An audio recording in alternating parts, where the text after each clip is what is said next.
Please close that door.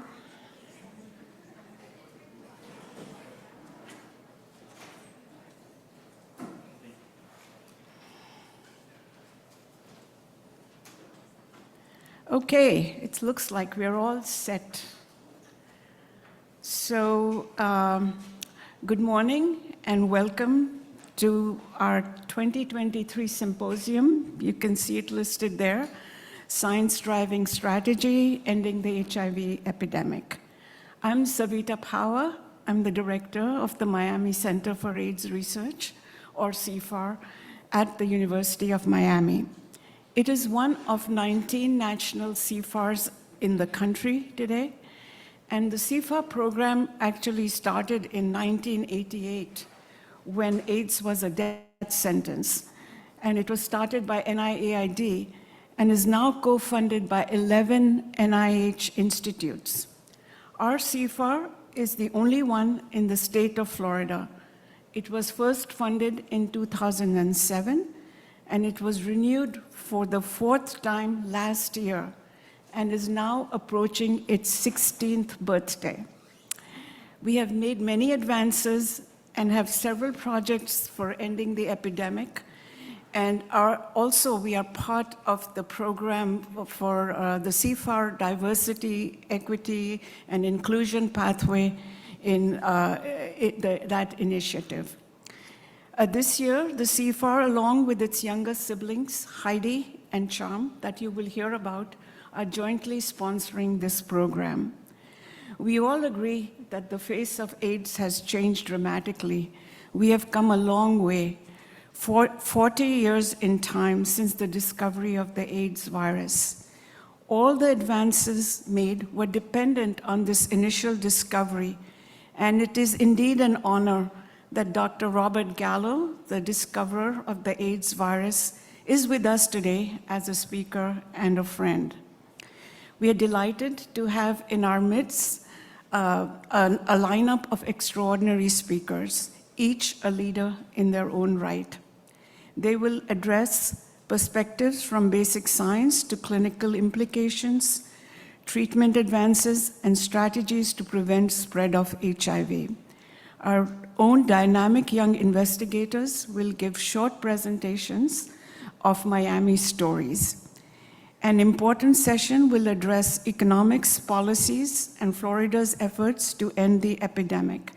This is a dire need given that Miami is at the epicenter of HIV/AIDS. I also think our dean is going to be here, Andre Ford, but I don't see him yet in the audience. We have a packed agenda, complete with a mentoring session and a poster session. We will end the evening with a nice short reception to relax, exchange views after a long day, and to celebrate the renewal of the Miami CFAR. We have close to 180 people who have registered, and we had to close the portal down because of lack of space, as you can see in this room, and we opened it online, so I want to welcome our online attendees as well. And attendees include clinical and research faculty, students and staff, visitors from neighboring institutions, as well as industry representatives. The trifold of the program, which is on your table or you must have picked up, in the back of it, it acknowledges all the people who have really helped out in making this symposium to make it happen. Our student volunteers are in orange t-shirts. Please turn to them. Please wave your hands here, student volunteers. And our planning committee, they're all in green t-shirts. So they are also all around. And Rosie and the other people, I really can't see, they're all here. And so they will assist you in any of your questions. They have green tabs on their name badges. Thank you all for coming. And I now invite Mario Stevenson to say a few words about HEIDI. Everyone's wondering what HEIDI is, right? Thank you, Savira. Welcome all to Miami. I'm Mario Stevenson. I'm Professor of Medicine. I'm also co-director of the Center for AIDS Research and director of HEIDI, which is the HIV and Emerging Infectious Diseases Institute. And you have to be able to yodel to actually become a member. I just want to echo Savira's points about the unique location we have here in South Florida, really the epicenter of the epicenter for the AIDS pandemic. So it's appropriate that we make a concerted effort to try and deal with this disease and end the epidemic in our lifetime. So HEIDI was formed through a gift from the state of Florida. Our legislators believed that focusing funding on high-risk, cutting-edge research in vaccines and cure would nucleate synergy and interaction between scientists at the University of Miami and neighboring institutions. And we've received that funding for the last 7 years. So we're very grateful to our legislators in the state of Florida for that support. But I'd also like to extend a warm welcome to our guests. The COVID pandemic took something away from us, and more particularly from our early stage investigators. So for those of more seasoned investigators in the room, we started our formative career activities, going to meetings, rubbing shoulders with peers and mentors, discussing science over a beverage. And that's what drives science, that's what drives collaboration. There's nothing better than thawing the ice between yourself and a competitor than to have a discussion over a beer about scientific agreements and disagreements.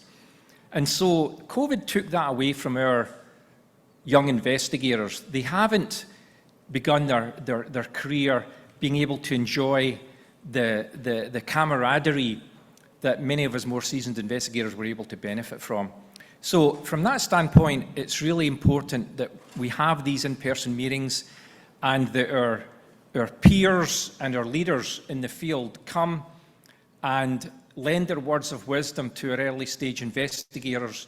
So we thank you for coming here, and we hope you will inspire, we know you will inspire our trainees, our fellows, and our early stage investigators. So thank you all.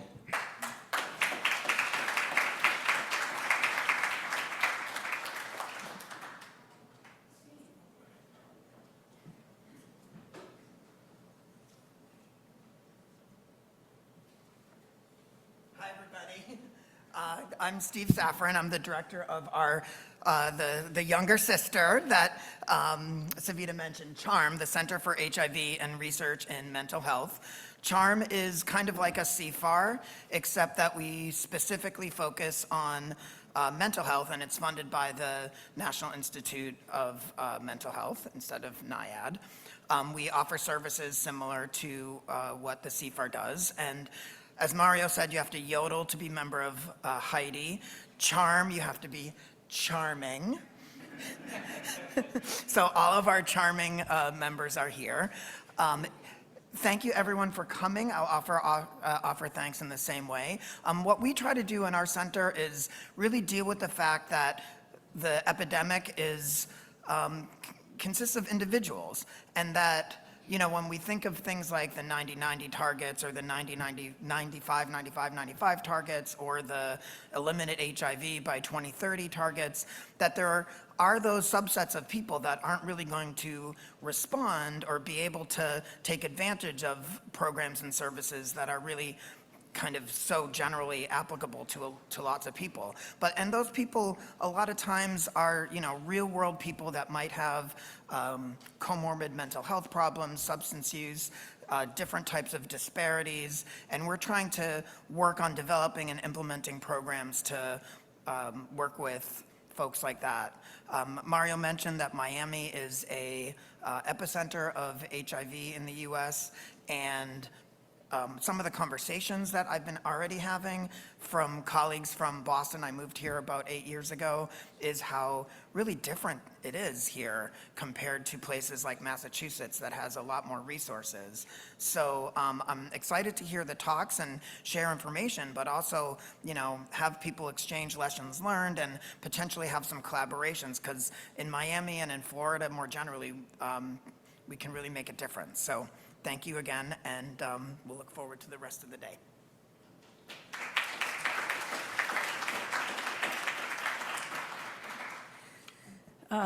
Thank you, Mario and Steve. Now it is my great pleasure to introduce the Dean and Chief Academic Officer of the University of Miami Miller School of Medicine, Dr. Audrey Ford. Dr. Ford received his bachelor's degree in Public and International Affairs from Princeton University and his MD from Harvard Medical School. He's a pediatric surgeon and returns regularly to Haiti, his country of birth, to provide medical care to its residents. He's famous for performing the first successful separation of conjoined twins there in 2015. He's a recipient of numerous awards, including the Gold Humanism in Medicine Award from the AAMC. He's a fellow of several prestigious societies and a member of numerous editorial boards and scientific committees. Dr. Ford continues to receive honors and is striving to elevate the Miller School of Medicine to new heights. Here at UM, Dr. Ford is championing several innovative causes to wipe out disparities facing us today. We are fortunate to have a dean who understands the importance of HIV/AIDS research and has made it a pillar of the medical school's strategic plan, providing much-needed institutional support for HIV/AIDS work, even in the most challenging times. I invite Dean Ford to say a few words.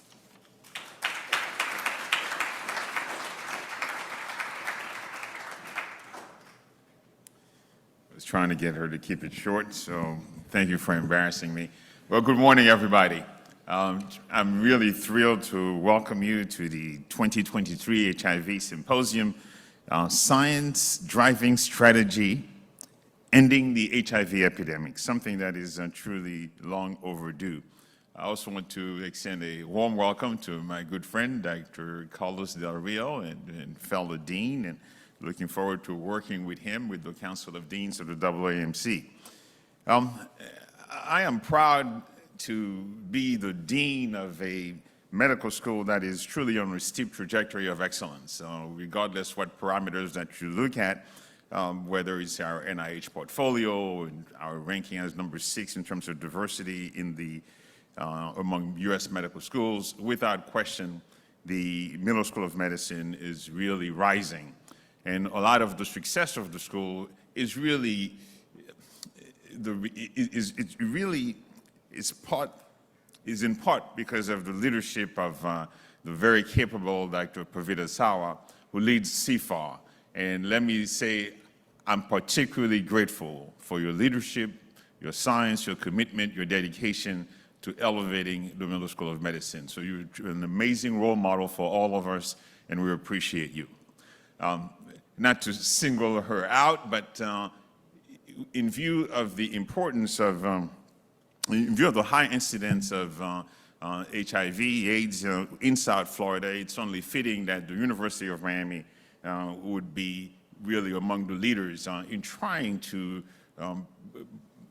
combat this serious epidemic.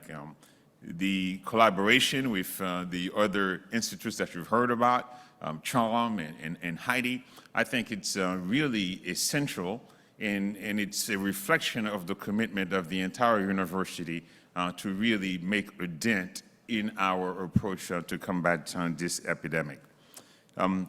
There are other programs that we are working on, and what I can tell you is that the University of Miami, the Miller School of Medicine, is absolutely laser focused on partnering with all of you to try to find a really tangible solutions to correct this problem and make significant advances. Just like we were able to really temper the ravages of COVID, I know that there is a cure that is in store for HIV/AIDS, and we're going to find it. So thank you very much for coming here. I hope that you're going to have an absolutely wonderful conference, and that the sharing that will take place will be mutually enlightening and gratifying, and more importantly, we can find a cure.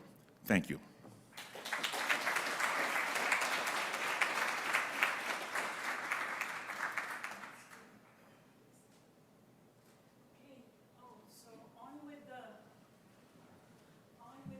Program, and I invite, where's Mario? Mario, to really introduce Dr. Gallo. And I just wanted to point out that some housekeeping rules before we get started. Every speaker has 20 minutes. There's a clock right there in front, and at 18 minutes, the yellow light will go on, and at 20 minutes, you know what happens. So there'll be an irritating buzz maybe and a red light. And Christine here is going to help with this if people have questions. Well, good morning again. I've prepared a little introduction for someone who needs little introduction. It's my pleasure to welcome our first speaker, Dr. Robert Gallo. Dr. Gallo is the Homer and Martha Gudelsky Distinguished Professor in Medicine at the University of Maryland School of Medicine. Dr. Gallo spent the first half of his research career at the National Cancer Institute as head of the Laboratory of Tumor Cell Biology. His lab meetings at NIH were legendary, frequently attended by 200-300 scientists. I remember as an assistant professor just starting my own lab, I was invited to present at Dr. Gallo's meeting, a very intimidating experience. And I think it was the first time that I was able to interact with and know Dr. Gallo on a more personal level. That was in 1989, I think, and we've been friends ever since. In 1996, he left NIH to co-found the Institute of Human Virology, which comprises scientists pursuing research that will lead to a vaccine, a cure, and prevention for HIV, especially in resource-limited countries.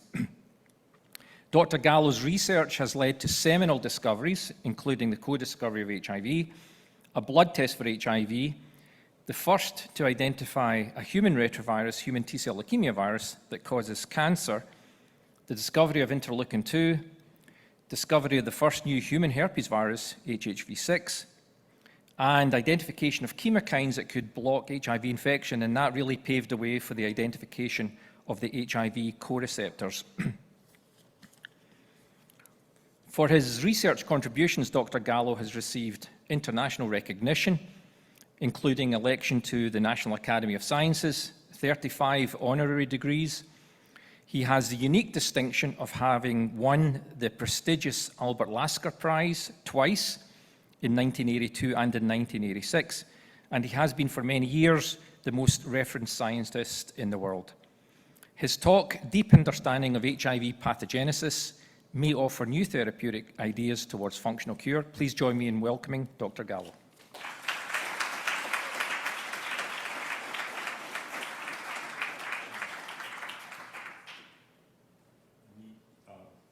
Sorry for my wobbling. Some people know I had recent knee replacement surgery, so I wobble a bit. You think I'm going to remember all that? What is that one? There's a laser pointer. Okay. And this is backwards and that's forwards up there. Okay, thanks. There's several things I want to say before I start. The first is I could never refuse Mario or Savita. So no matter if they had a meeting in the, I don't know where, but in the outside, somewhere in a sandlot. So yes, we're very old-time friends, and I have great respect for their role in the field of AIDS research, in the field of AIDS care, and in developing the program here, which is marvelous to see. Both have made heavy contributions. I can't go into this in detail now, but to the whole science of HIV, but also to the organizations of CFARs, et cetera, which you know about. So I'm proud to be here with you anytime. You're lucky to have such a dean and following. with such a knowledge and interest in HIV and AIDS, and I assume other viruses in time as well. I want to say that in Mario's introduction, he talked about the young people and then the seasoned veterans that are around. And if you look at me very closely, there's a lot of seasoning all over my body. And Mario said that we exchange things well, sometimes at a bar with a beer, but we know better. It's with a Scotch whiskey, right? So let me begin by saying that I tried to think what I could say in this short time that would be most pertinent, and I decided to present an entirely new development for 85% of the talk. At the beginning, I just want to say some words about the history of therapy as I saw it. Because of my seasoning, I was there when it began. So were some others in the audience. They're not all together so young as they think. I won't say anything about vaccine except to say what I've said here before and elsewhere, that it is obviously a huge problem to solve technically. There's been a lot of great science, but nothing as rewarding as your own Ron DesRosier's work years ago. I mean, there's the most spectacular results we have in the history of the field. If only we could get to be able to imitate that with human trials, which I know he's working toward and thinking about a lot, or therapeutic advantages from what he did those years ago. So let me turn to a bit about the therapy words that I wanted to say, or I want to say, will say. Now, you didn't tell me how to start. You told me how to go backwards. To go forward, I'm pressing, but it doesn't work. Oh, maybe it's the green over here? I don't know. Which one goes forward? Green is the pointer. That's the pointer you told me. No, it doesn't work? No, show me where again. Oh, that one? I thought you meant this little guy up here. Okay. Yeah, wait, I get a minute more because this was your fault. Technically, she gave me the wrong button to push. Okay, so what the beginning? Early. Oh, no, that's not the first slide. What the hell? Oh, man. Okay. Yeah, so really, believe me, it was thought not possible to treat a viral disease. Do you remember that? In fact, you may not know that in the 1960s, when I came to NIH, infectious disease, pandemics, epidemics were important. But I can promise you, by the mid-1970s, it was out. Microbiology departments in some places disappeared. It was thought that this passé, everything is chronic degenerative diseases. Ironically, some are caused by viruses, so it was really out.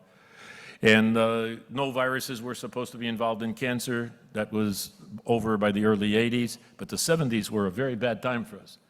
But it was generally thought to be impossible to target a virus because they need our cells to replicate, and was thought we can't be that fine. But discoveries in basic molecular biology of the 1970s particularly, into the 1980s, showed that we could laser target certain steps in HIV replication, and that began to be taken advantage of. The genomes encode some proteins for replication, of course, and with cell help, they synthesize structural proteins, and they usually have mechanisms. Probably, I shouldn't say all, you're never supposed to say all, but I don't know of any virus that doesn't have a mechanism for trying to avoid immune attacks, particularly avoiding the innate phase of the immune response.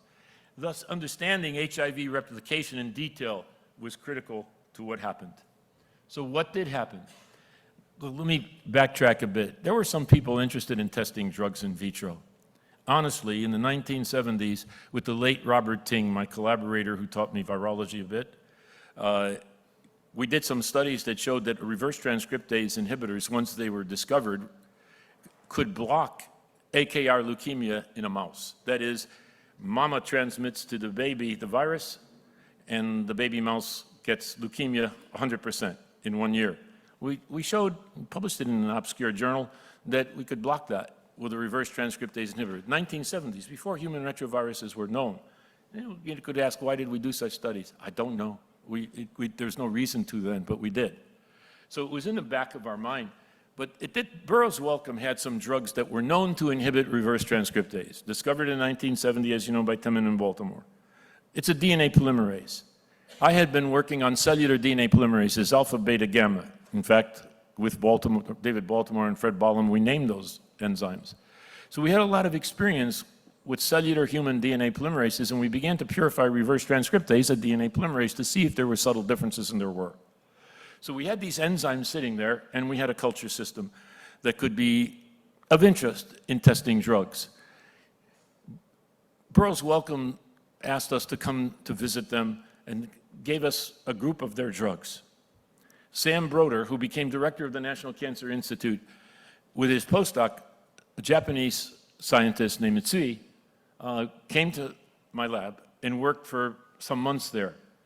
And in vitro began to show that AZT, one of them, what they had sent to us, could inhibit viral reverse transcriptases from animals and HIV better than the human cellular DNA polymerases. So there was some specificity, so they went to cell culture. We had the culture systems, and they showed without too much cytotoxicity, they had efficaciousness. And at that time, together, we published a paper, I don't even remember where, I think it was Lancet. And then all the rest is Broder before he became director of the National Cancer Institute with Bob Yarshorn. This is history which is often forgotten. They showed HIV was decreasing, CD4 was increasing without much toxicity. In my view, it's historical. That's the historical paper, as it's the first time in the history of medicine that clinical efficacy of a systemic virus disease was ever found. And it brought pharmaceutical companies into the field. The next step was the combination therapy. But honestly, for sitting on the sidelines watching this and working on other things, it was kind of obvious. I mean, we already knew that from cancer, we know it from tuberculosis, we knew it from the early days of syphilis, that you can combine different mechanisms, you do better. So it was just waiting for the pharmaceutical companies to come and give us drugs. And drugs came, the cocktail was created. This is now 1994, 1995.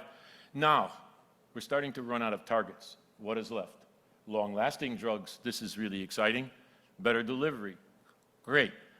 And new ideas. One such general idea that I want to focus on, there are others, is a deeper understanding of pathogenesis, hoping from that information we can imitate those who do best after HIV infection, that is, the elite progressors. We have well, let me stop at this point before I forget to say, everything I say henceforth was based on me being inspired and stimulated, and my colleague in France, Daniel Zaguri, by papers of Bruce Walker. Ironically, he follows me in this talk. So I told him the other day that if this were the beginning of my career, when people were a little more polite, though you could get attacked, you would probably dedicate the lecture to them, as I should be doing. So you know that we have fast progressors, average progressors, slow progressors, long-term non-progressors, and elite controllers. It's a spectrum. The fast progressors, I had an opportunity really to see. Not well known. There's a few, maybe more than a few, lab workers that got infected with heavy doses of virus. Not in my lab, thank God, but elsewhere, but in close collaborators' labs. And they got a heavy dose of a single clone. So we knew we had data better than Robert Koch ever had, without the therapy even. Single clone, they died within a year, year and a half to 2 years. Really fast death. I'll go over time if I tell you the personal stories, but they're really quite amazing. And in many respects, stupid that they weren't trained better because they just exposed themselves, you know, like no gloves, going into a broken centrifuge to clean it with massive amount of clone virus. You know the Li3B strain. I mean, for example, dead within a year and a half. And then, okay, so that's a fast progressor. And then thinking about that, and then thinking of the other extreme elite controllers, is this all, Bruce, this is what I want to say. It'll be controversial. I think it's all the inoculum. And I think that's true of all viruses. You're just lucky or unlucky the dose you get. Well, you're unlucky to get infected, but if you get a whopping infection with SARS-2, you know, you real whopping infection, you're going to get real sick. They don't care what age you are. If you're my age, you're going to die. But if it's a low-dose infection, you know, you can handle it by the innate immune system or subsequently adaptive immune system. You know, I think about it like all those Nordic people, Europeans, invading my country, the Romans, right? And when they came, so you have the front line guarding the gates. I mean, that's the innate immune system. All creatures living have that. Only 5% have the adaptive, but they do fine just with the innate, the blockage at the beginning. But if they break through, you need all the auxiliary forces, like you do in an invasion. That's kind of the way I think about it. Innate immunity, the beginning is key, the dose is key. And I think that gives all these different things that we'll see with any viral disease. Okay, but you know, HIV is different, not unique, but different in that it's going to always survive once it gets infection because of its integration, right? Everybody knows that.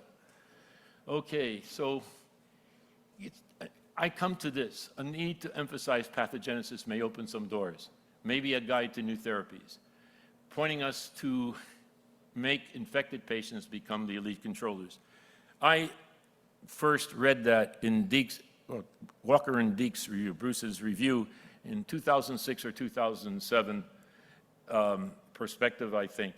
And then I read it a second time, then I read it a third time, then I start reading his other papers, and I got very interested in following this line of thinking. Could we make people become like the elite controllers, which are only about 1 in 200 infected patients who don't need therapy for years, decades, or permanently? You know, but you know, you take an HIV-infected person who gets therapy, stop the therapy, virus comes right back, right? So how did they become ECs? I think, yes, Bruce has identified, and others, a genetic factor, the HLA-B57, for example. Well, not for example, that's really the main one. But it's only in 3/5. And remember that, so 2/5 don't have that.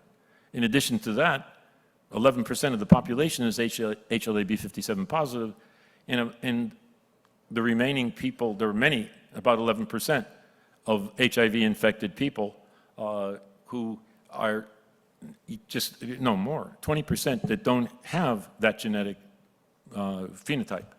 So it can't be HLA-B57, though it's definitely, from their work, others' work, and what we've seen, definitely a big help. So there's something more, and I think it's fortuitous. It's the dose. Now, I don't know if that's been said before, because the virus is fit on all of them, the elite controllers, but there's fit, fitter, and fittest. So I think they were exposed to a lower inoculum, the lower number of transmitting viruses, and a lower early replication, enabling them to control what I'm going to talk to you about, interferon alpha, which is a bad boy in this whole story, surprisingly, but goes back a very long time. So the elite controller begins at the beginning, right after infection. So I said, consequently, they must either have a genetic factor or chance event on day one. I already said what's mostly on this side. Like any virus, HIV disease, rapidity varies significantly, and we think this is due to the inoculum size, already said. So we did a study, we as a group, a few in Belgium, a number of them in Paris, my close long-term friend Daniel Zaguri, who's 96 years old, and he goes in and out of close to death for the past 2 years and still works. And we still talk at least a few times per week, sometimes almost every day. Okay, so we studied NK cells, CD4 conventional, CD4 Treg, CD8 suppressor, which commonly is not known that they do more than suppress. They kill activated CD4 T cells to end in some of the immune responses. Gamma delta T cells, B cells, and plasmacytoid dendritic cells. And we studied them at all phases of an immune reaction. We found alterations of their distribution numbers and immune phenotypes in all of them. Very little in B cells. Especially remarkable were the large increases in checkpoints, other signals of dysfunction and exhaustion, some abnormal functional assays in every type of immune cell and at all stages of an immune reaction. It is broad. It is far beyond what HIV targets. Now, I can tell you in the early years of HIV, I wouldn't have believed that.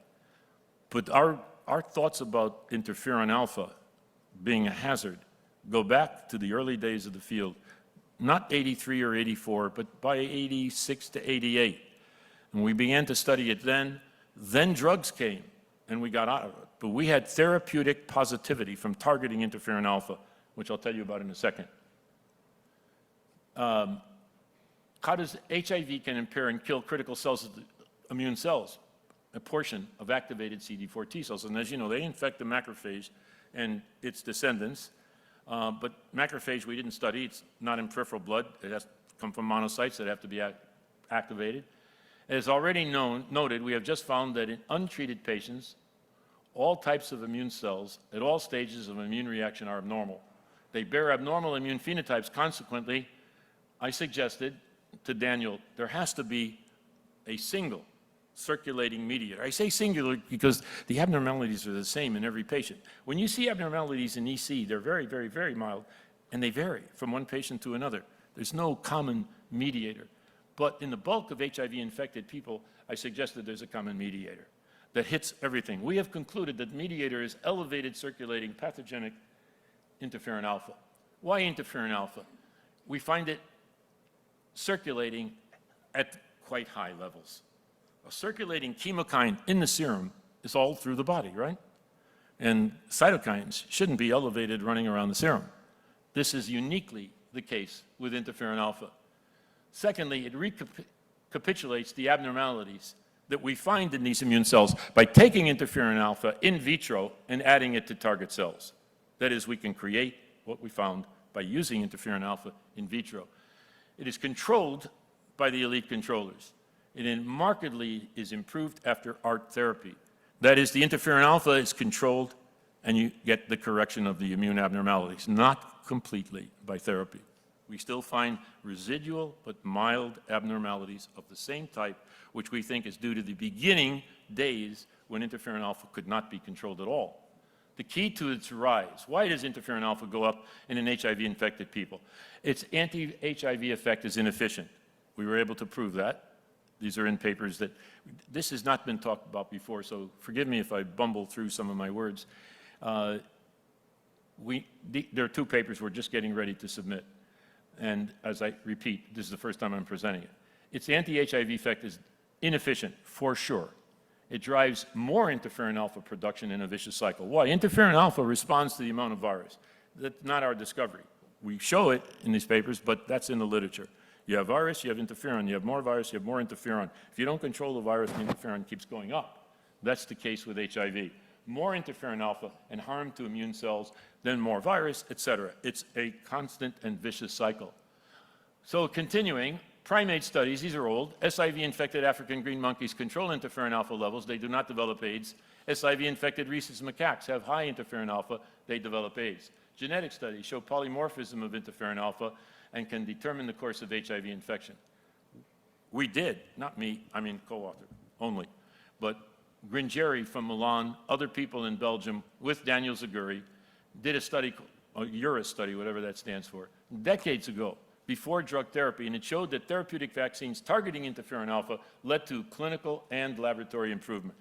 What do I mean, therapeutic vaccine? You take interferon alpha and you make it inactive, but it's still immunogenic, and you use that as an active vaccine, and it worked. So we had an interesting, modest improvement right away in very infected and hurt people. But this is before drug development. Drug development came, we made a decision. That certainly was my position. Let's get out of this because to get drugs now, everything is going to go that way. Forget about this. This is a complex problem. Not anymore do we say that, okay? Our early results and others showed interferon alpha inhibits the innate phase of the immune response by interfering with homeostatic T cell levels by inhibition of the IL-7, IL-15 pathway, and promotes differentiation of T cells to suppressive interleukin-10 TR1 cells. Also, as shown by Mike McCune and others, interferon alpha induces thymic involution in the early days of infection. You can't get away from that. The elite controller, I believe, gets away with it either from a genetic thing that we don't discover yet, or the inoculum was low, so they can control it, or a combination of both. That's the thinking. 12, it causes hyperactivation of T cells with increased CD38, HLA-DR. Remember, I said we can recapitulate these in vitro. It causes T cell exhaustion, increased PD-1, for example, decreased CD25, decreased CD28, exhaustion of plasmacytoid dendritic cells with upregulation of PD-L1 and IL-10. It enhances apoptosis of T cells by increases CD95 back and trail, enhances TGF-beta1 signaling.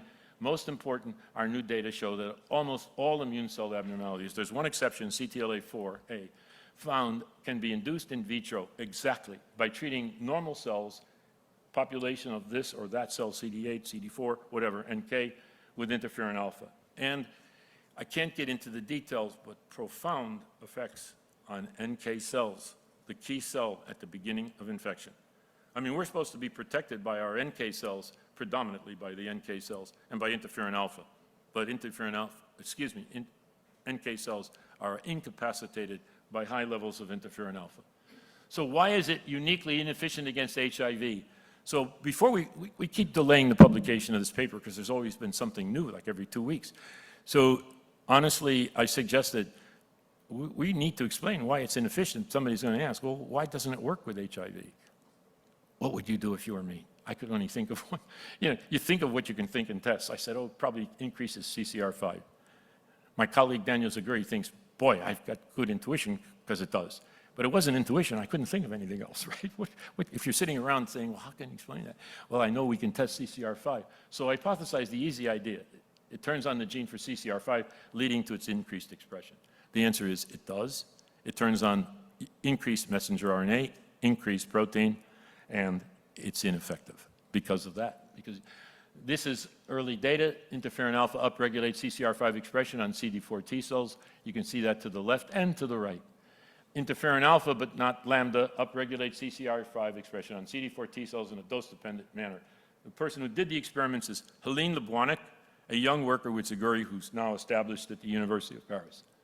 Okay, I don't know how well you can see that, but it's kind of rather dramatic. And that's powerful. Years ago, we showed that interferon alpha, high levels, can also block the release of the beta chemokines, which are anti-HIV. We published that. And my friend Daniel Zaguri wants to make more of it, but that's minor compared to the upregulation of CCR5. And the upregulation of CCR5 is immediate. This slide is complex unless you're where I am. But if you look at the CXCR4 on the right, nothing. I mean, if you look at red, red is positive control. That's the amount of virus. And then if you have the pre-treated, it's in green. Obviously, if you pre-treat with interferon alpha, it worked with CXCR4. Okay? So, but if you look at CCR5, pre-treated with interferon alpha, and you don't get the virus repression. Compare the green there to the positive control. It's almost identical. So, you know, it lost its efficacy. So we then wanted to know if it, oh, gee, I must have, well, that's okay. I left one slide on, probably all for the better. So there's a vicious cycle, I believe, of HIV infection. You infect, you produce interferon alpha, but it's impaired in HIV inhibition. It leads to more interferon alpha, which gives, at high levels, from its circulation, widespread impairment of immune cells. Get more HIV, et cetera, et cetera, et cetera. Proposal, this is my last slide, I believe. As early as we can after infection, we want to suggest to you, and we are making a spin-off company over this. We have other ideas that will join, I hope, with some people in the pharmaceutical industry to put together a protocol, new, different, a little different. Certainly, it still involves art. As early after HIV infection, a judicious temporary targeting of alpha while maintaining our therapy. We propose, I'll stick my neck out, this will lead to a functional cure. Amen. And these are my co-workers, Daniel Zaguri, formerly professor of immunology, University of Paris, age 96, and his young group, led by Helene Lebwanek, Vivian Schiavone, actually, Lab of Genomics, Paris, and people from Liège, Marande, another lady, a young woman. And in our lab, we had 3 sources of the elite controllers, one from Belgium, one from Paris, one from our institute by Mo Sajjadi principally, but Shan Kodalil is the director. Put his name first, probably should be Mo. And Hong Shou Song in the basic science division carried out that last virological work that I just presented to you. That's Daniel Zaguri on the left. I told Bruce I would say that was him, but Bruce is a little younger. So, and these are the people around him in Belgium and in Paris that carried out the immunological studies. The virological studies were done in our group in Baltimore. And that's it, so I want to thank you all for listening, And I want to thank Bruce for his papers and stimulating us.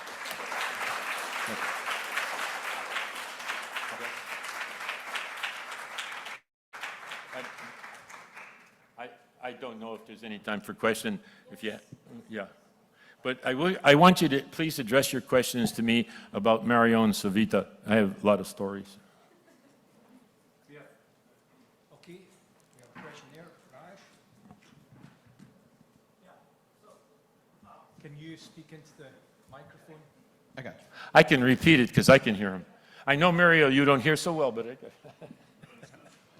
Bob, this was a wonderful presentation. I really enjoyed. I think is fantastic.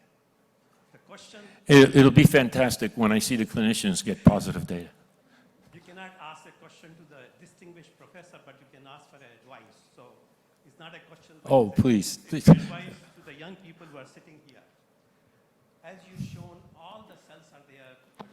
The monocytes are missing. So let me put a question on the monocyte, which is a short-lived monocyte originating in the circulation, or a long-lived macrophages in the tissue. When there is a high level of alpha interferon, there are two parts of question. What's the signaling pathway? Because this is the antigen-presenting cell. What are the different signaling pathways which are affected lead to dysfunction in the immune system? Yeah. If you can identify one or two, we can target that signaling pathway. Yeah. Yeah, This reminds me- there's a host of immune cell abnormalities produced in every single type of cell. I have to say, when I say all immune cells, I hope I said in peripheral blood. We did not go into tissues. So it's all in peripheral blood. There's no cell that escapes. The B cells have the least damage. Savita was telling me last night about studies in the past where B cells, they had some levels of exhaustion. We didn't study macrophage at all, so I have to say that. But there's all kinds of, really the checkpoint, ligands, checkpoint themselves are elevated. Exhaustion states in many of these cells. It's really a complex and long story.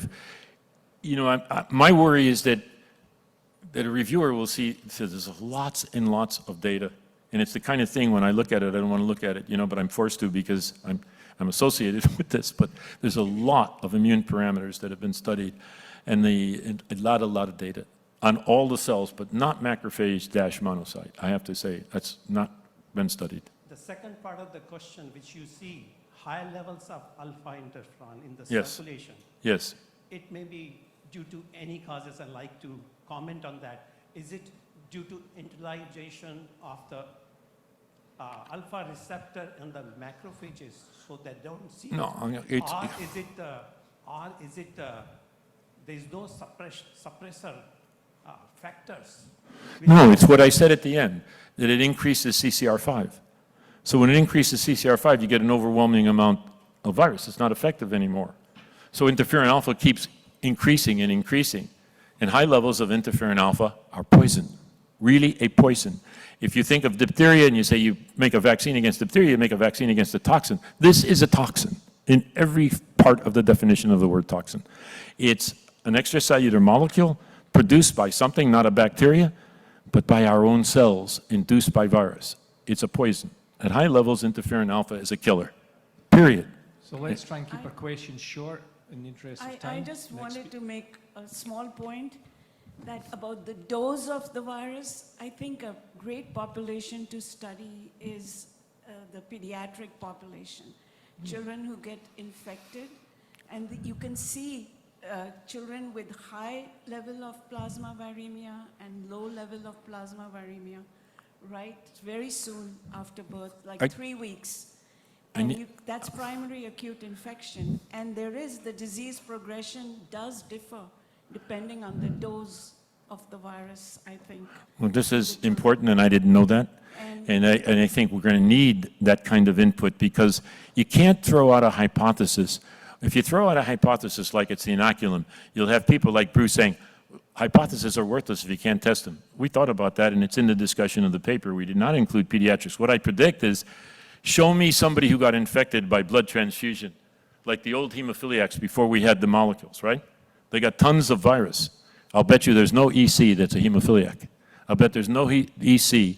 That's a lot. The eclipse time should be shorter, right? All these things are testable, not by me. I don't, how can I do this? I need, if I asked for funding to do this study, I'd need you. And I need new ideas like that. Yeah, we need people who know the clinic and have access to it. What can I do? So we have number one. Another point of view for this discussion is that some cases of elite control have been shown to result from infection by an attenuated virus with a difficult to revert mutation. As we know, most infections... You said it causes the elite controller to lose its eliteness? No. As we know, most infections result from a single infectious particle. Right. And we also know that circulating at any one time in an infected individual, most of the virus is fully competent, but some of it is deficient in one way or the other because the virus is constantly making mutations every round. Absolutely. So there are documented cases, for example, one of our publications in New England Journal where a hemophiliac was infected by a blood transfusion and all he ever had was virus with a deletion in the NEF gene, and he was a long-term elite controller. And then that was blown out of proportion by the bomb from Australia, showing that one infected individual who was responsible for the infection of 8 recipients from his blood donations. The donor, all he ever had was NEF-deleted form of virus, and all 8 recipients got NEF-deleted virus, and all 9 of them were elite I forgot that. Yeah, and that's we good. have other examples in a publication from my group with Bruce Walker. Not again, please. Where more subtle, difficult to revert mutations were found in elite controllers. So I have no idea. No one has any idea what % of the elite controllers are a result of that. But I just wanted to point. Oh no, it's important. Thank you. For the audience. Yeah, that's a very good point, and I need to be well aware of it. Yeah. Okay. One more question? Just one question there. Excuse me, very fascinating talk. My name is Michal Toborek from biochemistry. So if everything goes through CCR5, we do have inhibitors of CCR5. Sure. Yes, of course. Maraviro comes to my mind as the first. Well, yeah. That's my former colleague, Bob Redfield. He worked on it right from the start, on blocking CCR5. Yeah, they're not as effective as the virus, unfortunately. It's not so effective, but maybe it somehow, speaks. Okay, it's truthfully, I don't want to. A very brief side story. I was sitting at dinner not so long ago, and an older lady was telling me, you need to write another book. And I said, why? I said what I know already, and I think it still stands. Oh, you can update it, but also the title should be I don't know. She said, sitting at dinner with a lot of people here, every time you're asked a question, you say, I don't know. I said, well, that came out of HIV research when young people used to ask me sexual questions. And I used to think, what the hell do I don't know. So I have to say to you, I don't know. I also don't know. So with that, Thank you, Bob. the next speaker will know. Thank you for that, Bob.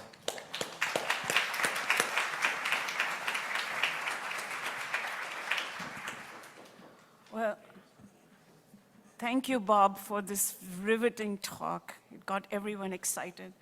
So here now, you've already introduced the next speaker many times. I'm honored to introduce him as another giant in the field of HIV/AIDS, Dr. Bruce Walker. I cannot do justice to his accomplishments in the short time, but I did get a glimpse of the numerous honors and awards and large number of successful trainees and over 600 scientific publications in highly esteemed journals from his CV. Very briefly, Bruce is a professor of medicine at Harvard Medical School and professor of the practice of medicine at MIT. Importantly, He's the founding director of the famous Raygon Institute at MGH, MIT, and Harvard. And the Raygon Institute, thanks to Dr. Walker, has a huge endowment that supports outstanding ongoing research. He's also past director of the Harvard CFAR, which he directed for almost 15 years, 4 cycles of it. Dr. Walker is a world-renowned physician scientist and a Howard Hughes Medical Institute investigator. He's among the first to describe the role of cytotoxic T cells in HIV/AIDS and to describe in depth the immunologic, virologic, and genetic characteristics of the elite controllers that you've heard about already. To his credit, he has also helped catalyze the creation of 2 research institutes at the Nelson Mandela School of Medicine at the University of KwaZulu-Natal in Durban, South Africa. Today, we are really fortunate to have him here to learn about his pioneering work in unique populations and mechanisms and underlying control of HIV. And I love the title of his talk. My mentor, Robert Good, used to always say, learn from your patients. They are your best teachers. Bruce.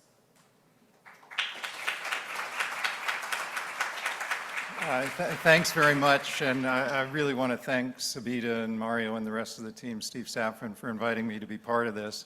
I want to start with an anecdote, which is that in 1984, May of 1984, I went to medical grand rounds at Mass General Hospital. I just started my infectious disease fellowship, and grand rounds was given by Bob Gallo, and this was before the publication in Science, and he basically presented, I think it came out that day, and it was just so exhilarating to watch that talk and to think about the impact that basic science could have ultimately potentially on the lives of patients that really inspired the direction of my career to become a physician scientist. So thank you, Bob.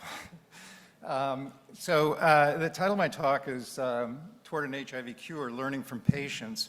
And I think this is really something that we have to keep our focus on, and because patients do, as Savita said, tell us what's going on. I want to start by putting this in perspective. We are a long ways from an effective HIV vaccine, and we know that from the AMP trials as one example that show that there's this likely need for very high levels of neutralizing antibodies, and that we'll need probably at least 3 specificities for the number of the diversity of viruses that are out there. Both of those are really high hurdles, and yet this is the major approach that's being taken right now to develop an HIV vaccine. But when you dig a little bit deeper, it gets even a little more concerning, which is that it's likely that you're going to have to germline target B cells and sort of shepherd them and polish them to get them to the point that they produce broadly neutralizing antibodies. And the thought is that somewhere between 3 and 5 vaccines may be required for the induction of each broadly neutralizing antibody. And if you need 3 of those, you're talking about 9 to 15 different sequential vaccinations, which is a challenge to say the least, particularly in the parts of the world that are most affected and for the people that have unstructured lives. So the question is, what else can we be doing? What else should we be doing to try and get the upper hand against this virus? And Bob already referred to this. There are people out there that basically show us that you can live with this virus, keeping it at a level that's low enough that you're not going to transmit to other people, or you're highly unlikely to, and low enough that you're not going to develop disease. And so my first experience in terms of recognizing one of these individuals was in 1994 when a patient came into the clinic and wanted to know when he was going to die. He was a hemophiliac, had been infected in 1978. I told him, well, I thought he probably wasn't infected because nobody lives that long.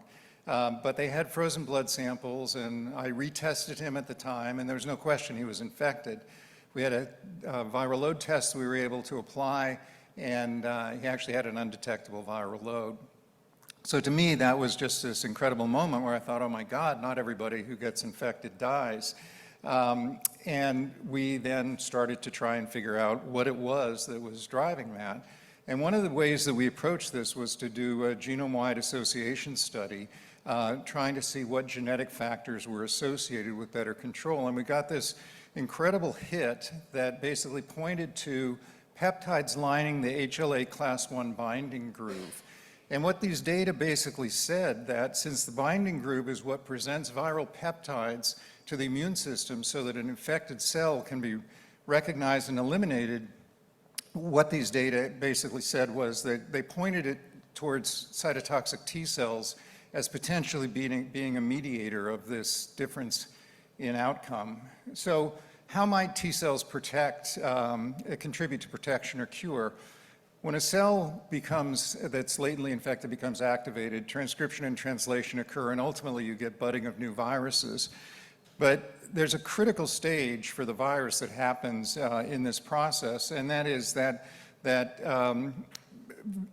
peptides from the viral proteins that are being produced get transported to the cell surface in the context of an HLA class I molecule, and then cytotoxic T cells come in, release perforins and granzymes that result in killing of the virus-infected cell.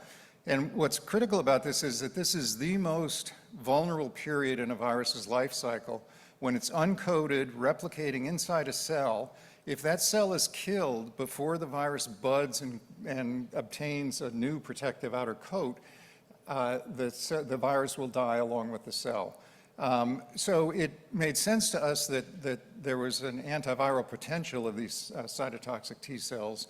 And what I'd like to do now is tell you what we know about this and in terms of the evidence that CTL may be eliminating infectious proviruses, the role of CTL specificity and role of CTL function in control, and a potential pathway towards vaccines and cures. And I'll say to begin with that I think, Bob, the amount of inoculum early on, I think probably does have an effect. But there are also, in studies that we've done, we've also seen people that have taken a long time to become an elite controller. So it's going to be really interesting to look forward to collaborating as we look at some of our best controllers. At any rate, let's start first by looking at evidence suggesting CTL eliminate intact proviral reservoirs, and this is work done by Zhu Yu and Matthias Lichterfeld. If you look at intact HIV proviral DNA in peripheral blood mononuclear cells, you can see that the levels are lower in elite controllers than they are on people on ART. But there's quite a splay in terms of the levels. And in fact, some of the elite controllers have more infectious provirus in their cells than the average of people on ART who are on ART because they have progressive infection. So this is an individual, for example, diagnosed with HIV for 28 years, treatment naive, 12 years of recorded undetectable viral load. And this phylogenetic tree basically shows you the characteristics of the viruses that were obtained by sequencing and by single-cell quantitative viral outgrowth assay. And essentially what you see are two clonal expansions of cells that contain infectious provirus. So it's not a whole diverse population of cells, but it's a very small number of cells. And the question then is, where is the virus in these cells, and can we gain some information from that? And so when Zhu and Matthias looked into this, what they found was that in one of these clones, it was integrated into the centromeric region, a non-genic region of the host chromosome, where even with cellular activation, the likelihood of transcription and translation are markedly diminished. And the other one was in an area of dense heterochromatin, where likewise the chances for transcription and translation are markedly reduced. And this actually, as they looked at this in more individuals, found that intact proviruses in elite controllers were largely in non-genic regions.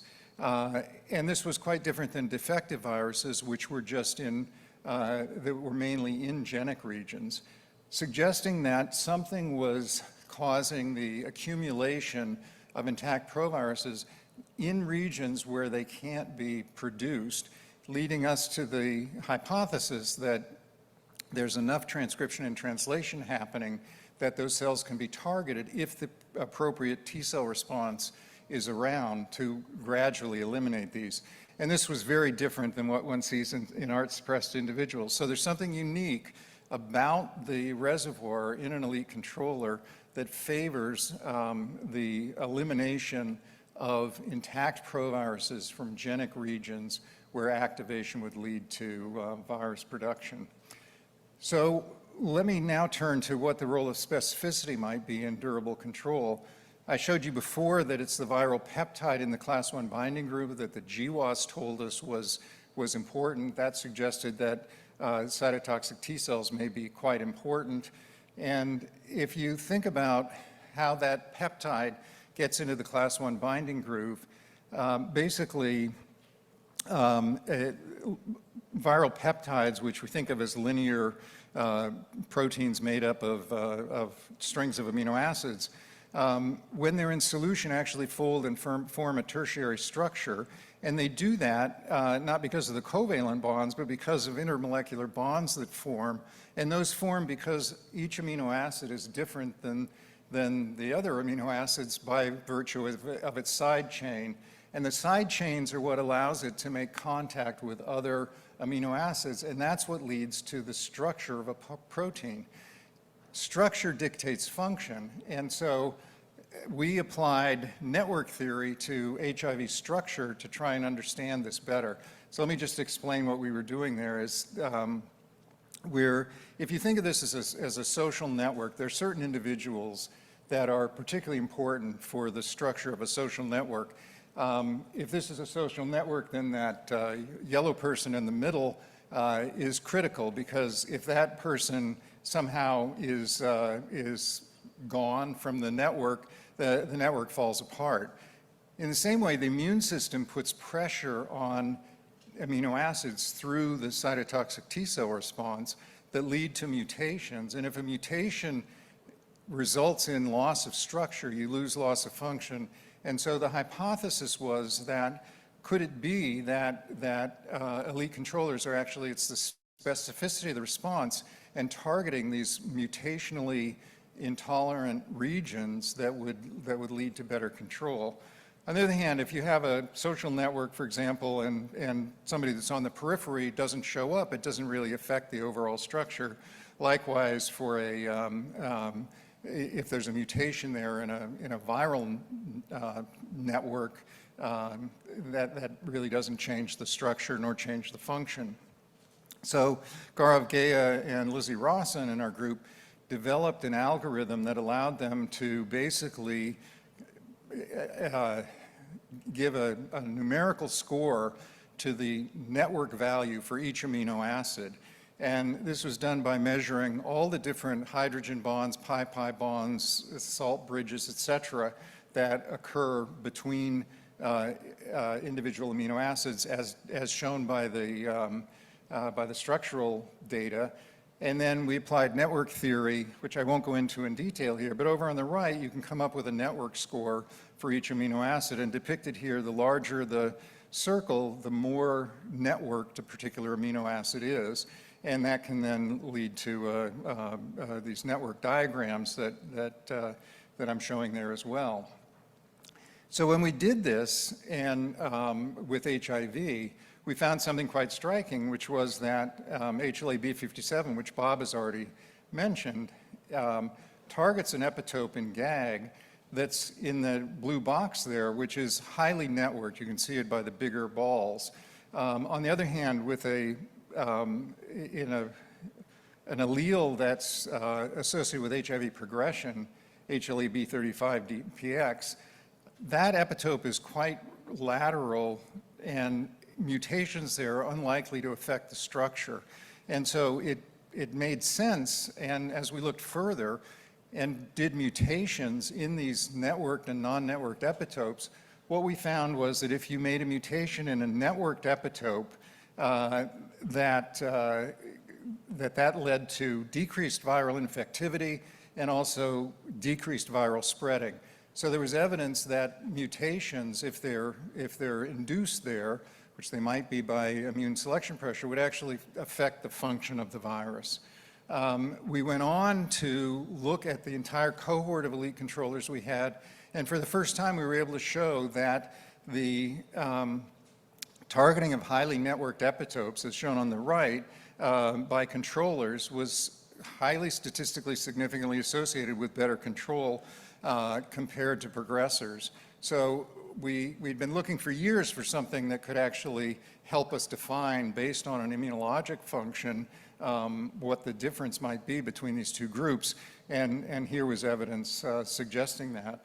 And I'll just say briefly, in the interest of time, that these highly networked amino acids tend to show up, as we've defined these in individuals, in immunologically important sites in protective HLA alleles.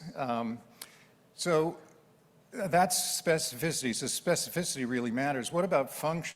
And Bob alluded to this as well, about dysfunction of immune cells.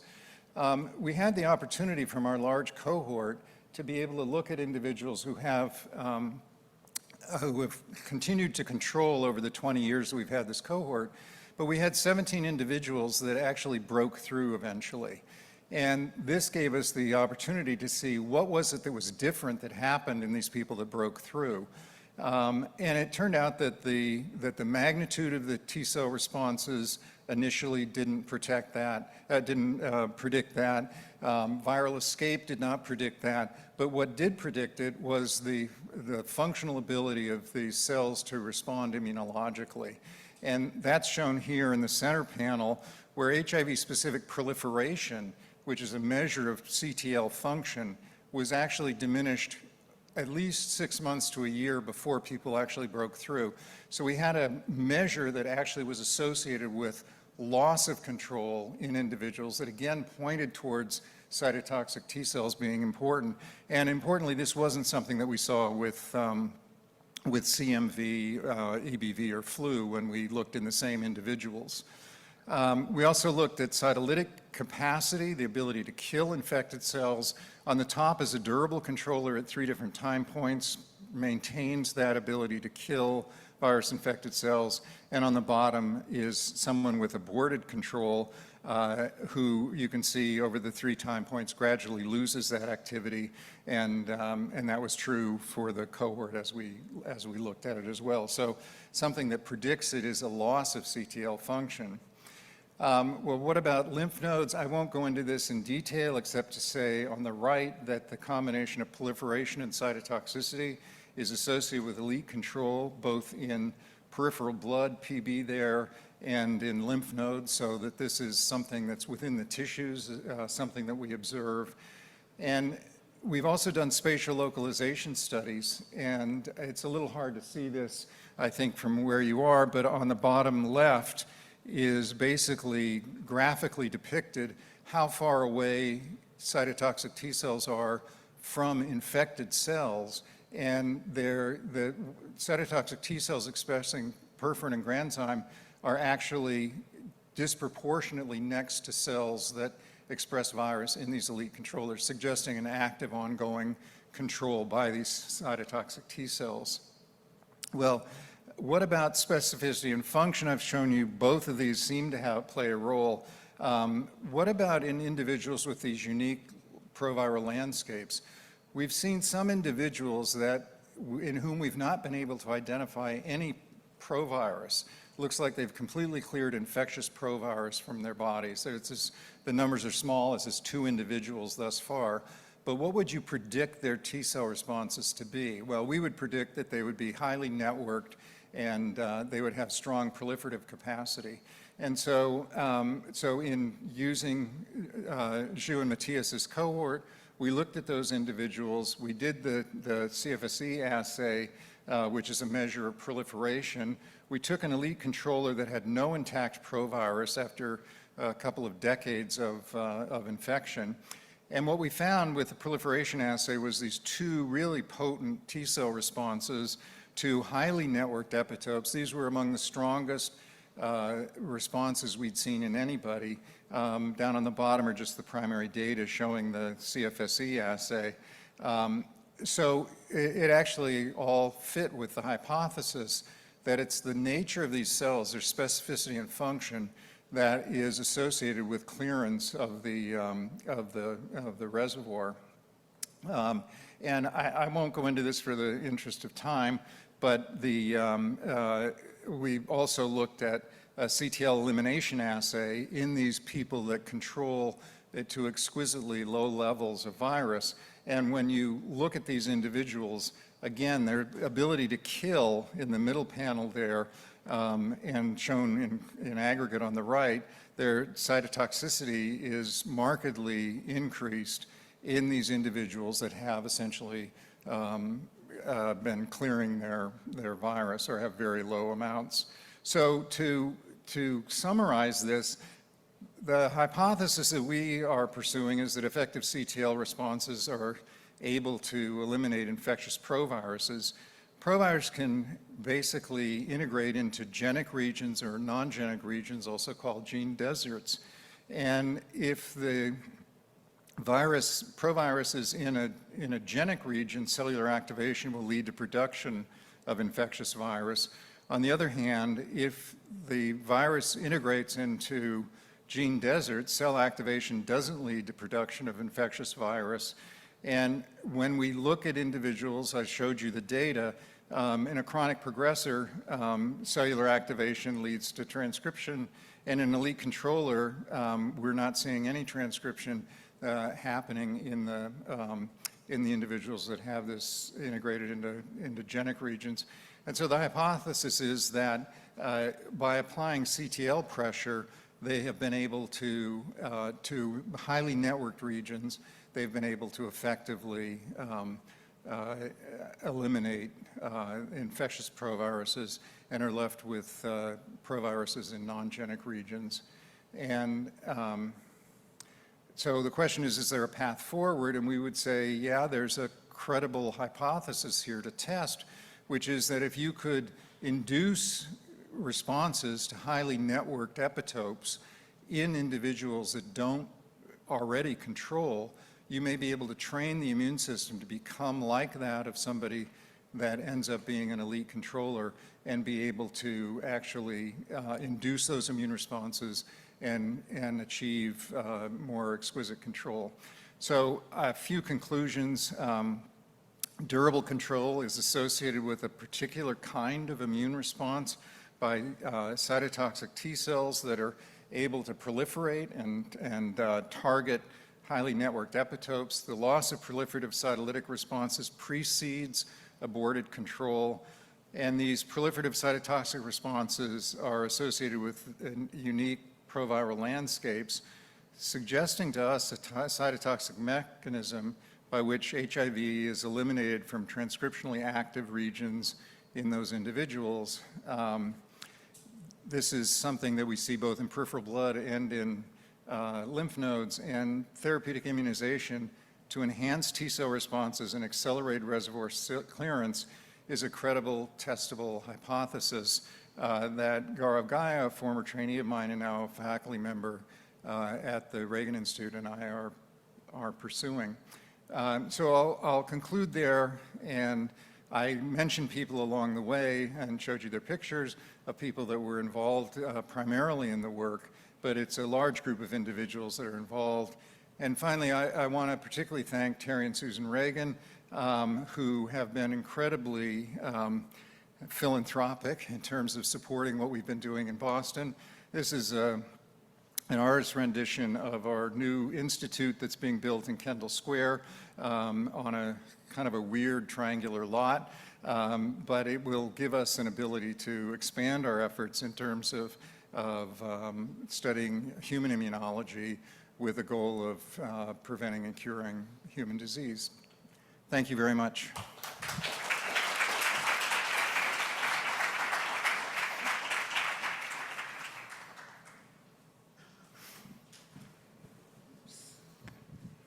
Time for questions. Yes, question one, mic one, Mario. Hi, Mario. Bruce, thanks for that great story. And you know, I've always been sort of enamored with the idea that the reservoir is never truly latent, that the engine's ticking over, that there's always some expression going on in all the cells. I think Matthias has said maybe 30% are transcriptionally active, which means, which would be a good thing, because it means that immune mechanisms like CTL surveillance should exert some pressure on that reservoir at all times. Have you looked at whether there's an accumulation of proviruses with CTL escape mutations over time? So in the elite controllers, there are significantly fewer escape mutations in epitopes than there are in people with progressive infection. And I think this is going to be a really important factor to consider when we're thinking about immunization of people that are progressors to try and get them to do better. But what we found is that progressors are able to target highly networked epitopes. It's just that they usually don't. And we would say that makes sense, ergo they are not controlling.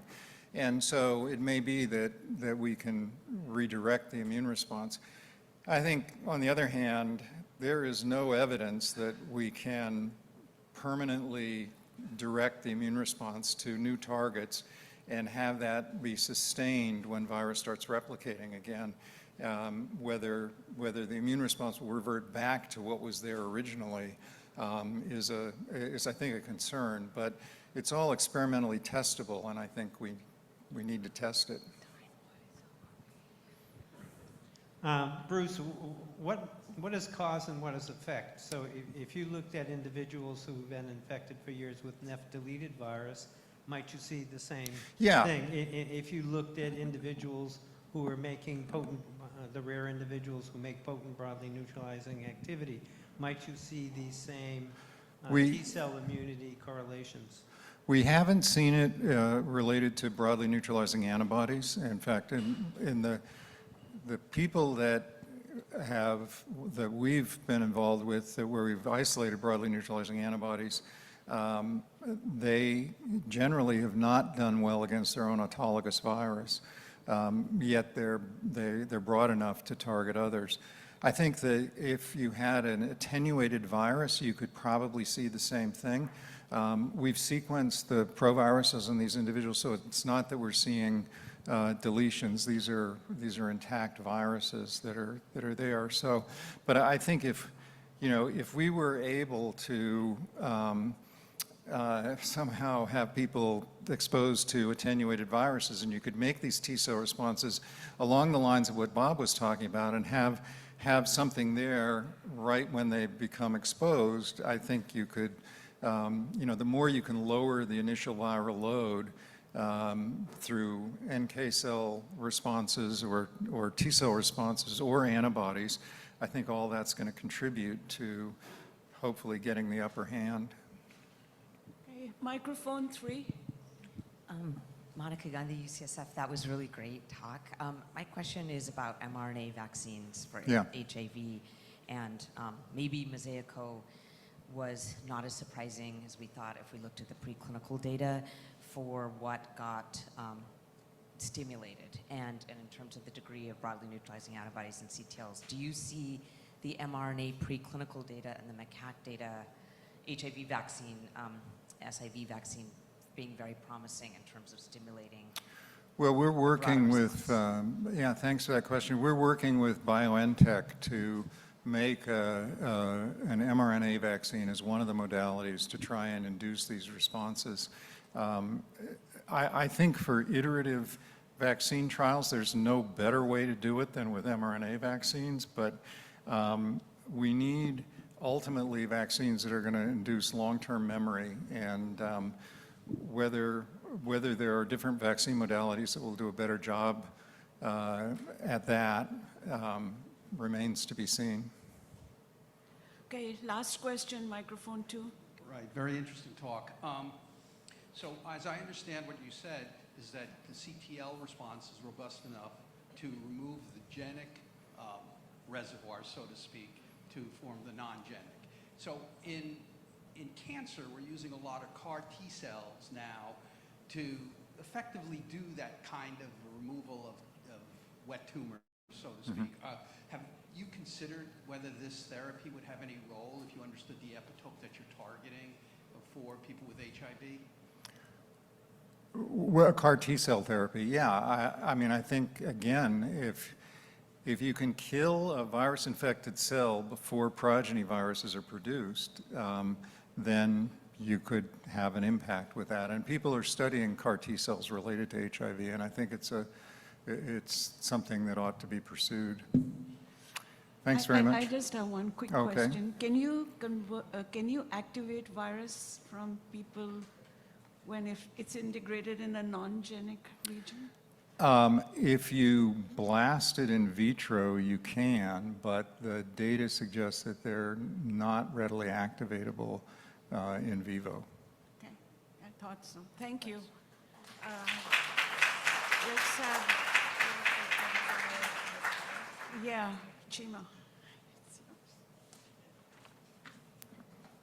Good morning, I'm Jose Martinez Navio, an assistant professor in the Rogers Lab, and I would like to thank the organizers for the opportunity to introduce our next speaker, which is going to be Dr. Ya-Chi Hao.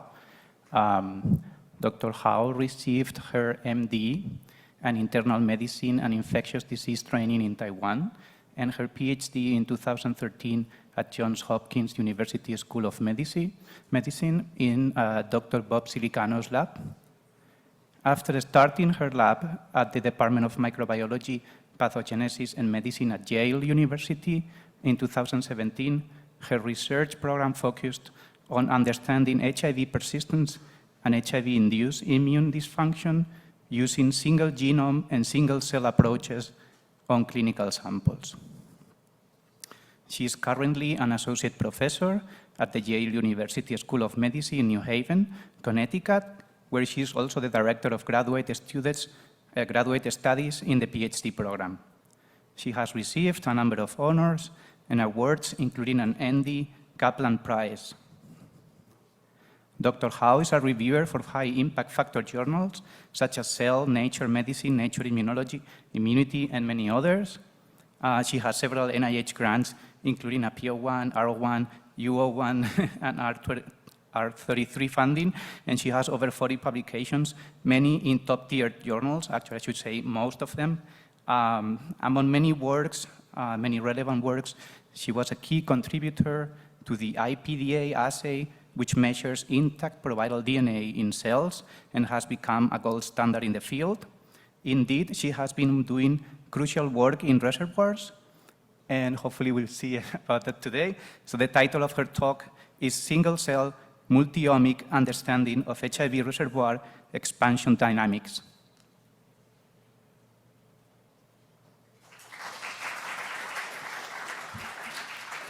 Thank you so much for the kind introduction, and thank you, Savita and organizers, for having me here. It's really my great pleasure to share some of our work with you.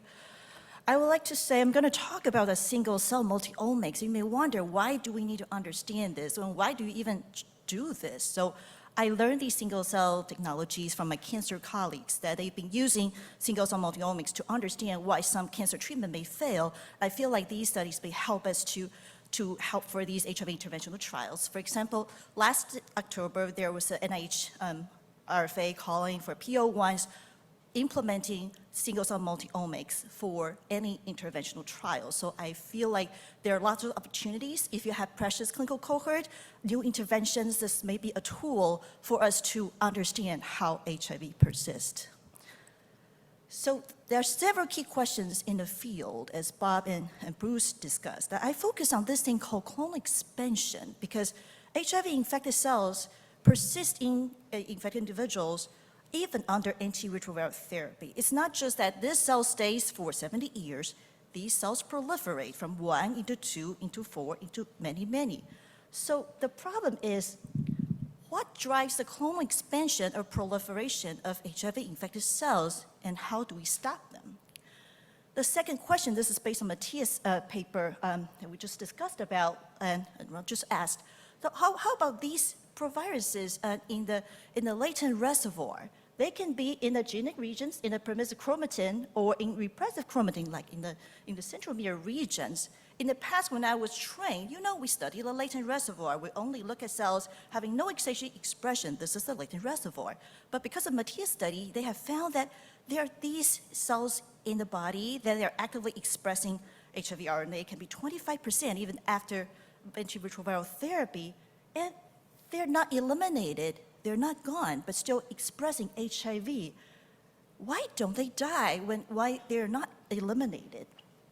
So we have this problem because HIV integrated into the human genome, and ART cannot kill these cells because it's already integrated.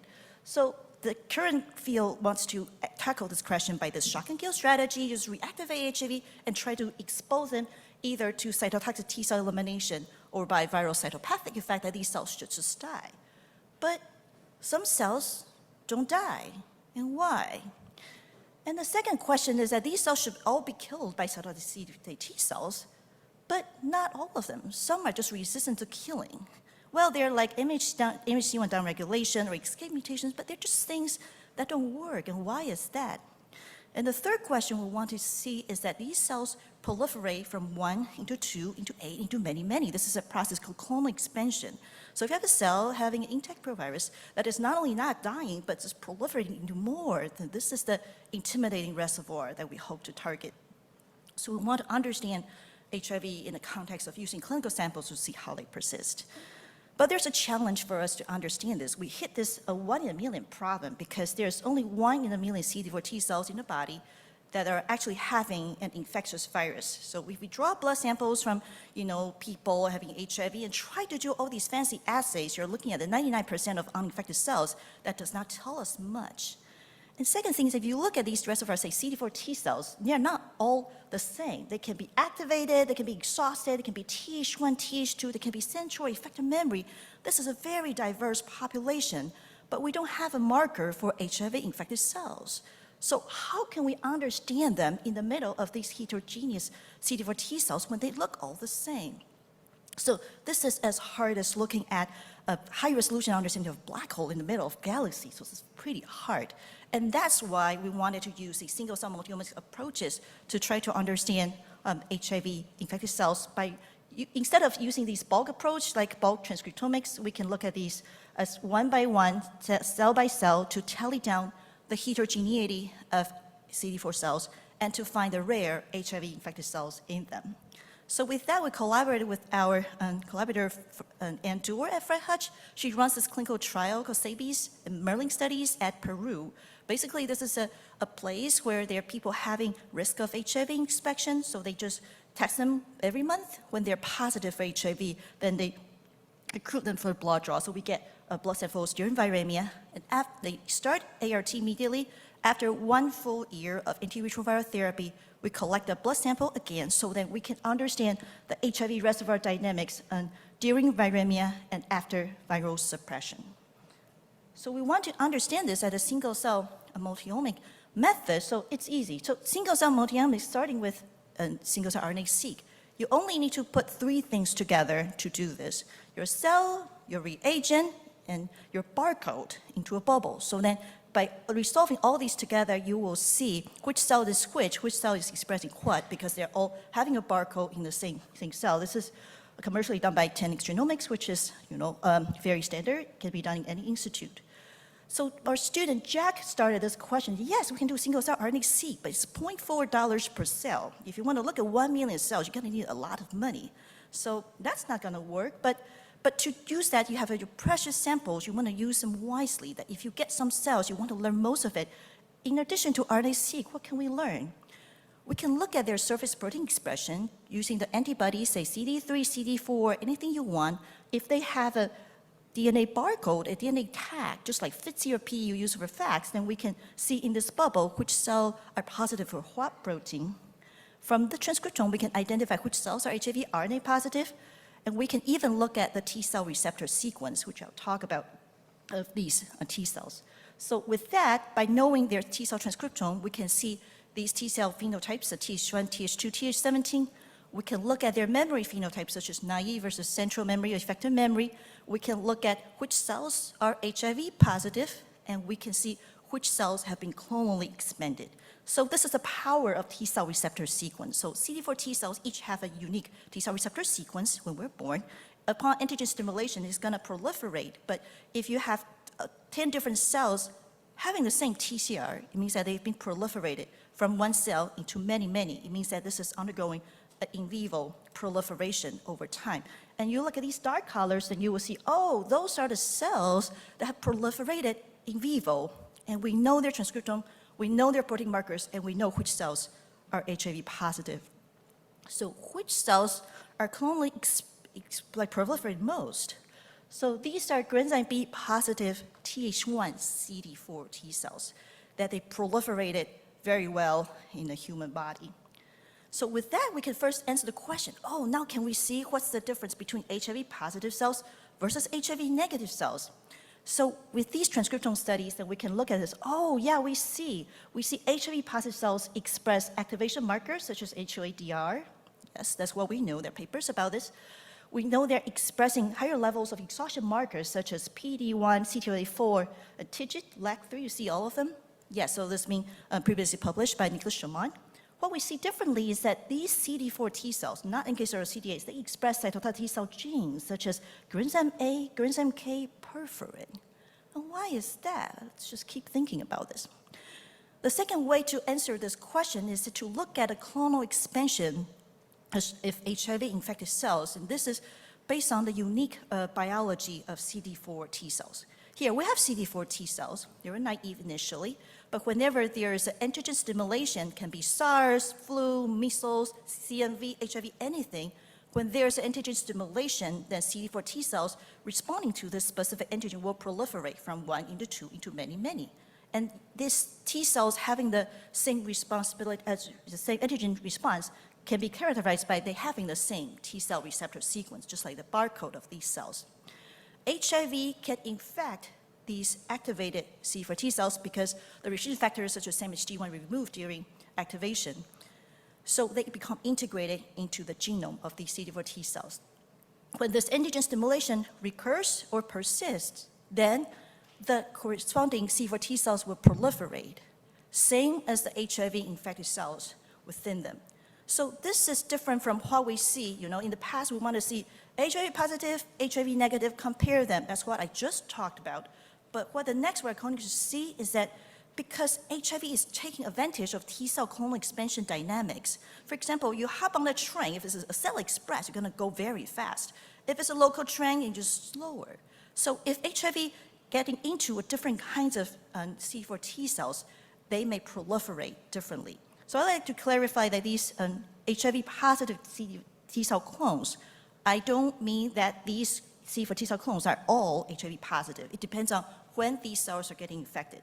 If it's at the very beginning, the very one cell getting activated, then all the population are HIV positive, but likely only part or small part of these CD4 T cell clones responding to the same antigen are HIV positive. So what are these HIV positive T cell clones? Yes, you can see that there is a population, like the quite red there. What are they? Those are the cells that proliferated a lot that we are trying to target and eliminate. So we look at 3 different things: clone size, clone expansion dynamics, and immune phenotypes. So what are those? Clone size means if you have 100 cells versus 1,000 cells having the same TCR sequence, you're like, oh, if you have 1,000 cells having the same TCR sequence, it's a big clone. One cell proliferates into many, many. Same with 100, it's a small clone, great. So if you compare HIV-positive T cell clone versus HIV-negative T cell clone, in any condition that we tested, HIV-specific T cells, CD4 T cells, unstimulated stimulated cells, all of them are showing that HIV-positive T cell clones are just bigger in clone size. It means that they are likely taking a faster train, always bigger. And the second thing is clone expansion dynamics, meaning that during viremia and after viral suppression, what happened? There's 1 full year of antiviral therapy for your virus to decay, for your immune response to kick in. There are different T cell clones. During viremia, if you see 1,000, what happened after you treat them with antiretroviral therapy? The answer is on the right-hand side of you see that these are HIV negative T cell clones. They come and go, just like you get SARS, you see for T cells expanding, SARS is gone, they're decreasing. But on the left, you see that these are HIV positive T cell clones, that they peak at this level of 1, which means that they don't change over time, they don't decay. They stay the same. You saw 1,000 cells during my reading, you still see that 1,000 after viral suppression. But what are they? Because we have these single cell technology, so we see what exactly these cells are. So 75% of these cells are granzyme B positive cytotoxic CD4 T cells. Because they hide in these, they are taking a faster train, and that's why they can proliferate better. So we confirm this looking at their transcriptome. Indeed, these T cell clones are granzyme B positive CD4 T cells. We validated this in fact study using the SAVIS cohort and an independent cohort in Wistar Institute. And almost at the same time, Michelle Nussenweiss group, using similar strategies, they also found that HIV positive cells are indeed enriched in cytotoxic CD4 T cells. So what are these CD4 T cells? They actually do something. You're like usually thinking CD4 T cells are just helpers. You say they're cytotoxic? Yes, like in case of like cancer and tuberculosis, there are many occasions they said, well, the CD4 T cells are just doing their job as a great adaptive immune system. So last year I gave this talk at Croy. Then before I finished my talk, Brad, my friend Brad, just emailed me, Yachi, did you check this thing called Serping B9? I said, I have no idea what you're talking about. So he sent me this paper. Here we go. So these cytotoxic CD4 T cells, CD8 T cells, NK cells, or even Tregs, what do? When they see their target, they throw different things to kill their target, such as perforin to dig a hole, enzymes to kill the target cell, to initiate apoptotic pathways as part of these responses. But when you are making these lytic granules, such as granzyme B, then sometimes this lytic granule in this this bubble, then they can leak out or fall back to you. So these cytotoxic T cells have this natural response making Serping B9, which is a protein that inhibits granzyme B. So granzyme B comes back, it's okay, we're protected. It's like a shield to protect themselves from self-inflicted injury. So Brad said, did you see Serping B9 expression in your cells? I was like, okay, let's see. Oh yeah, see, there's a red dot, like this, yeah, there's increased Serping B9 expression in granzyme B Th1 in HIV positive cells. Oh wow, so what does that mean? It means that these cytotoxic CD4 T cells, they're robust, like adaptive immune cells in our body. They respond so well to antigen, that's why they proliferate so well. They have the Serping B9 as a shield to protect them from being killed by themselves, granzyme B. However, we're hypothesizing that CD8 T cells come and want to kill the cells. You have the same weapon, you have the same shield, and that's why you can't kill the target cells. And as the chronic antigen stimulation continues, such as HIV itself, CMV, cancer, anything else, then these cells, because they're robust in antigen responses, they just proliferate over time. So we would need to think about strategies to stop the proliferation or stop the chronic antigen stimulation. So I hope the first part of the story, I showed you that HIV positive T cell clones are larger in clone size, they don't go away, they persist over time, and they're granzyme B positive cytotoxic CD4 T cells.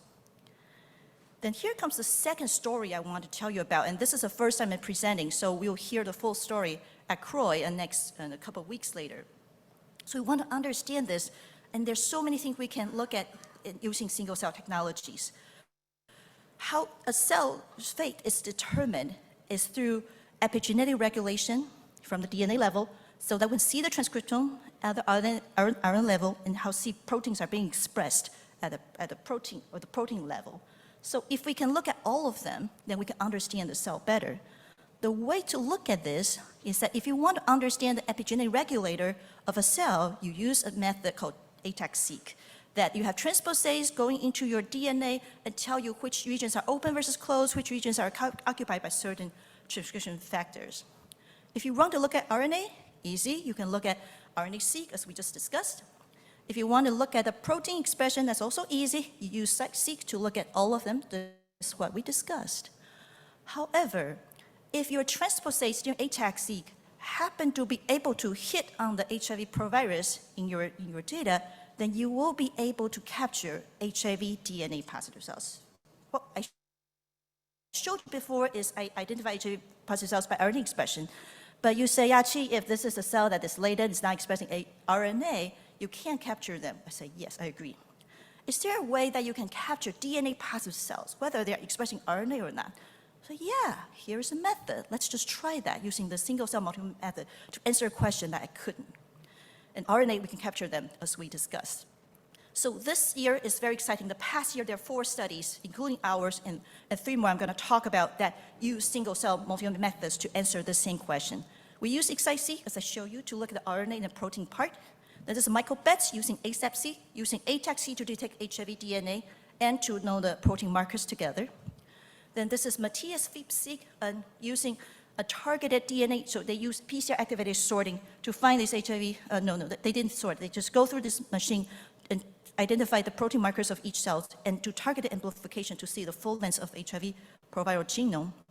And this is Eli Boritz and Ian Clark's and Find-Seq using PCR-activated sorting to sort cells into a pod of 100 cells together to look at their cellular phenotype. Not yet at single cell level because of the RNA quality, but this is how these papers coming together, trying to answer the question, what are the cellular state of the DNA positive cells that are not RNA positive? Is there a way that we can look at all of them together, plus the epigenetic regulation of these cells? So this is Yulong, our postdoc, using a new method called DogmaC that was initially pioneered by Aviv Regev and Peter Smibert by Nature Biotech in 2021. With that, because you combine ATAC-seq, RNA-seq, and protein profiling all together, then you can look at every single part, your epigenetic regulation, your immune phenotype, and protein expression in HIV DNA positive cells versus HIV RNA positive cells. We use this method for the same sapiens cohort as we discussed previously, having blood samples during viremia and after viral suppression, with 4 unaffected individuals as our controls. So with that, you can see we have the power to look at every single cell. For example, you can look at their transcription factor that defines their cell fate, such as Th2, Th1, Th2, Th17. You can look at RNA-seq and to look at their transcriptome. And by adding 171 protein markers, then you can integrate everything together to result into a high-resolution understanding of all 3 modalities to define every single cell, not by just one RNA-seq, but all of them to define them together. If you look at only ATAC-C, we know they're Th1, Th2, or 17s. By adding RNA-seq, you know a little bit more about these cells. By combining all 3 together, you can have high-resolution understanding which kind of memories, and what are they expressing, what are their epigenetic regulators. Then we added TCR receptor sequencing to this method so that we can even tell you what are the clone sites. As you can see, the biggest clone on the left is still the Granzyme B positive T cells. So with that, this is what we found, and this is the key I want to discuss with you. Like during viremia and after viral suppression, we captured HIV DNA positive cells having no detectable HIV RNA in them. We can compare them with HIV RNA positive cells as we discussed before. So this is the first time we're able to see HIV DNA positive cells that are not expressing HIV RNA, and what are the cellular state of them without any activation. Then we can use T-cell receptor sequencing to look at their clonal expansion dynamics. First thing, what we weren't able to tell you before is that what are the epigenetic regulators of these cells for them to persist. On the left are DNA positive cells, HIV DNA positive cells, no HIV RNA. On the right are RNA positive cells. You see that, yeah, there are some differences. So what's the difference? We found that HIV DNA positive cells that do not have RNA, they're mainly driven by ROR B and ROR C. These are like Th17-like kind of transcription factors. And the HIV RNA positive cells are dominated by Jun-FOS, the AP1 pathways, and BAC2. Then looking at transcriptome, we can see, yes, now we can see that DNA positive cells and RNA positive cells have a different immune profile. So what are they? And because now we can look, we can see that, oh, those HIV DNA positive cells, they're expressing homing markers such as integrins alpha-4, apoptosis pathways, and proliferation pathways. They look quiet, but they're proliferating. Those HIV RNA positive cells are expressing type 1 interferon responses like IFI-54, ISG15, and necroptosis because they're undergoing this active infection. Then finally, because we know the protein markers, we can capture there's 171 surface protein expression of all kinds that you can see. Then you can see that, yes, HIV DNA positive cells versus RNA positive cells are somewhat different. And what are the markers that are showing this difference? on the top, I'm showing the purple ones are the markers that we see increased in expression in both DNA positive cells and RNA positive cells, such as CCR5, as we just see. And there are other markers such as CXCR3 and KLRB1 and CD2, the SLAM, is discussed in previous Nature papers, and the activation marker CD38.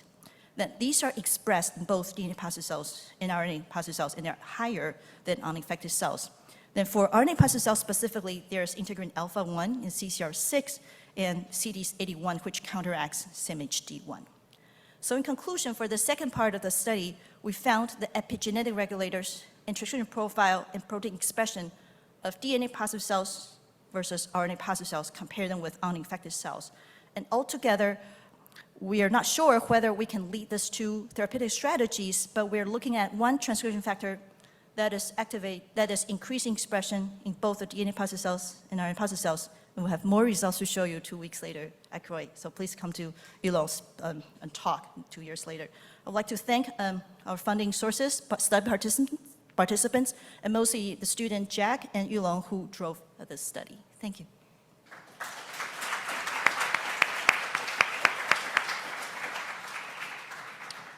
Thank you for a great talk. Any questions?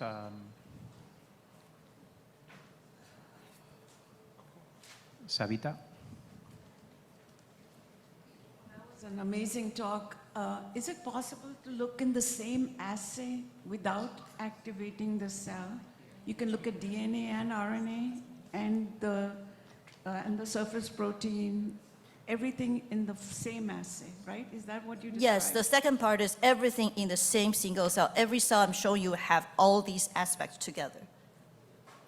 So it's called occupancy. Yeah, but you still find cells that just have DNA Yes. in them. Yes. So those would be the true latent reservoir? Which is the latent reservoir? I would say it's at the limit of detection that we are not able to detect HIV RNA. To say they're truly latent, it's hard to say. What if you sequence much deeper? Maybe you'll find some. I would say that these are not the highly expressed cells shouting out lots of RNA.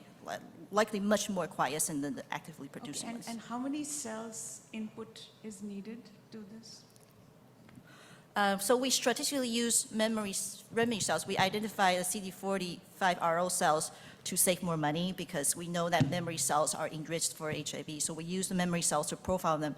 But still, it depends on the cohort. So this is the early treatment cohort. And then like 1 year after viral suppression, we see more HIV positive cells. If you use a chronic, treated cohort, they will have much lower frequency, which means that you just probably need to throw in millions of cells to get to some, to find answers. Perfect, thank you. Oh, one more, Mario? That was a great talk, and I agree that clonal proliferation is going to be a really tough nut to crack. But I'm wondering, does the RNA expression in cells that undergo expansion, is that maintained? Is that an intrinsic property of the provirus? So that regardless of where the integration site is, when the proviruses are duplicated, they maintain RNA expression? Can you answer? Yeah, that's a good question as we discussed. Like, are they constantly expressed? So then we take a screenshot of what's going on. We catch just one time point. My thought is that the antigen response is always the key to turn things on because HIV promoter has these NF-κB, NFAT, and all these sites. Like when this is antigen coming in, you'll be on, antigen's gone, then it's off. So I can't say for sure, but I would say it's reflecting the antigen response of the cell at the moment. Are they constant? I'm not sure. And I need to say that the antigen response is actually not a yes/no response. There's a spectrum of like a distribution. You can get an antigen, but the cell may not be responding. So hard to say. And even with RNA expression, will that lead to antigen presentation, protein expression? That's another thing. There's still hurdles for RNA making into protein production.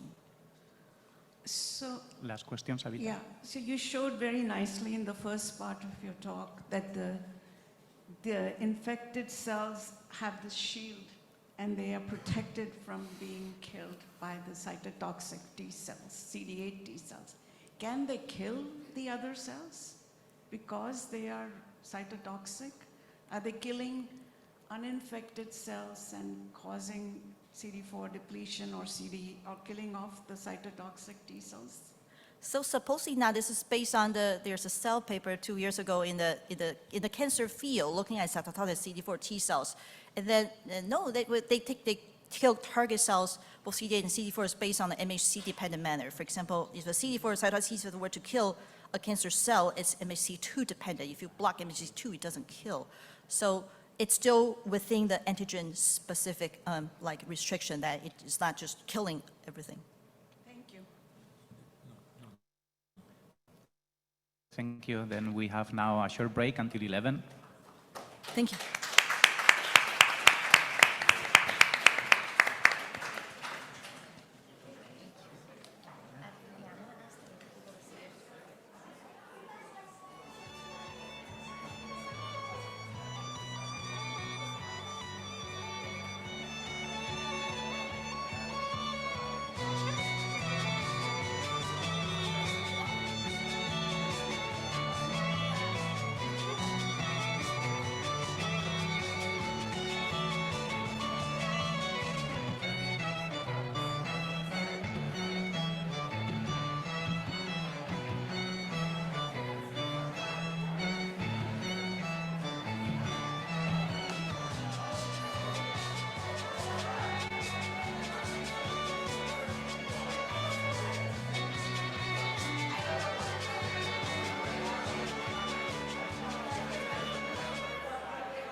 Hello, it's coffee break. Please enjoy yourself, stretch out, and come back.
Please take your seats. Students, please round up the people from outside.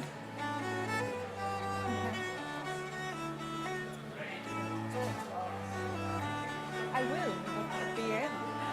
Not right now. I did say that.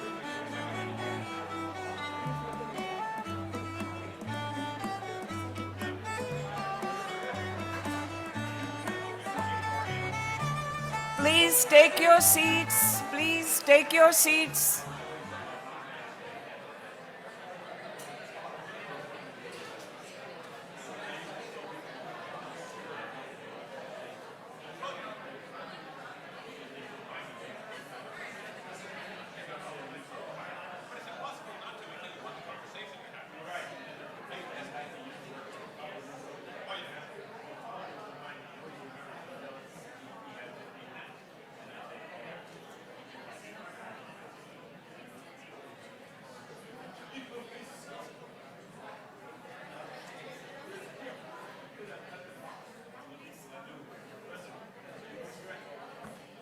Everyone, please take your seat. We are going to start the next talk in a minute.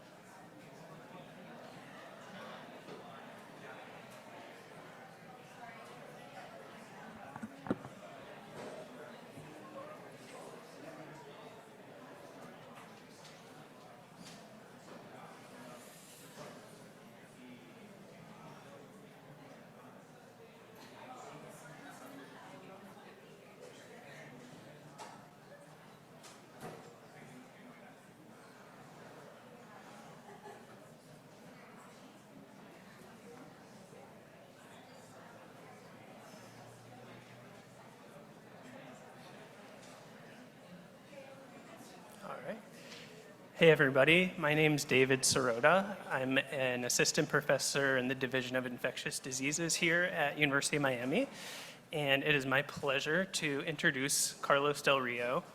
He's a distinguished professor of medicine, global health, and epidemiology at Emory University. As of a few weeks ago, he's also the interim dean of the entire medical school of Emory University. He's had an illustrious career so far. Highlights include being the current president of the Infectious Diseases Society of America, past president of the HIV Medical Association. He's been chair of the scientific advisory boards for PEPFAR, NIDA, and UNAIDS. During COVID-19, he's been a leader locally, nationally, doing research, developing policies, writing publications, tweeting to as many thousands of followers, and making countless media appearances. Most famously, Dr. Del Rio served as one of my mentors and attendings as an ID fellow at Emory University. He continues to advocate for me now as a faculty member and has advocated for many other people in his orbit. And he always gives a very nice, thoughtful, and wise presentation. So welcome, Carlos.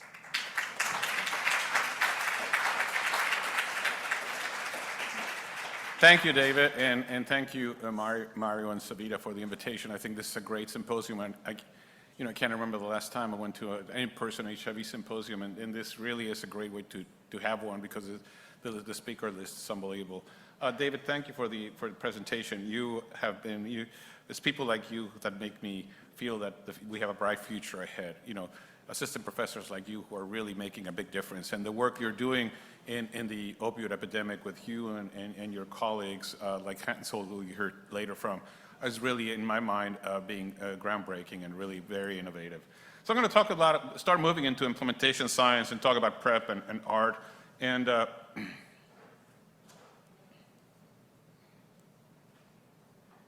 so forward. Okay. So, 2021 was a horrible year, right? We had almost 400,000 Americans die from COVID, and a lot of the HIV testing was not done. A lot of people were not in care. I think we really are reversing a lot of the gains we had made in the HIV epidemic. But at the same time, it wasn't all that bad. That was the year that FDA approved the first extended release injectable for the treatment of HIV, but it's also the year that FDA approved the first long-acting injectable for HIV prevention. And this is really two very groundbreaking approvals that have been made. And we were all consumed by COVID and other things, so a lot of people just didn't pay attention to this, but this is really a tremendously important moment. Long-acting injectables have had a place in medicine for many, many years. And the basic reasons why we use them is because of adherence, for convenience, or for choice. And when you think about the treatment of HIV, those are exactly key words on what we do, right? We want people to adhere to our therapies for both prevention and treatment. We want convenience. People want the most convenient way of getting a medication. And people want to have choices. They want to have opportunities to choose different circumstances, what best works for them. So let's talk about treatment first. Talk about data, logistics, the challenges, and what's in the horizon. So I'll tell you about two patients. This is two patients in our clinic, and I was telling David before that despite being very busy, I continue to like to be in the clinic. Number one, because I'm a physician by training, but number two, because really that's where we learn the science. It is really at the bedside and in the clinic where you realize what the clinical questions are that then you can start thinking from a research perspective. So RB is a 51-year-old man with HIV who was diagnosed in 1990 when he presented with PCP. He suffers from severe pill aversion, which has impaired his ability to stay consistently on ART, and thus has opportunistic complications, including hand. He's adhering to medical visits, and when taking his medications, he's virologically suppressed. He comes to clinic frequently, but many times he's not virologically suppressed. KP is a 43-year-old male with HIV diagnosed in 2003. He has severe neuropathy, but works 2 jobs. He struggles with remaining a closet as a gay man due to stigma, has lost 2 partners due to AIDS, and battles depressions and guilt. He often misses visits, but responds to text. His viral load is often low, around 1,000 or so, but he rarely is fully suppressed, and he gets his medications through the AIDS Drug Assistance Program. So just keep those 2 patients in mind. So a couple of really critical studies that were were done that led to the approval of long-acting injectables for treatment are the ATLAS and the FLAIR study. And both studies were published in the New England Journal of Medicine. And they basically both showed how effective long-acting cabotegravir and rilpivirine was compared to standard oral regimen. And you can see whether you looking at a percent virologically suppressed or virologic success. It was basically fantastic, and the primary endpoint was met of non-inferiority was met in both studies. One study was treating naive patients, the other one was treating patients who were already suppressed. But basically this pooled analysis of both studies shows that at 48 weeks this was just as good as oral therapy, which is already pretty good. But the other data that I think is critically important is to see that there was high satisfaction with this therapy, right? And the LATITUDE study by Margolis and others, it showed very clearly that people prefer injectables. That many of those patients prefer now an injectable because of convenience, because it was convenient for them. So the studies were done initially by dosing every month, but because of the high half-lives of both these drugs and the way they're administered and the way the microparticles, how they are. In fact, you could probably dose them every 2 months. And in fact, in the ATLAS 2 study that you could see at their 96-week results, when they compared 8 weeks to 4 weeks, it was basically no different. So you can clearly go to injectable every other month. Now the problem is, yes, these drugs have incredible half-life, but they also have a very, very long tail. And the median half-life after last injection with cabotegravir, how long does it take for cabotegravir levels to become undetectable? Well, in males, it takes about 43.7 weeks. And in females, it takes about 67.3 weeks. And the higher your BMI, the longer your tail would be. And this, of course, we'll talk about prevention, but in treatment has tremendous implications. I mean, at some point in time, you get below the IC50 for the virus, and at some point in time, you continue to have levels of drug, which we know for a long time, this is a great way to induce resistance. So this is how the medication is currently available. It's called Cabenuva, produced by ViiV, and it's a combination of cabotegravir and rilpivirine. And the way you need to do this, the way the FDA tells you to do this, is you start with a 30-day oral lead-in, and then after you do a 30-day oral lead-in, then you start with Q4 weeks injections, and you can do this as, also to Q8 week injections. But the way it's done is you have to start by giving people cabotegravir plus rilpivirine orally to show that they're not, develop a allergic reaction, et cetera. And so it's not easy. It's not like somebody comes from the clinic and you can inject them right away. So who's eligible? If you look at the FDA criteria, what the on-label criteria, well, it's virologically suppressed individuals with less than 50 copies who are on a stable regimen. They have no history of treatment failure, no known or suppressed cabotegravir or rilpivirine resistance, and no hypersensitivity to either agent. So in other words, a really, really elite group of patients, right? And even with those patients, there's a lot of challenges. How do you access the drug? How do you administer the drug? How do you track patients? How do you retain patients to start coming back to your clinic? Now, the question is, so medication access, well, in order to get the oral lead-in, you have to get the drug from ViiV because actually it's not available in drugstores. So you have to call ViiV, you have to get the oral drugs, and then you will start the patients. You get prior authorization, which is usual for most injectables. The different insurance types cover this differently. So if you happen to have ADAP, depends what your state does. For example, in Georgia, the ADAP does not yet cover these agents. Different insurance companies will tell you different. They have different copays. And a lot of insurance companies deny it because they say, well, no, this is expensive. No, the cost of this is close to $6,000 per month, and we want something a lot cheaper. Our patients can be in drugs which are much cheaper than this, so why should we approve a regimen that is more expensive? Then you have to worry about drug administration, right? Cold storage chains. You have to get their drug to room temperature for 15 minutes and stable for 6 hours, and syringes up to 2 hours. So when you know the patient is coming, what time do you take this out of the refrigerator? What time your pharmacy prepares it? How long can the patient be late? Let's say your patient is coming in, you have it ready in the clinic, and the patient says, oh, I can't go today, I'm going to have to go tomorrow. Well, if you're going to come tomorrow, then we're going to throw this away and got to get a new drug if we already prepare your medication. And if we wait until you come to the clinic to prepare the medication, well, you're going to sit around for quite a while before we can thaw it and get it ready to be administered. You have to give 2 injections. They're all intragluteal. Other sites are being investigated, but at this point in time, you have to go intragluteal. A lot of patients have, for example, silicone implants and other things that make it you have to then go around. You have to have a private space for injection with trained personnel to give these injections. Your healthcare system may regulate who's able and who's not able to give injections. And then you start doing monthly visits. And many of us, what our patients like is that they come to clinic every 6 months, and some of them even come even less than every 6 months, right? Every year, they're doing well. This is the patients that we see every 6 months and they're doing perfectly well. Now we're telling these patients, well, you got to come every month or every other month to get your injection. And if you got a clinic of, let's say, 2,000 patients with 15% uptake, you have 300 patients with monthly injections at 2 sites, 14 patients daily, for 22 working days. I mean, that you do the math very quickly, and you really have to rechange your clinic operations, and that's only with a 15% uptake. Then you have to develop a patient tracking and retention system, right?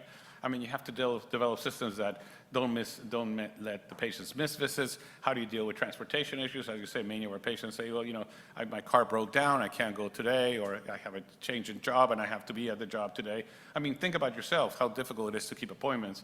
And then, if you miss doses, the package insert says if you miss it greater than 7 days, you have to bridge with oral therapy. So you need to obtain, again, PO cabotegravir until you can get an injection. And if you miss it for more than 2 months, you have to restart with induction dose of injectable agents. So again, a lot of nuisances to make this something that is easy and applicable. Okay, so I go back to the 2 patients we talked about.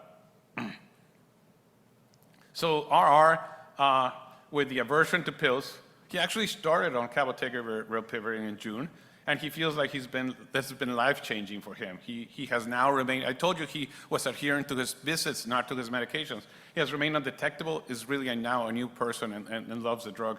KP is, who had stigma and many life stressors. Well, he wasn't eligible for long-acting agents, and he's not consistently undetectable, and the drug is not available for ADAP, so he has not been able to get this drug.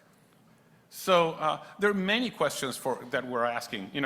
This is a great option if you happen to be at this point in time through the FDA, if you happen to be a stable, highly adherent patient.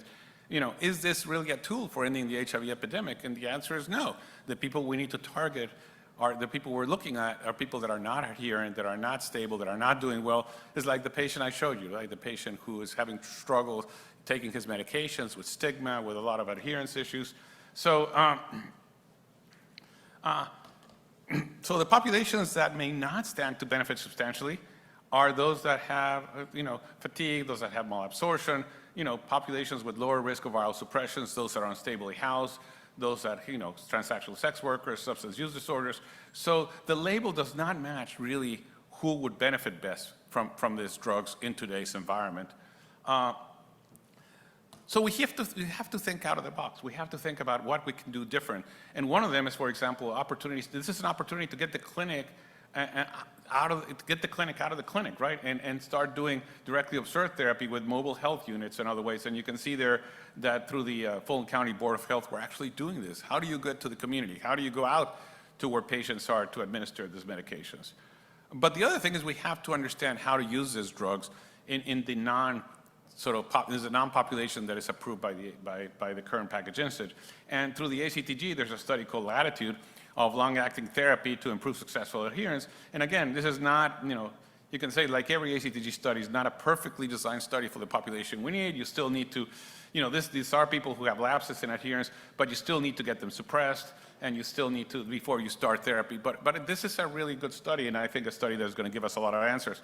In addition to that, Monica Gandhi in San Francisco, who's always ahead of the curve and doing different things, she said, I don't care about the package insert. We're just going to go ahead and use this drug in our patients. And in a small group of individuals that she did this in her clinic that were not adherent, she's been able to obtain excellent results. So I think we need to really break the box and get out of the box and really think more creatively if these drugs are really going to be effective. So So these long-acting agents have the potential to have an important impact in the therapy of HIV, but at this point in time, we really need to understand how to use them best, and we really need to understand how do we use them in the population that actually is going to benefit the most from. Because if we just stay within the package insert, we're not going to get anywhere in ending the HIV epidemic.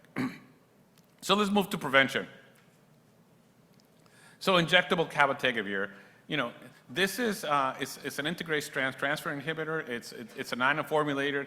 It was developed initially, as I said, for HIV therapy, but then it was shown in animal models this was effective for prevention. And there were 2 pivotal prevention studies that were done comparing cabotegravir injections to daily tenofovir and trosidabine. And these were unique studies. One of them was in men who have sex with men, and the other one was in transgender women, and the other one was in cisgender women.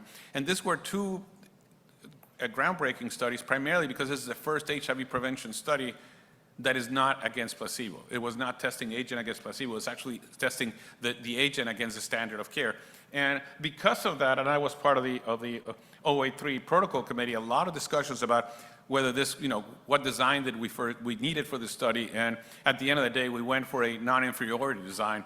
And when I'll show you the results that show superiority, you have no idea how many nightmares that cost to the biostatisticians, right? Because when you do a non-inferiority design and you have superiority, biostatisticians have quite a cow trying to understand that. But the drugs basically showed that we very, very effective in HIV prevention. And in fact, oral therapy is very effective in HIV prevention. This was better than oral therapy, and that really is groundbreaking. It was also safe, and again, you have implementation challenges that we're trying to address right now. But again, this is also another incredible breakthrough. And here's the results of the 2 studies, HPTN 083 and HPTN 084. As I said, it's different because HPTN 083 was an inferiority design. HPTN 084 actually was a superiority design. But both studies showed that cabotegravir was superior to oral tenofovir and trosidabine for prevention of acquisition of HIV. And you can see how effective this was when you think about, that none of us thought the results were going to be as good as they are. The challenge is obviously that there were some patients that got infected in the setting of receiving therapy. And there were some patients, a couple of the patients that were infected at enrollment in HPTN 083. And when you look at those infections, what you realize is the detection of infection when you're getting these drugs is incredibly challenging. Detection of somebody being infected is really incredibly challenging. And baseline viral load certainly will be useful in the majority of patients when they come in. But after that, you get a reversion of the antibody antigen testing with HIV RNA testing really occurring differently. And you may not be able to detect integrase resistance for a long, long time. And you can see that from baseline, it took about 60 days to detection with the cabotegravir versus only about 36 days if you're taking tenofovir. And if you took an incident infection, it took us about 7 to 68 days to detect somebody was infected if they were in the oral agent. But if they were taking cabotegravir, it took sometimes 6 months to detect somebody who was infected. And it's not because we weren't seeing the patients. It was basically because those breakthrough infections produces really, really funny results in your HIV testing and produces really funny results in your viral load testing that really led to a decrease in difficulty in detecting. And you can see here in this cabotegravir breakthroughs how it took really having to go back and do additional testing to really understand. And some people were non-detectable or intermediate, and the test results were hard to interpret. And I have one of those patients, and this patient really just has positive, DNA, and that's it. Everything else is negative, but we're convinced this person is infected, and then with them therapy, they did fine. So this really has changed the way CDC recommends how we look at detection of infection. And basically what the new recommendations for PrEP say is, well, you need to use HIV RNA regularly, not only at baseline, but at continuously.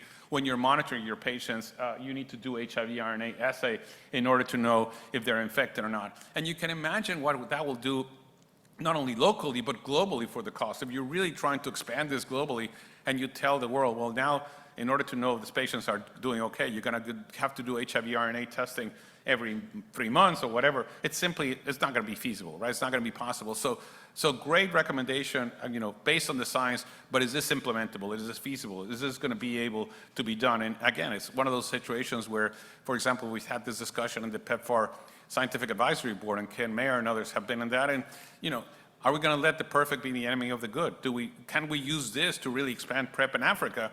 Or are we going to say, well, you can't do it because you're not going to be able to afford HIV RNA testing regularly in order to do this? And I will tell you that CDC, in order to just not keep it with injectable cabotegravir, now they're saying you need to do HIV RNA testing on regularly monitoring, regardless of which PrEP you're taking, whether it's oral or injectable PrEP. And again, that for clinics is going to be, it's going to break our bank, basically.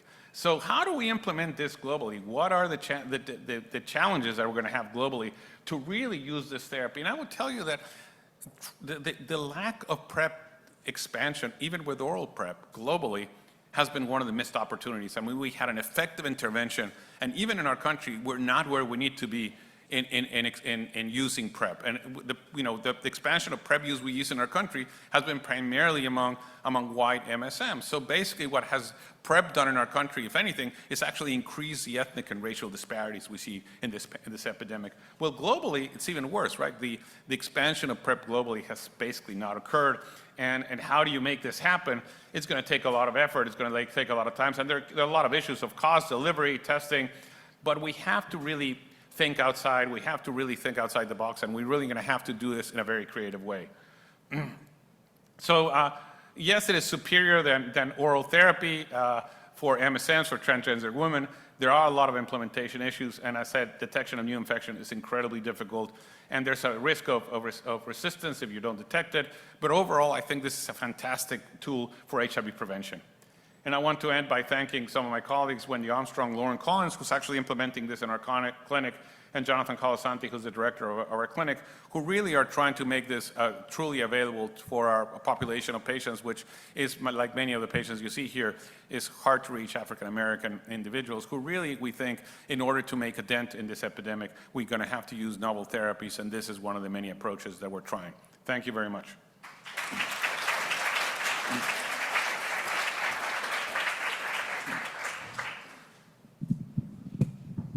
We have time for a few questions. Number one. Thanks for that, Carlos. I mean, one of the biggest issues in individuals with antiretroviral therapy is stigma. So do you see a day when long-acting formulations could be delivered in a way that would make the administration known only to the individual and not to anyone else in the family or social circle, or so that stigma could be?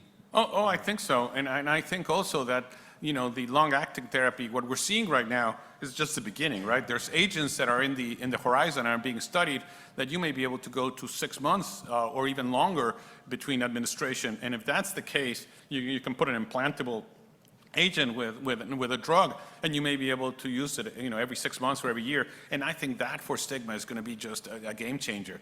I mean, the fact that somebody doesn't have to have pills will really make a big difference. And I do think this is, for stigma reduction, this is a great intervention. Okay, we have a question number 3. Oh, Carlos, that was a great talk. My question to you is, yeah, we are giving this out, to viremic patients at Ward 86. It is something we're trying to do in a very controlled way, and we'll present more data at CROI. But long-acting cabotegravir and rilpivirine has not been approved by the WHO for low and middle income countries. And cabotegravir is PrEP has. And I was wondering what your thoughts were about that. And, clearly we need to advocate for lower costs. There is a cold chain. But if we're talking, like Mario said, about stigma, if that's a huge barrier worldwide, I think I'm just curious what your thoughts are that they put in PrEP and not treatment on the WHO guidelines. Well, I agree with you, and I think, through PEPFAR, we're doing a lot of talking to WHO and to UNAIDS, et cetera, about the need to approve these agents and make them part of the essential, medication list, primarily also for injectable cabotegravir for prevention. I mean, I feel that there's an obligation for those countries in Africa that participated in HPT in 084 to have these medications available. I mean, the women in those countries showed us how much, I mean, think about all the HIV prevention studies in Africa and women that have failed because of issues of adherence. This is the first HIV prevention study in women in Africa that shows superiority and high-level results. The population, the users are telling us something, right? Listen to your patients. The users are telling us this is an intervention we will take and we want it. So we also need to get injectable cabotegravir for prevention really scaled up immediately. And I think through PEPFAR, again, we're trying to really do that. And we have a commitment from Ambassador Nkengasong that actually to make that a reality. I think it's going to be prevention a lot sooner than therapy, quite frankly, because, it's hard to beat therapy when you have, the current regimens of dolutegravir, tenofovir, and tricidabine for less than $1 a day. It's really hard to think about beating that price, no matter what you do. Okay, we have a question back there. Go ahead. Good afternoon or good morning. Thank you for your wonderful talk. I'm Yanis Mamiglidzis from WHO, Ukraine, the country office there. And in fact, we are actually considering, even in Ukraine, given the current context, introduction of long-acting cabotegravir. We're trying to sort of engage the company. But just sort of like a comment to the group, there is a voluntary licensing agreement between ViiV and also the Medicines Patent Pool to have generic manufacturing of long-acting cabotegravir. But we don't see that until sort of 3 to 5 years out, we'll actually have a generic product likely available to low middle income countries. And so that's sobering, but there's work that's happening in that space. And thank you very much again. No, I think it's really important. Again, something that I think is the number of infections that could be averted if we scale this up, if we scale PrEP period, would be enormous, right? And we have to make a decision. At some point in time, we're not using the tools we have for prevention. I think we have one more question there. Hi, I really enjoyed the talk. I guess I'm thinking about PrEP, test and PrEP, same day, same time. It seems like if we send people home and waiting for the results of the antiviral test, we really could lose them.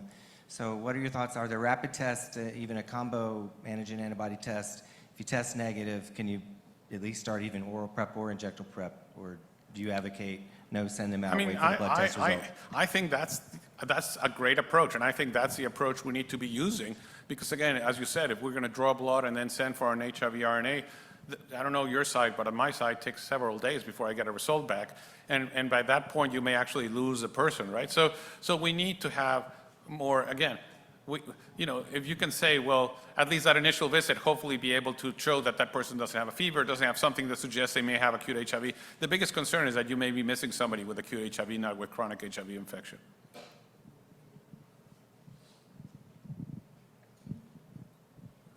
Okay, thank you, Dave. All right, thanks.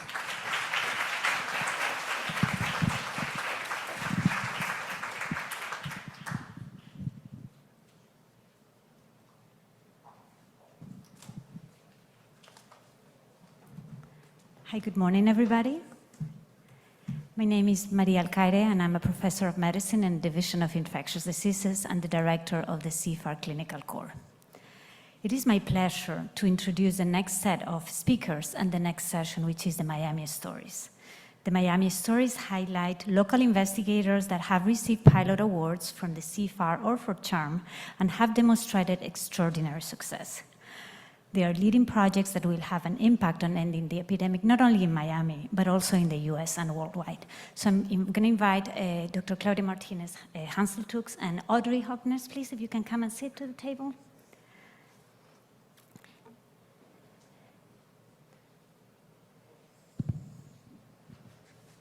Okay.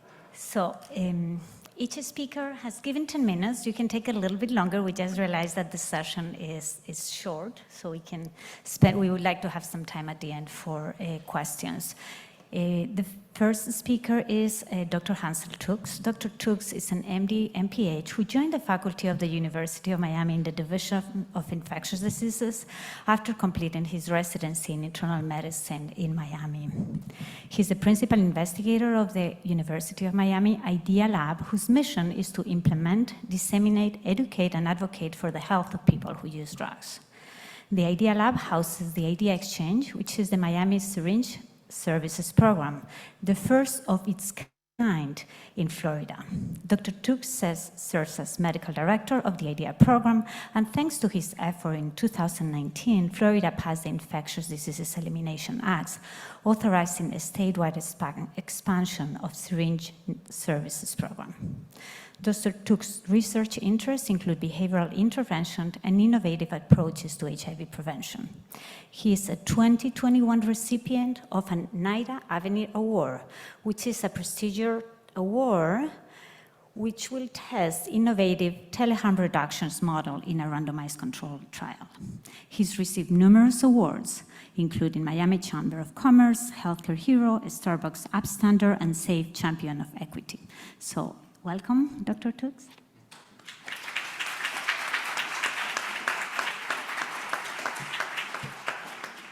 Thank you so much, Dr. Al-Qaeda, for your kind words. I do feel, however, that this is kind of a setup, having to go after Carlos Del Rio, but I'll accept it. So I'm going to talk to you a little bit about implementation of Florida's Infectious Disease Elimination Act, and I'm going to talk to you about how a Miami story goes statewide. So a lot of you have seen this slide before. It's basically the decade of my life that went into passing syringe services throughout the state of Florida.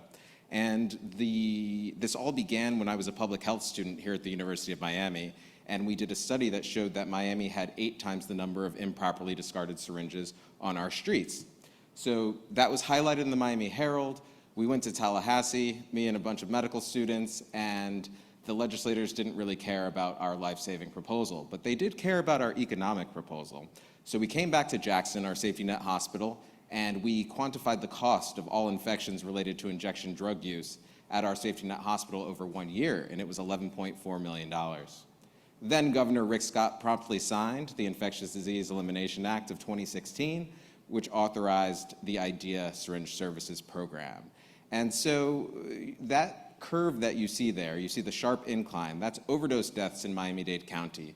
With our street-level distribution of naloxone, we had the first reductions in overdoses in our county since the closure of the pill mills. That was our first success. Our second major success was the detection of the HIV outbreak and response. So as Dr. Al-Qaeda mentioned, I serve with Tyler Bartholomew as a PI of the IDEA Lab, where we look to turn research into public policy. So we have done a lot of work in recent years to fix the imperfections of the Infectious Disease Elimination Act. 1, there's no state funding. 2, there's a restriction for one-for-one exchange. 3, we have to have county-by-county expansion, but we're working on it. So this first paper was a public health student, an MD MPH student came to me and wanted to replicate the study that I did as an MPH student looking at syringe disposal. And what we found was that the SSPs reduced the number of discarded syringes in the community. I think I should have the numbers there. I don't know where they went. So anyway, so even though there were many more syringes in circulation after we implemented our program, we had a 49% decrease in syringe litter on the streets of Miami. So this was a very effective lobbying piece for when we went to other counties to advocate for expansion. Another analysis of our longitudinal data at the Syringe Services Program looked at 3 distinct classes of people who inject drugs. We had people who primarily used heroin, we had a group of MSM who primarily used methamphetamine, and then we had our group which was at highest risk for incident HIV infection, which was our group of people who injected both stimulants and heroin. And in these 3 distinct classes, we found that the group that had the highest risk had the poorest syringe coverage being having 1 clean syringe for each injection. So our take-home message from this study is that one-to-one programs are ineffective. Finally, looking at our longitudinal data, we were able to show that through time there was a 58% reduction in sharing injection equipment and a 21% reduction in reusing syringes after we opened. So we're very proud of this behavioral change that has occurred with access to syringes. And basically the take-home message is what's been shown worldwide for many decades, is that SSPs reduce HIV risk behaviors. So then we had to figure out how to go county by county, and as you are in I don't know how to describe Florida, but it's super red, super, super red. So we had to take the fiscal approach to expansion. And I have to tell you, if me and my colleagues had to pass the Infectious Disease Elimination Act today, we never would get it through. So it's a really, really complex political climate here now in Florida. So if you look here, we were able to quantify the infections related to injection drug use in the hospital system in our state, and it was a whopping $380 million over 1 year. What was important was that we were able to do a county-by-county breakdown so that when we were moving to turn our research into policy, as we went county by county, we were able to show the costs in that jurisdiction. And these counties that are highlighted in red have all moved towards implementing syringe services programs. Tyler Bartholomew, who's not here today, but is my right hand, he did this vulnerability assessment as part of his thesis for his Ph.D.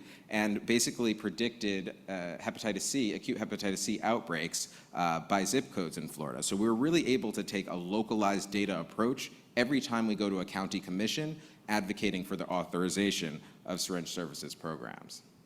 And we have great news. Today, we have 5 operating syringe services programs. I'm surprised that I didn't add the star. So Pinellas County, which is St. Petersburg, which is another EHE county, will be implementing syringe services in the coming weeks. So we're really excited that we went from 1 program pre-pandemic to 6 programs now.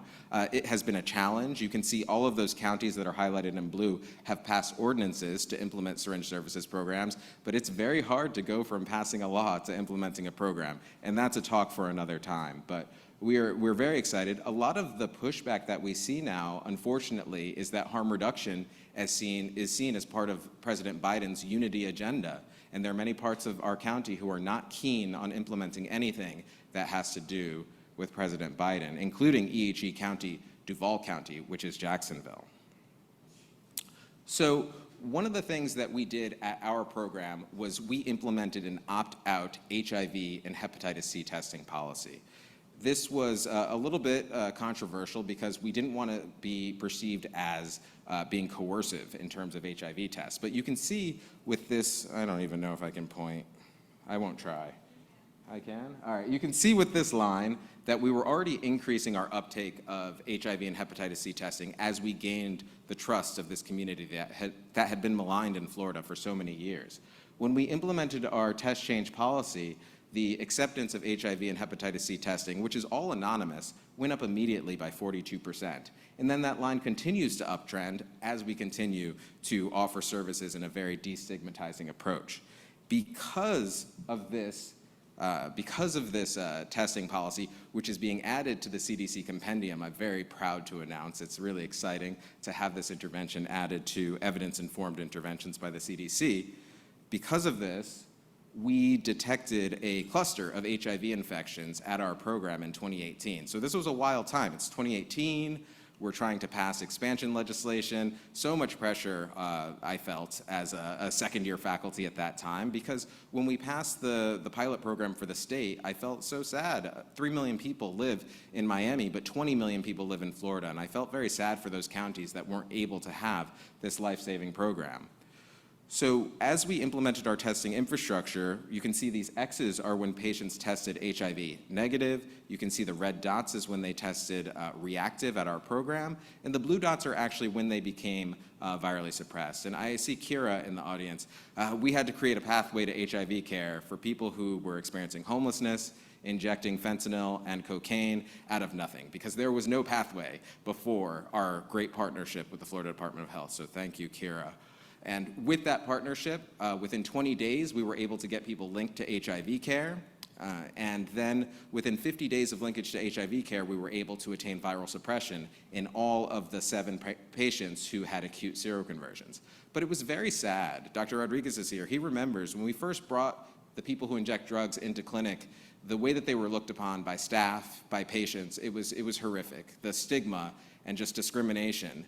So we had to try to figure out a way to deliver HIV care to this high priority population in a destigmatizing way. And that's how we came up with teleharm reduction.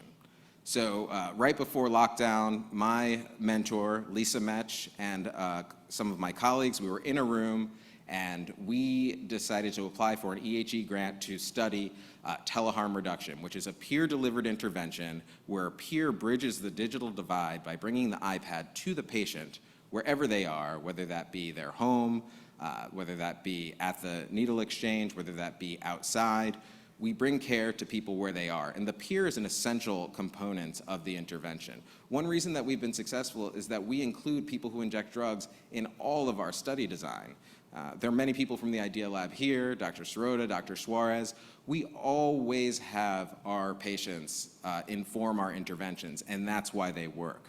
So the team goes out, they can bring medical care to participants in an on-demand fashion, basically like concierge medicine for people who inject drugs, because I think that they're very deserving of it. And then component 2 of the intervention is that the peer goes out, usually on a weekly basis, to bring medications to people, ask how they're doing, provide ongoing motivational interviewing, and if they need to see a physician or they need to see a psychologist, they're able to make that on-demand visit happen. Dr. Al-Qaidi mentioned the Avenir Award, of which I'm very proud, and we are currently executing the T-Sharp trial, which is a randomized controlled trial to study the efficacy of this teleharm reduction intervention in people who inject drugs. And why did we get this high-risk, high-reward trial? Because when we did our pilot study with 35 people who inject drugs, at 6-month follow-up, 78% were virally suppressed. And that is an astounding number, considering all of the challenges faced by the people that we serve every day. We're really excited because we think that this will be a transformative trial that has the potential to change the standard of care for all people who inject drugs. So with that, my acknowledgments. You see at the top is somebody, Lisa Metch. I cannot understate how important she is to me in my career. She has brought me to where I am today, and I'm just so thankful for all of her mentorship. The IDEA Miami team, there are so many people who are part of our team, our peers, our faculty, just an amazing group of people. Our participants, most of all, who have given us all of our ideas, such as pill lockers on site to prevent the loss or theft of medications and regular deliveries. The dean has been incredibly supportive of our endeavors, and to our cancer center for a little bit of fiscal support. And with that, I thank you for listening to this Miami story that we're trying to turn into a Florida story. And I think next is, well, Dr. Al-Qaidi will introduce Dr. Martinez, another Avenir Award winner.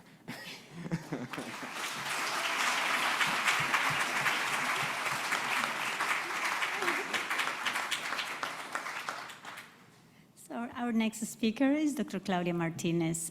Dr. Martinez is an associate professor of clinical medicine at the University of Miami Middle School of Medicine. She's one of the few, if not the only, interventional cardiology with really deep interest in HIV and cardiovascular disease. She's the PI of several ongoing studies examining cardiovascular disease in patients with HIV. She's established strong collaborations locally and nationally through her interaction with several networks, such as the CINICS and the MAX-WISE combined cohort study. And she's a member of several national CVD and HIV working groups. With support of the Miami CFAR, CHARM, and Claro, she successfully implemented and completed several local studies addressing cardiovascular disease in people with HIV. In 2022, she received the prestigious Avenir Award to examine the intersection of cannabis, HIV, and cardiovascular disease. She's one of the members of the Miami MAX-WISE combined cohort study leadership team and co-directs the CFAR Gender Minority Scientific Working Group and the Miami Underrepresented Minority in HIV Research Group. So thank you, Claudia, and we're looking forward to your talk.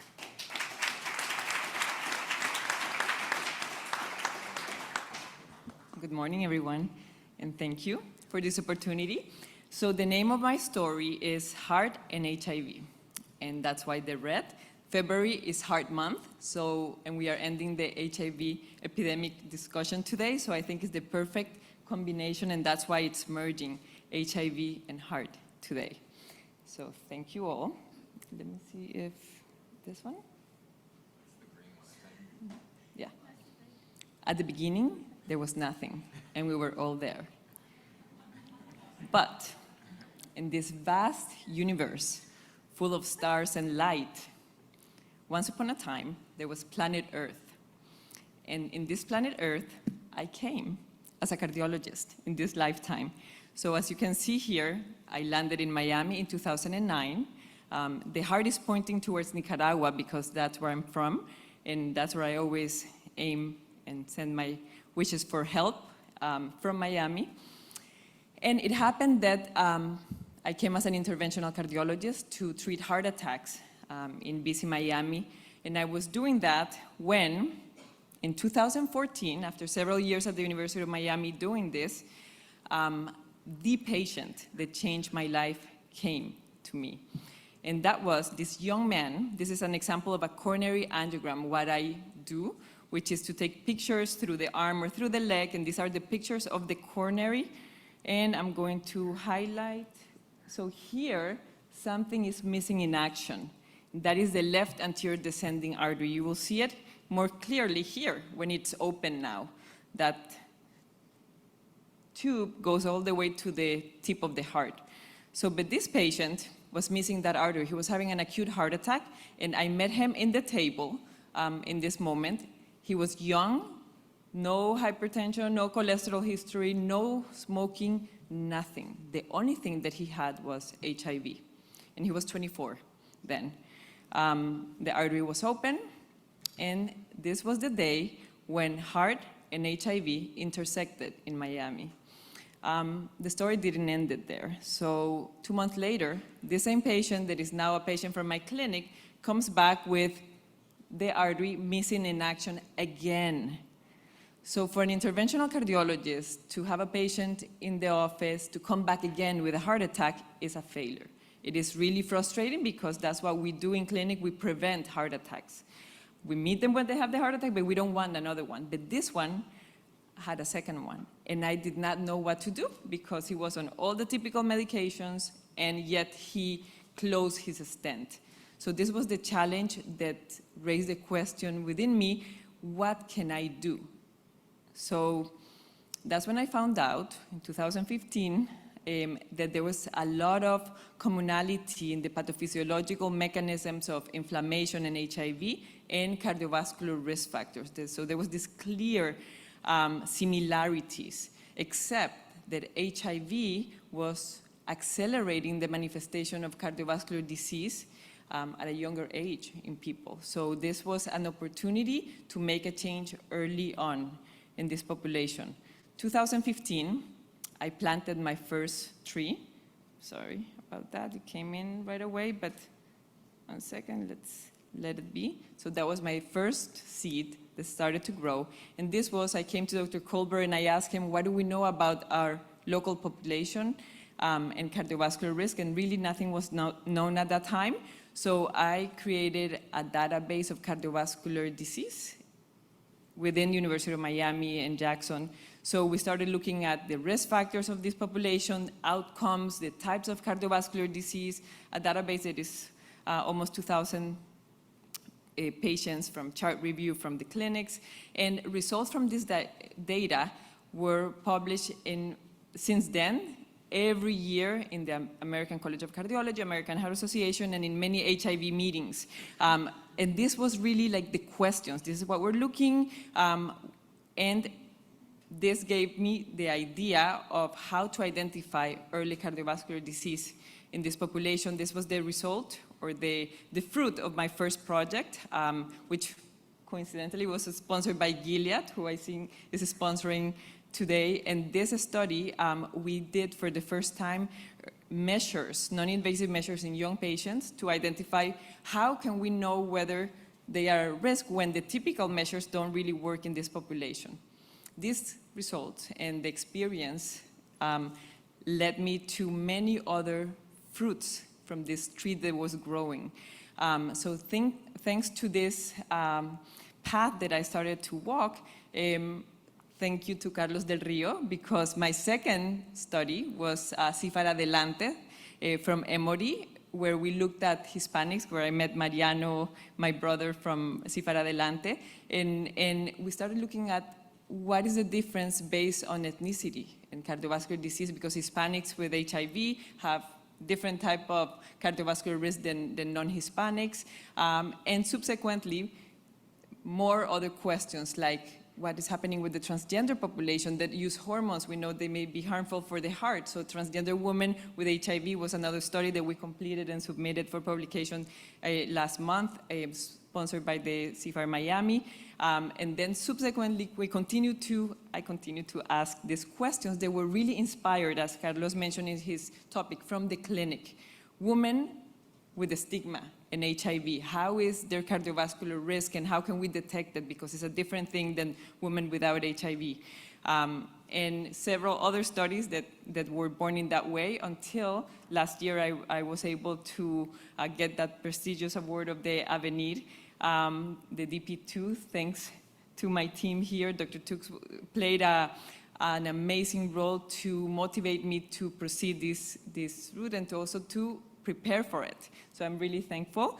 And what we're doing in the Avenir Award is that we're looking at a very challenging topic, and it is, we know that cannabis is prescribed to people with HIV to mitigate some of the side effects of the medications, yet in cardiology, in all the cardiology societies, it has been posted as an alert to use cannabis for heart disease risk. Yes, we are actively prescribing it to people with HIV. So it's a very high risk question that we are already addressing in this Avenir Award called Can Heart at the University of Miami, where we are doing very novel MRI software to identify early inflammation in the heart in people with and without cannabis use. Very exciting. And so what is happening now? Now, this tree has become a very solid foundation. As Dr. Alcaide mentioned, I have not only my own studies, but I collaborate with multiple societies and groups to continue to advance and incorporate cardiovascular disease in the world of HIV, because they go together. And this story is to be continued.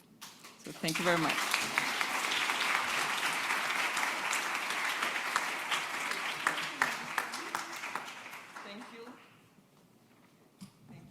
That was great, Claudia. Thank you so much.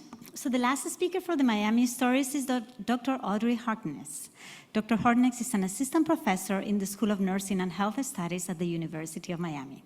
She leads the REACH Equity Team, a lab focused on using implementation and behavioral science to achieve HIV and behavioral health equity among communities that currently experience health and healthcare disparities, including sexual and gender minority communities, Latino MSM, and communities disproportionately affected by HIV.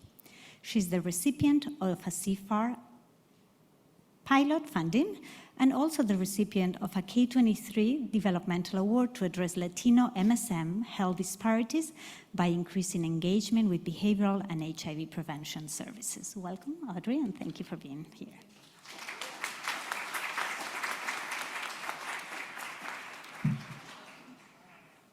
Thank you for the opportunity to share my Miami story. Oh, geez, okay. Okay, so my Miami story started in 2016. I graduated as a psychologist, and I came to University of Miami as a postdoctoral fellow in the psychology department to work on a study called ESTEAM.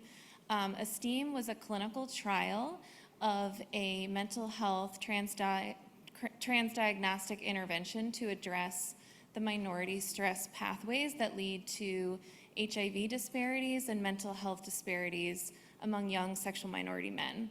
And when I came here, I learned immediately about some of the unique intersections of those disparities for young Latino sexual minority men, who were the majority of the clients and participants who were coming into our trial.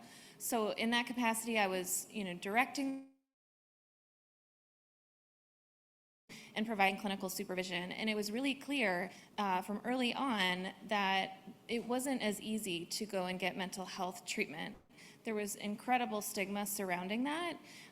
As a clinician on the trial and as a supervisor, it was very difficult to make referrals for PrEP based on individual factors, but also structural factors around the availability and accessibility of PrEP and treatment here in Miami.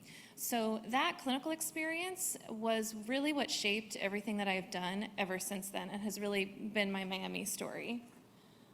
So since that time, I've developed a team, and many members of whom are here, called the Reach Equity Team, Research Engagement and Community Health Equity.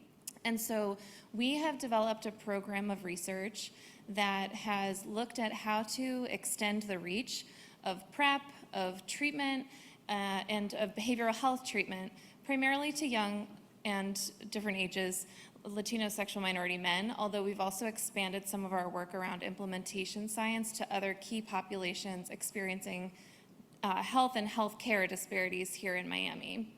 So as you can see in this slide, we have kind of built over time from our first study, which was a CFAR-funded pilot trial and Center for Latino Health Research Opportunities pilot trial, which was called the DMLO study.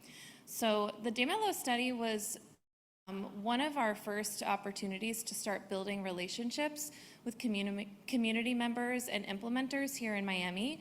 We did a lot of different interviews about the barriers in facilitating Latino sexual minority men into prevention services and mental health treatment, and we're able to build relationships through that.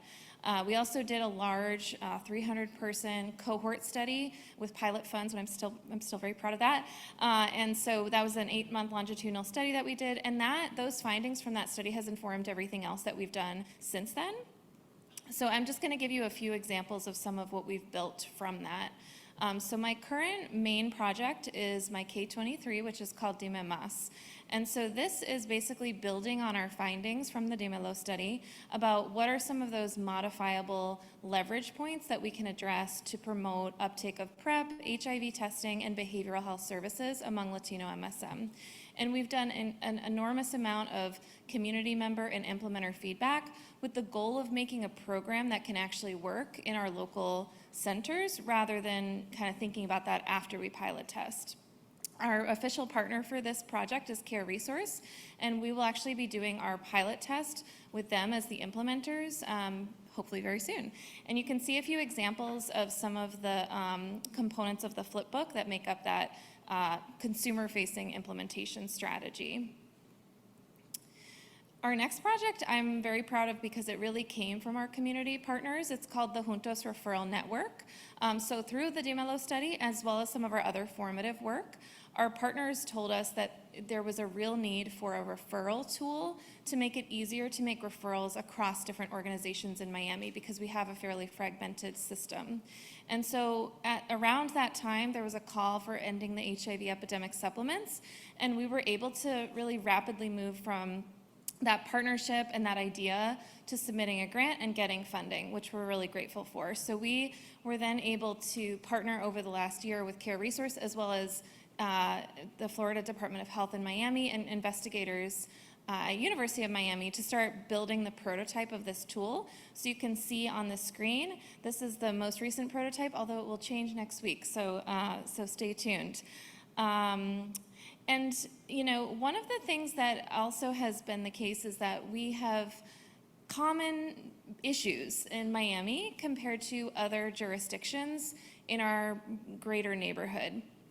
So most recently, what we have pivoted to is trying to actually expand our reach, not just within Miami, but really thinking about what do we have in common with other EHE jurisdictions in our area. So Orlando is an EHE jurisdiction here in Florida, where there are also really significant HIV disparities affecting Latino sexual minority men, and also with low PrEP reach.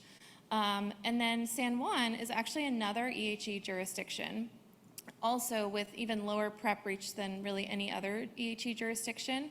and very high disparities among Latino sexual minority men. And so what we've done is we've joined together different partners. So we have scientific partners, implementers who provide HIV services, and community members from each of these jurisdictions. And we've come together actually earlier this week to try to come up with new ideas about how we can foster implementation research and practice that can meaningfully affect the HIV epidemic in each of our 3 jurisdictions by working together. And so our hope is to together build a story that's not just a Miami story, but a collective story among our neighbors. So I want to thank all of I have many people to thank and I probably miss people, but I really appreciate everybody's help, particularly my primary mentor, Dr. Steven Safran, and my amazing Reach Equity team, and community partners and participants and everyone else. So thank you so much, and glad to see you all here.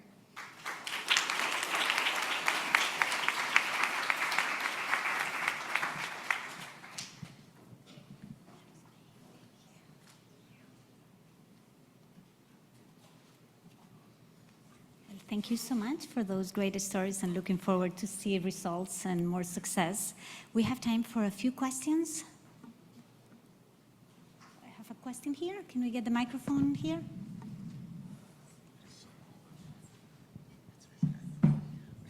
Thank you. These were wonderful presentations, and really exciting to see the value added of the CFAR to help the local community.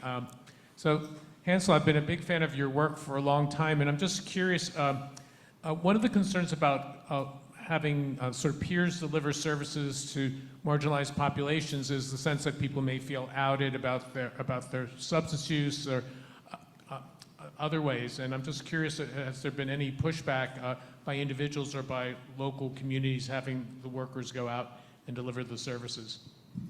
Yeah, so you know, my concern mostly first of all, your words are very, very kind. I must start with that. But you know, and thank you. My major concern is usually putting peers in situations where they are surrounded by substance use, because so many of our peers are in sustained recovery. So I'm always very concerned about that. But they say as long as they have the support of other peers, that they will be fine. In terms of outing status and things of that nature, so the teleharm reduction intervention, in recent years we've adapted it for buprenorphine, we've adapted it for PrEP.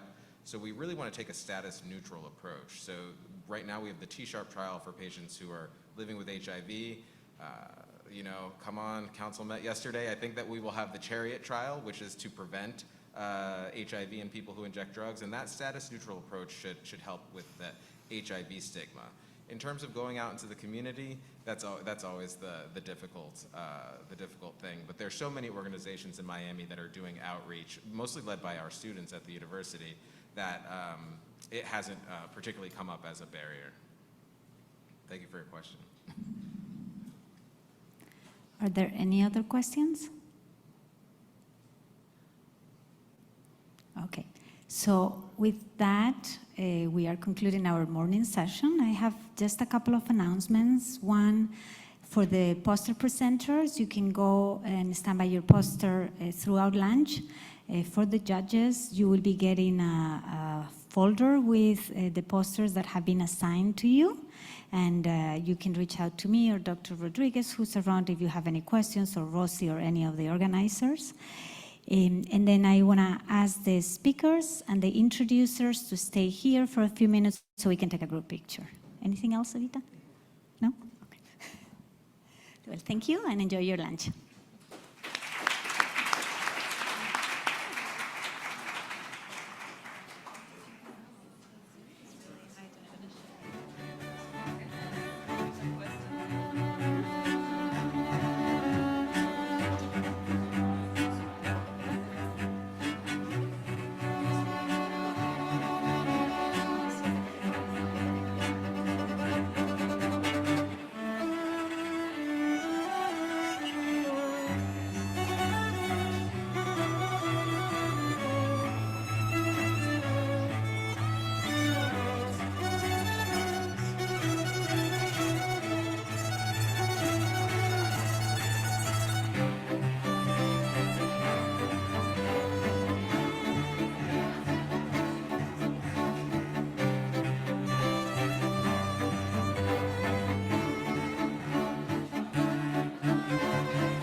Hello, everyone. I hope you had a good lunch.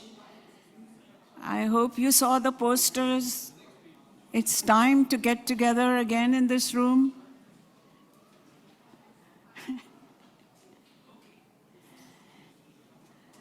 I want to see the program.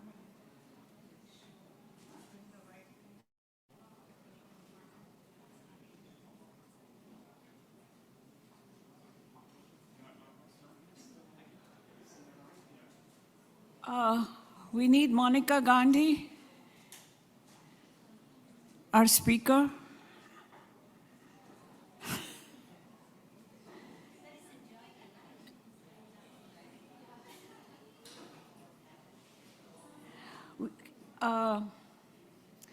Can someone find Dr. Gandhi, please?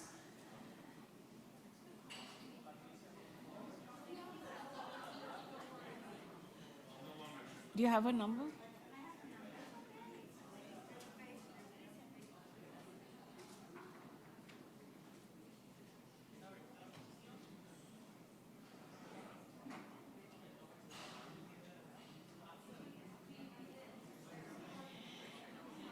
Yes, please. Everybody, please take your seats.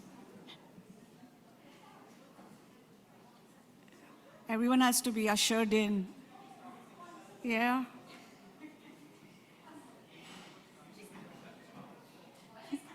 Okay. We can't start without her. Did everyone have a good lunch? Did everyone see the posters? Great. Did the judges do their job?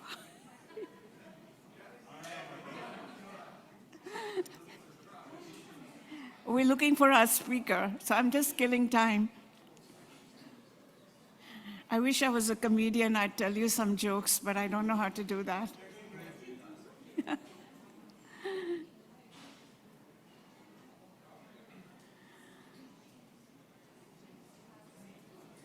Okay, Claudia, you can just come here, take along, and you're...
Okay.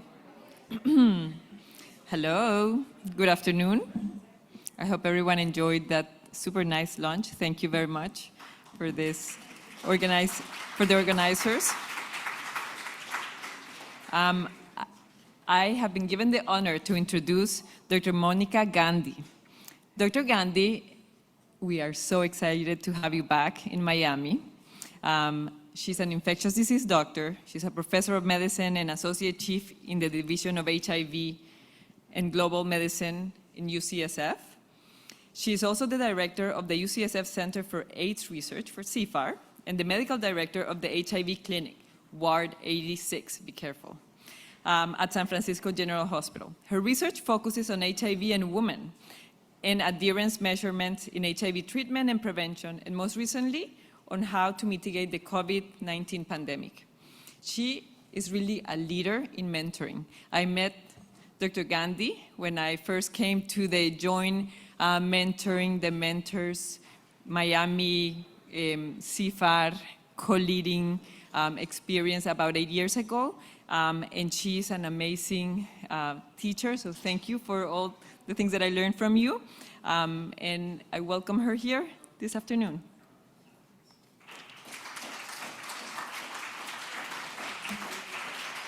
Okay, well, I'm really excited to be here and talk about mentoring, which is kind of a lot to do in half an hour. So we'll sort of kind of focus on, say, the mentor-mentee relationship, what works, what drives it, how can you structure it, how can you make it rigorous, how can you make it scaffolded so that it, there's kind of an ongoing record of the relationship. And then we'll talk a little bit about mentoring for diversity and mentoring grant writing. So just to remember where this word comes from, oh, sorry. Mentor actually was the name of the uncle that Telemachus, Telemachus is the father of Odysseus. And when he went on his very long journey, he left his son in charge of, under the charge of someone named Mentor. So it really became like a parental figure. And I think that there is an aspect in mentoring in academics that is not supervisory only, but that is a parental figure, that has all these different holistic components to it. That mentor should become your counselor and your role model and your guide and your teacher and your advisor and your coach. And if you're lucky, this is a mentorship relationship that lasts for a lifetime, becoming more colleagues with time, but that it really should be a holistic relationship. And that's the kind of mentors we want to be. And so how does it differ from the strict, like, oh, you're the lab director of someone? It really should hopefully be long-term and promote your professional development over time. Dynamic, so as the mentee advances, it has to become more of a, colleagues. Reciprocal, there's no way that, you shouldn't be writing up data as the mentee with your mentor as your last author. There has to be some give and take of that relationship. But active. And we've given a lot of mentoring meetings in multiple places around the country, but also around the world. And we've gotten pushback on this comment when we've worked this was in Peru and Mombasa and Bangalore, India, where, we have a very hierarchical academic structure, and it really can't be, the mentee shaping the relationship. But we will push right back because really, I think that it being the entire relationship and how things are going being directed by the mentee, since it's their career, is always going to be the more successful model. And then you really want it to be somewhat voluntary, like someone wants to mentor. So I will look down a list of emails, and if I see my mentees' emails, somehow they kind of stick out to me like more sparkling, because I'm very excited to hear from them. So the scope of mentoring cannot just be these kind of academic issues like protection and challenge and giving someone a talk and sponsoring them and giving them data, but really, again, these personal functions that you should be the role model and help them problem solve and counsel and accept and affirm even if it's not exactly where you thought that person would go. And these are these very traditional content areas of mentoring in academia, CV development, professional networking, how to write a paper, how to write a grant, how to write a budget. But these are the skills that we do not actually formally learn in graduate school or medical school, whereas they do learn these skills in business school and law school. They actually have classes and teach you how to negotiate and how to hire a team and how to manage performance reviews and how to have crucial conversations and how to work with relevant communities, and we don't do this enough, time management. And so part of our mentoring programs that we have for different mentors from around the CFARs and hold at UCSF once a year are to teach these. They call them soft skills, but I think they're tremendously important skills in how to be successful in academia. And the other thing that we do in our CFAR is that we take every young investigator and HIV research and we link them up with an external career mentor. So they hopefully already have their research mentor, hopefully a co-research mentor in kind of a different type of field, but we set them up with every single one who's doing HIV research gets a career advisor that has been working in HIV for a long time. And that is that safe space where they meet with them quarterly at least. They go over their individual development plan, which we'll talk about. They go over their CV, and it becomes a place where if they say they want to, leave academia and go into industry, that is the safe place for them to talk to that person. So this is a very deliberate attempt to give them. I would be curious, I think we have a few minutes for this, is, you've all been mentored and you've all been mentors. What do you think are the attributes of a good mentor? You can just yell them out. I don't have a computer, so I would have typed them in, but just yell them out. Inspiring. You really like someone, exactly. You kind of had to like them. And someone who inspires you to do better. That's excellent. Caring. They really, you can be a graduate student and choose between the non-caring, really busy, famous person or the caring, less famous person, and you want to choose the caring one. Generous. So like they have to give you their time. Like they have to stick to that schedule that we've all decided on. If we're going to meet once a week, they have to be generous with their time. Trusting. Yes. I mean, they have to actually trust that you as the mentee knows your own career direction, even if it's not becoming a mini-me. Say it again, inclusive? Good listener, yes. And that's that other aspect, like it is really the mentee's job. So people have had mentors where they want to make them into a replica of themselves, but you have to listen to what that mentee wants and where they want their career to go, even if it's different. I think those are excellent qualities. And what do you think are the attributes of a successful mentee? Motivated. So no one's in, junior high. So they should be like, if we have deadlines, if the CROI abstract deadline is coming up, if there are tasks that need to be done, like someone should be motivated. We often have these, what we call mentor consultation clinics. And a lot of the clinics are like, why am I leading this person along? Like, what do they really want? So motivated. Stubbornness and thick skin. So if someone's crying in your office all the time, that may not be your fault. That could be that they need to be able to take the constructive criticism and also the stubbornness of persisting with writing grants, with writing a paper. Excellent.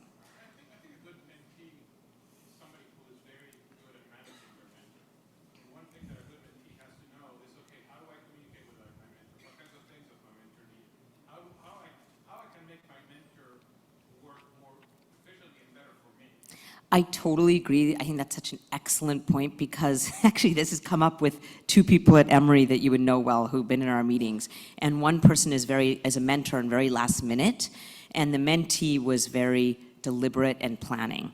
And the mentee had to work with the mentor to make him work better with her style, which is to actually plan ahead and not get feedback the last minute. And I always stuck in mind that pair at Emory, that you have to be able to work.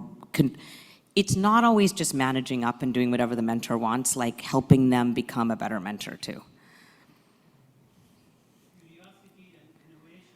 Yes, so we often kind of divide people in our division, like, is this the worker bee or is this like someone who really has that spark of creativity and innovation, which will help them do better and not just be team science, but actually come up with their own ideas. So I think that's true. And I would add gratitude, actually, because I think that sometimes when you're very junior, you forget that life actually gets harder as you go up. It gets just harder and harder. So, having a K gives you 75% of your salary, and having an R gives you 10. So I think also gratitude. So I do think that the mentor's responsibility is to be clear about expectations, set a written record. And I'm going to tell you about how we mentor in our mentoring program that I think is really structured. Encourages strategic thinking, if you were asked to give a talk, you could give that to your mentee, providing network opportunities, places for them to be, shine. I do think having one-on-one meetings on a regular basis, and I meet with each of my mentees once a week, and there's 3 of them that I'm currently K-mentor to, and we really do meet once a week. Like, I was here today, so I moved the meeting till tomorrow. So trying to keep with that regular schedule. And I do think you already said this, but they have to be inspiring. They're the one, the mentor is the one who knows that bigger picture and can play the part of devil's advocate. Should, though, allow the direction to be led, good listener, someone said, like, really you want the direction of the relationship to be defined by the mentee, because it isn't your career, it's their career. But you have enough experience to know how to help them problem solve and stimulate their personal growth. So I will tell you, and then I think the mentee has to drive it. So let me tell you about like my 3 mentees. I will tell you 3 anecdotes about my 3 mentees that right now that I'm working with that help you determine like different styles of how we do this. So my mentee that I meet with at Wednesdays at 10 o'clock is very organized and wants to send me, and I did tell her to do this, but she keeps on doing it. She sends me on Mondays a really structured list of what we're going to talk about. It's a point-by-point agenda for our meeting, and it has everything in it, and because life is so holistic and work-life balance bleeds into each other in academia, item number 5 is like that she's having a baby, and then item number 4 is the Croy abstract, and item number 2 is her K that she's working on, and item number 1 is this paper that we're working on, and it's very agenda driven. And then we meet on Wednesdays, and we go through what I need to do and what she needs to do. So she needs to send me the methods by Friday so that I can get her the revisions back by Tuesday so that we can talk about it verbally on Wednesday. So, and then the Croy abstract, we have to get the statistician to do something. So she actually lays out in an action plan all I'm supposed to do and all she's supposed to do. Oh, I'm supposed to introduce her to Connie Kellum. So I better introduce her to that to her before the next week so that she has this possible collaboration and mentor at UW. So it's a very deliberate action plan, and it has served her over 2 Ks. She had a Birch, she had a K23, and she just got her first R01, and it's been a incredible written record this entire time. There's no disappointments about her expectations or my expectations because she has kept. We have like an entire written record of our long mentoring relationship. And not every mentor is like that. The one that I meet with at 5 o'clock on Wednesdays, that I'll meet with at 11 o'clock tomorrow, is much less, doesn't do these agendas. He'll do quick agendas, but not all that detail, and never really doesn't send action plans. But there is this kind of level that we expect a scaffold, that we expect a written record of our work together, and my expectations and his expectations, and it may not be as structured as she, but it is really been profoundly helpful to have that structure of the agenda and the action plan. And so I do tell them that it's their responsibility. And then the third one, I'm more of a career mentor to, advising on a kind of team science project, and we don't meet every week. We meet every 3 weeks. And it's much more loose because I'm not a primary mentor. So the mentee's responsibility is really contacting me, providing this direct communication, asking specifically what I need to do. We're going to meet someone at Croy at the registration desk in 2 weeks. Open and willing to trust, appreciates the effort, and respects the mentor's time, comes on time, and we leave on time. And, there's been qualitative examinations of what works in mentor-mentee relationships. This was between University of Washington and UCSF. But you're not surprised that the mentees and the mentors, when they're interviewed separately, say the same thing, that the themes that come out for successful mentoring relationships are reciprocity, because it isn't just a one-way street, especially for the mentor. I mean, you may have, there's a sense of altruism and voluntariness to it, but they are going to write up your data, and that's fair. Life is really busy. It should be reciprocal. Mutual respect somehow for each other's differences and qualifications. Clear expectations, which the structure I just told you about, it becomes a accumulating record of expectations. I think you have to like the person. So there is this element of the personality matching in some way and having a personal connection.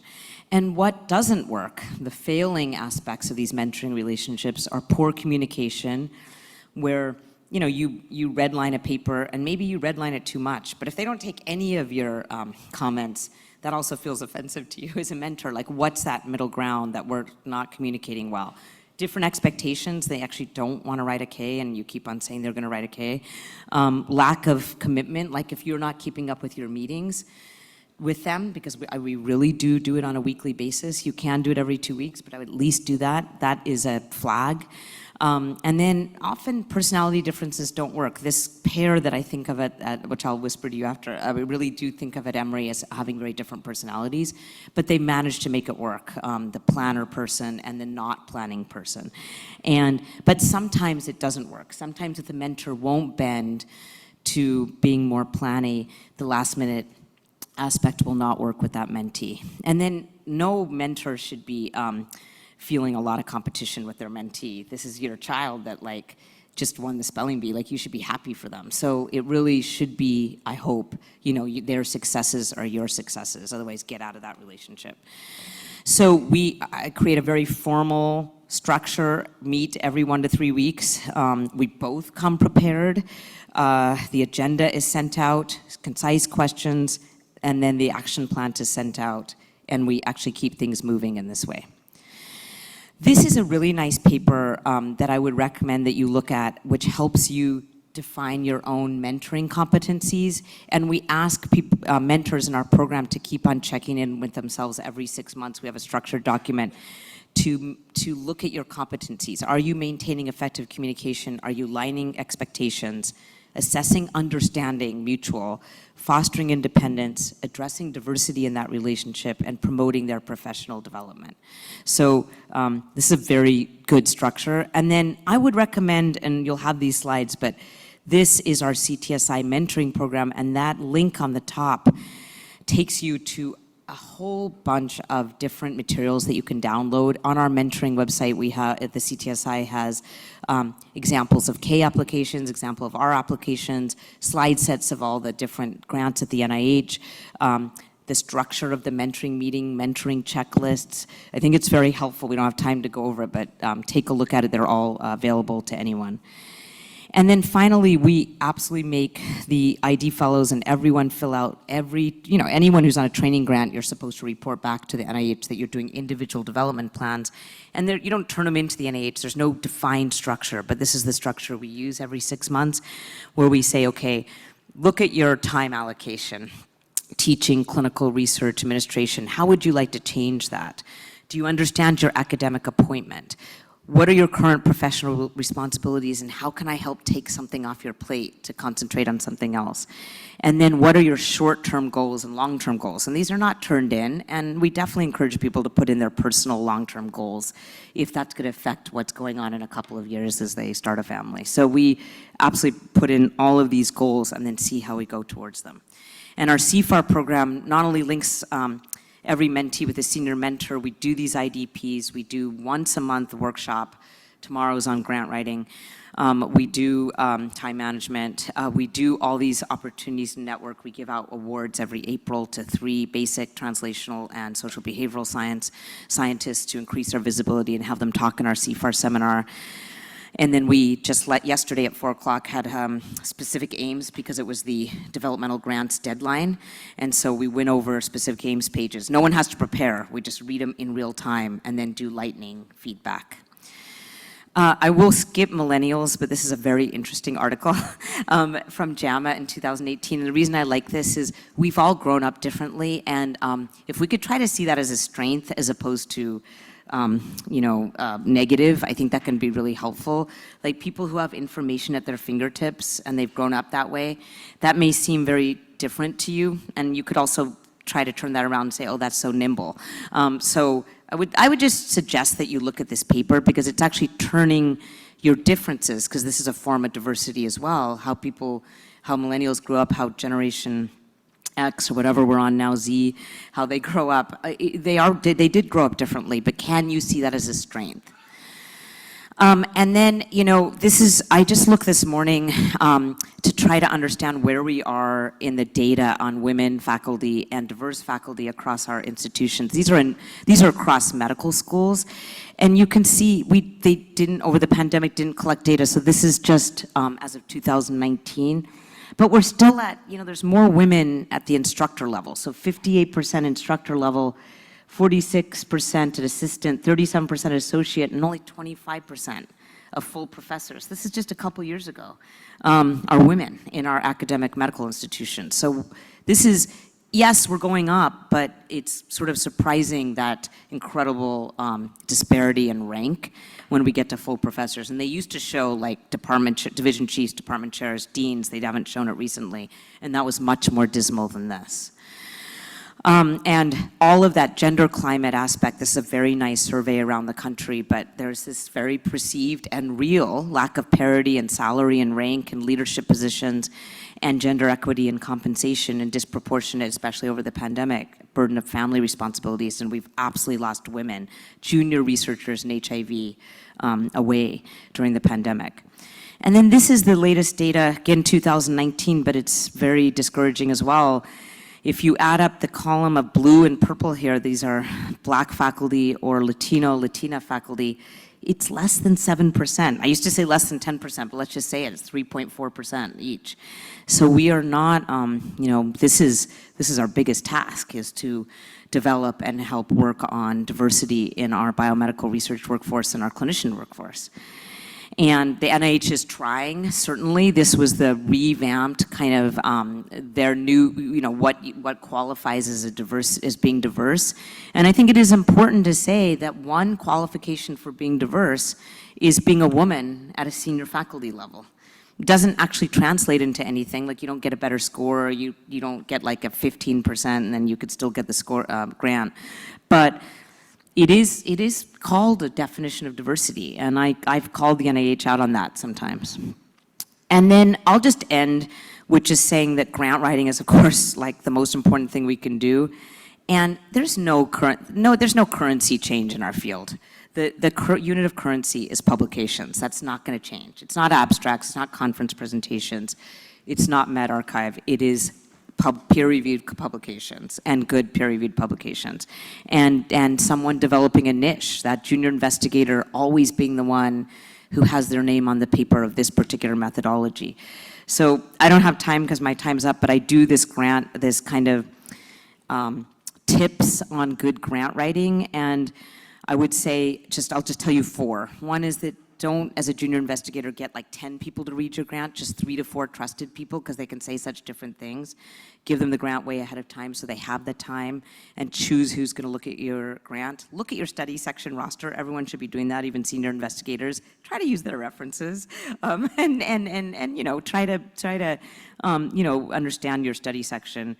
And then grantsmanship means a huge amount. Like I think of like a really crowded magazine versus like a really easy to read magazine. You want figures, you want tables, you want color, you want space, you want like it to be visually kind of pleasing and tell a narrative. And if you have to summarize a bunch of studies, don't put in every detail. Put in a table maybe that has those details, because then the table can be colored and look pretty. But don't put in so much detail. That really makes it very crowded and it's very hard to read. And then like you said, Mario said, resilience and stubbornness and thick-skinnedness. Keep on putting in that grant again. You can only do it twice before you change the topic, but put in that grant again, put in the manuscript again, try to be as responsive as you can. See if the program officer will talk to you, because we have to be persistent to keep on going. And absolutely the age for MD R01s is getting older and older. And the success rate right now is about 38.2% as of the latest data. And that's not very terrible. I think that's actually really good. But the number of applications are going up. And then I always show this to junior investigators if they feel very discouraged, that R01s, this is the latest data from the NIH, 30% chance if you're an experienced investigator and 22% chance if you're a new investigator. That's 1 in 5. I know that can sound bad, but 1 in 5 is better than, than I think people think their odds are. So it's about being It's about being resilient. It's about keeping your early stage investigator status as long as you can.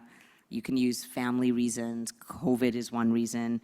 Other reasons that you want to keep your ESI status. And then the NIAID pay line is actually a little bit higher than this. It's now 11% and 15%. Okay, I won't do leadership because we don't have time, but thank you very much.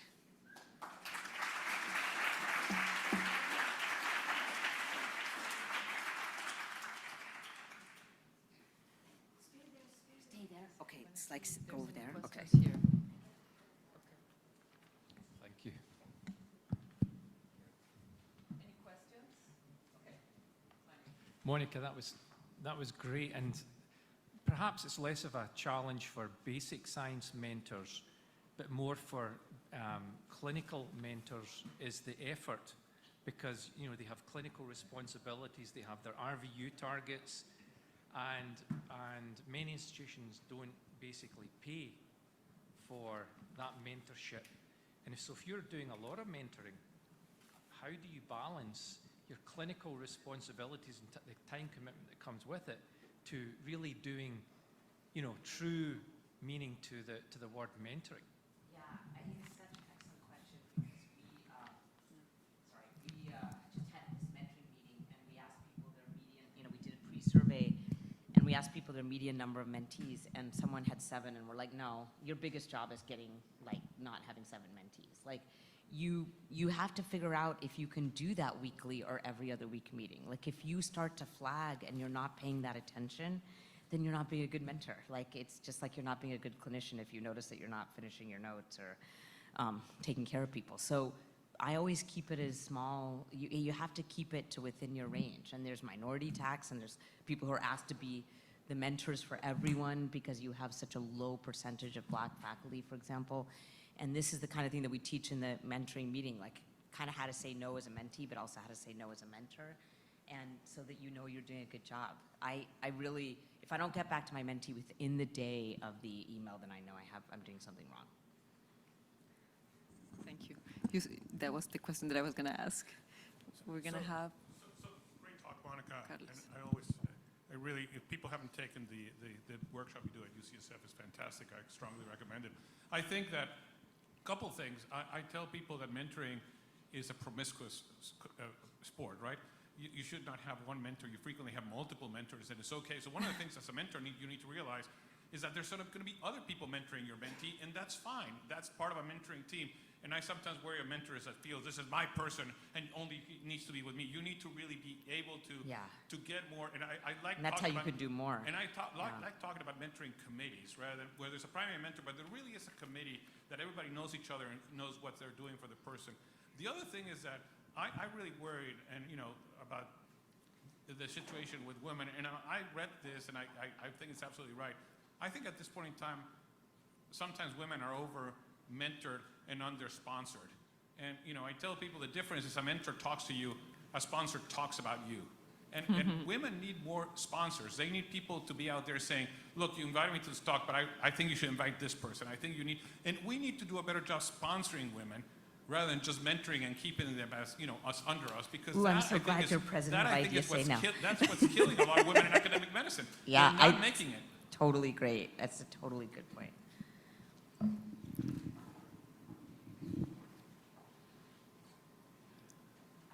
Any other questions? Not. Thank you very much, Monica. Oh, sorry, Savita. You said something about PIs. What about MPIs? I don't know in what context I'm asking even, but you talked about responsibilities. Yeah, no, it's really interesting. I just did this with 2 people that they were both on a K, and then I offered to write R01s with them as MPIs, even though they were pretty junior. And one was during the COVID response, so there were these COVID grants, and we got it. It was an HIV COVID interaction grant, and he was in his 2nd year of his K, and now he has an R01 as an MPI. And then this is the guy that I meet with on Wednesdays at 5.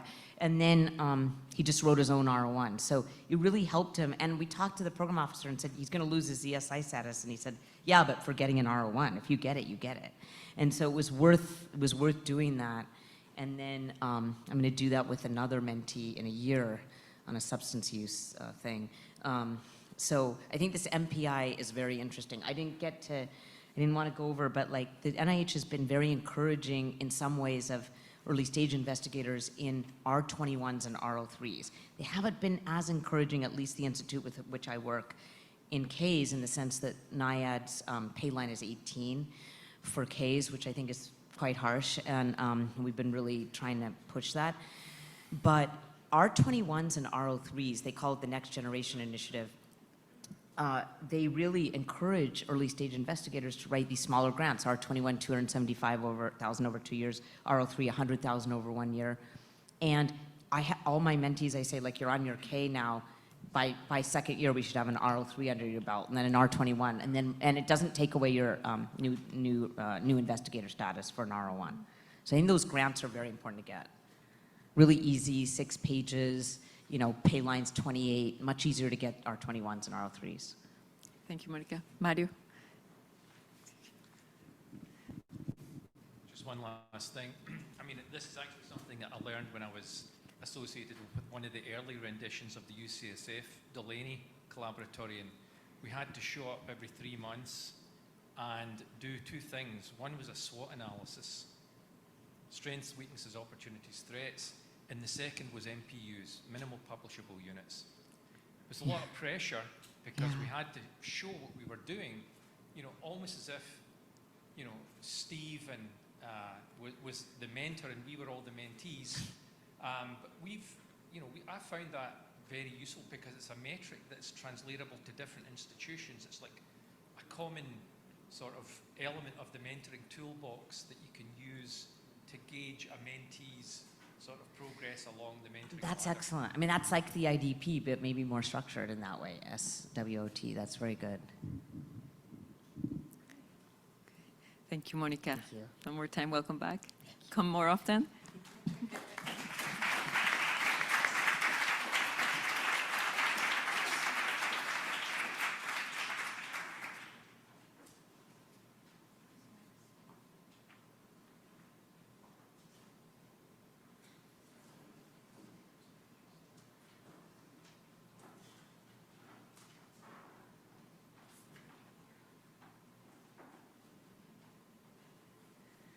Okay, next up we have Dr. Doug Krakauer, who is faculty in the Division of Infectious Diseases at Beth Israel Deaconess Medical Center, research scientist at the Fenway Institute, and associate professor in medicine at Harvard Medical School.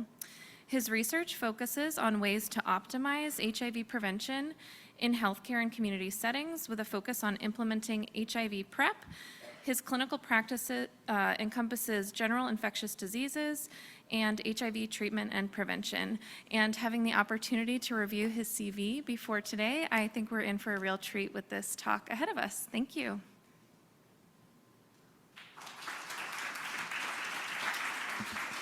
Thank you so much for the introduction. It's really wonderful to be here. And I'm going to talk about engaging clinicians in HIV pre-exposure prophylaxis, or PrEP. So we've heard today already, and we know that PrEP is way underused in this country and elsewhere, and it's used least by those who could benefit the most. And the CDC has made some estimates about the lifetime diagnosis of certain subpopulations for an HIV diagnosis, and they've estimated that if we don't do better with preventive services and things like PrEP, which are very potent and effective, 1 to 2 African-American MSM will have an HIV diagnosis over the course of their lifetime, which is, of course, a striking disaster. But PrEP coverage in the US, in the most recent statistic, shows that only 8% in the country have ever had a PrEP prescription. So we have a long way to go. And for Hispanic MSM, that statistic is 1 in 4 chance of a lifetime diagnosis with coverage of 14%. And for white MSM, it's 1 in 11, but coverage much higher at 63%. So overall, we need to do a much better job with PrEP. But we know that PrEP discussions do not happen routinely as part of routine primary care. And even though the CDC, in its most recent updated guidelines about PrEP from 2021, recommend that all clinicians should discuss PrEP with anyone who's sexually active, whether adolescent or adults. We know it's not happening because of a lot of competing demands. And boy, we have a long way to go. There was one study from the VA that looked back in charts about who introduced the concept of PrEP as part of a clinical visit, and 94% of the time it was a patient. So only 6% of the time clinicians are actually motivating these conversations. So we have to do much better in terms of that statistic. But we know providers are super busy and they have a lot of competing demands and barriers. Time constraints are intensive. They have competing health priorities for their patients. They have limited PrEP knowledge in general medical practice if people aren't specialized. There may be a lot of discomfort around substance use care and sexual health care with limited training in medical school and beyond. And they may have biases about who may be a good candidate for PrEP. And the training in terms of identifying people who are most likely to benefit from PrEP has been very limited. So we have a long way to go. And I think a quote from a practicing clinician, a nurse practitioner, really said it best about these pressures. I think in the perfect world, we have more time to be in a room and really kind of get into discussions with patients. But in the real world, where your boss is telling you have 15 minutes to see a person, it's just not practical. So we need some implementation strategies for PrEP that are efficient and get providers up to speed very quickly in the real world. Now, there are some evidence-supported strategies already for engaging clinicians in PrEP. The first one is called academic detailing, and this is something that's based on social marketing principles in education and involves one-on-one personalized education with clinicians. This was developed by pharmaceutical reps years ago. They would go to people's offices while they were practicing and try and quickly get in between patients and influence their prescribing to prescribe their company's drug as opposed to a competitor's. But these same tools can be used not for profit, but actually to boost evidence-based practices. And there's a lot of robust evidence in general medical care about academic detailing. It's relatively intensive because you have to have one-on-one education. But the New York City Department of Health had a nice campaign for PrEP and PEP around academic detailing, where they sent out a little cadre of these detailers to people all around New York City. They ended up touching 1,300 plus providers at 860 sites around New York City, and they documented a 12% increase in first ever PrEP prescriptions. So it seemed to have an effect. They couldn't control for secular trends, but it shows some promising evidence.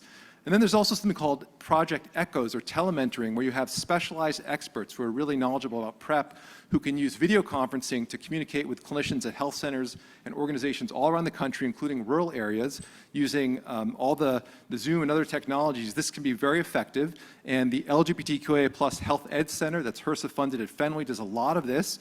And it's been shown in surveys to improve clinicians' knowledge about PrEP, address their concerns about implementing it in their practices, and then increase their prescribing intentions. So again, not rigorous controlled studies, but really promising studies. So we should definitely support more investment in these tested opportunities.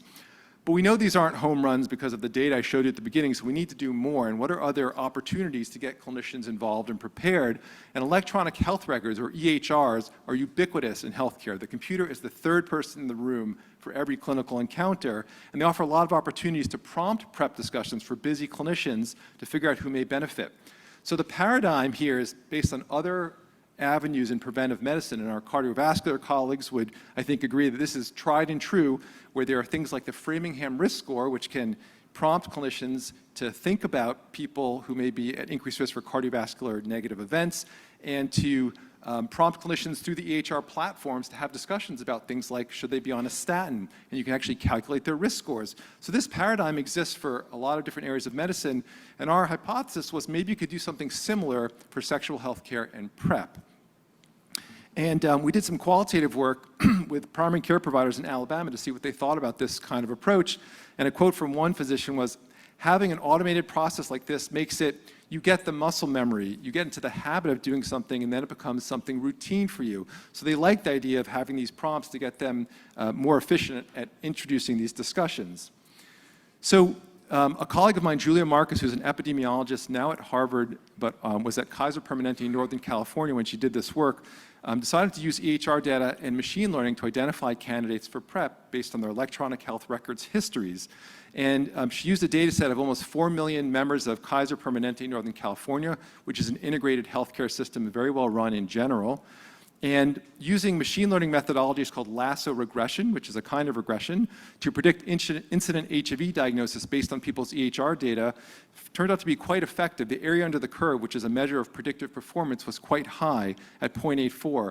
And just to give you some comparisons, this is the same or better than things like the Framingham risk score, which are foundational to preventive cardiology. So it definitely has merit based on the numbers here. And what she found is that a full model that used lots of different domains of EHR data outperforms simpler models based on things like just someone having a positive STI test or identifying as MSM in their health care record.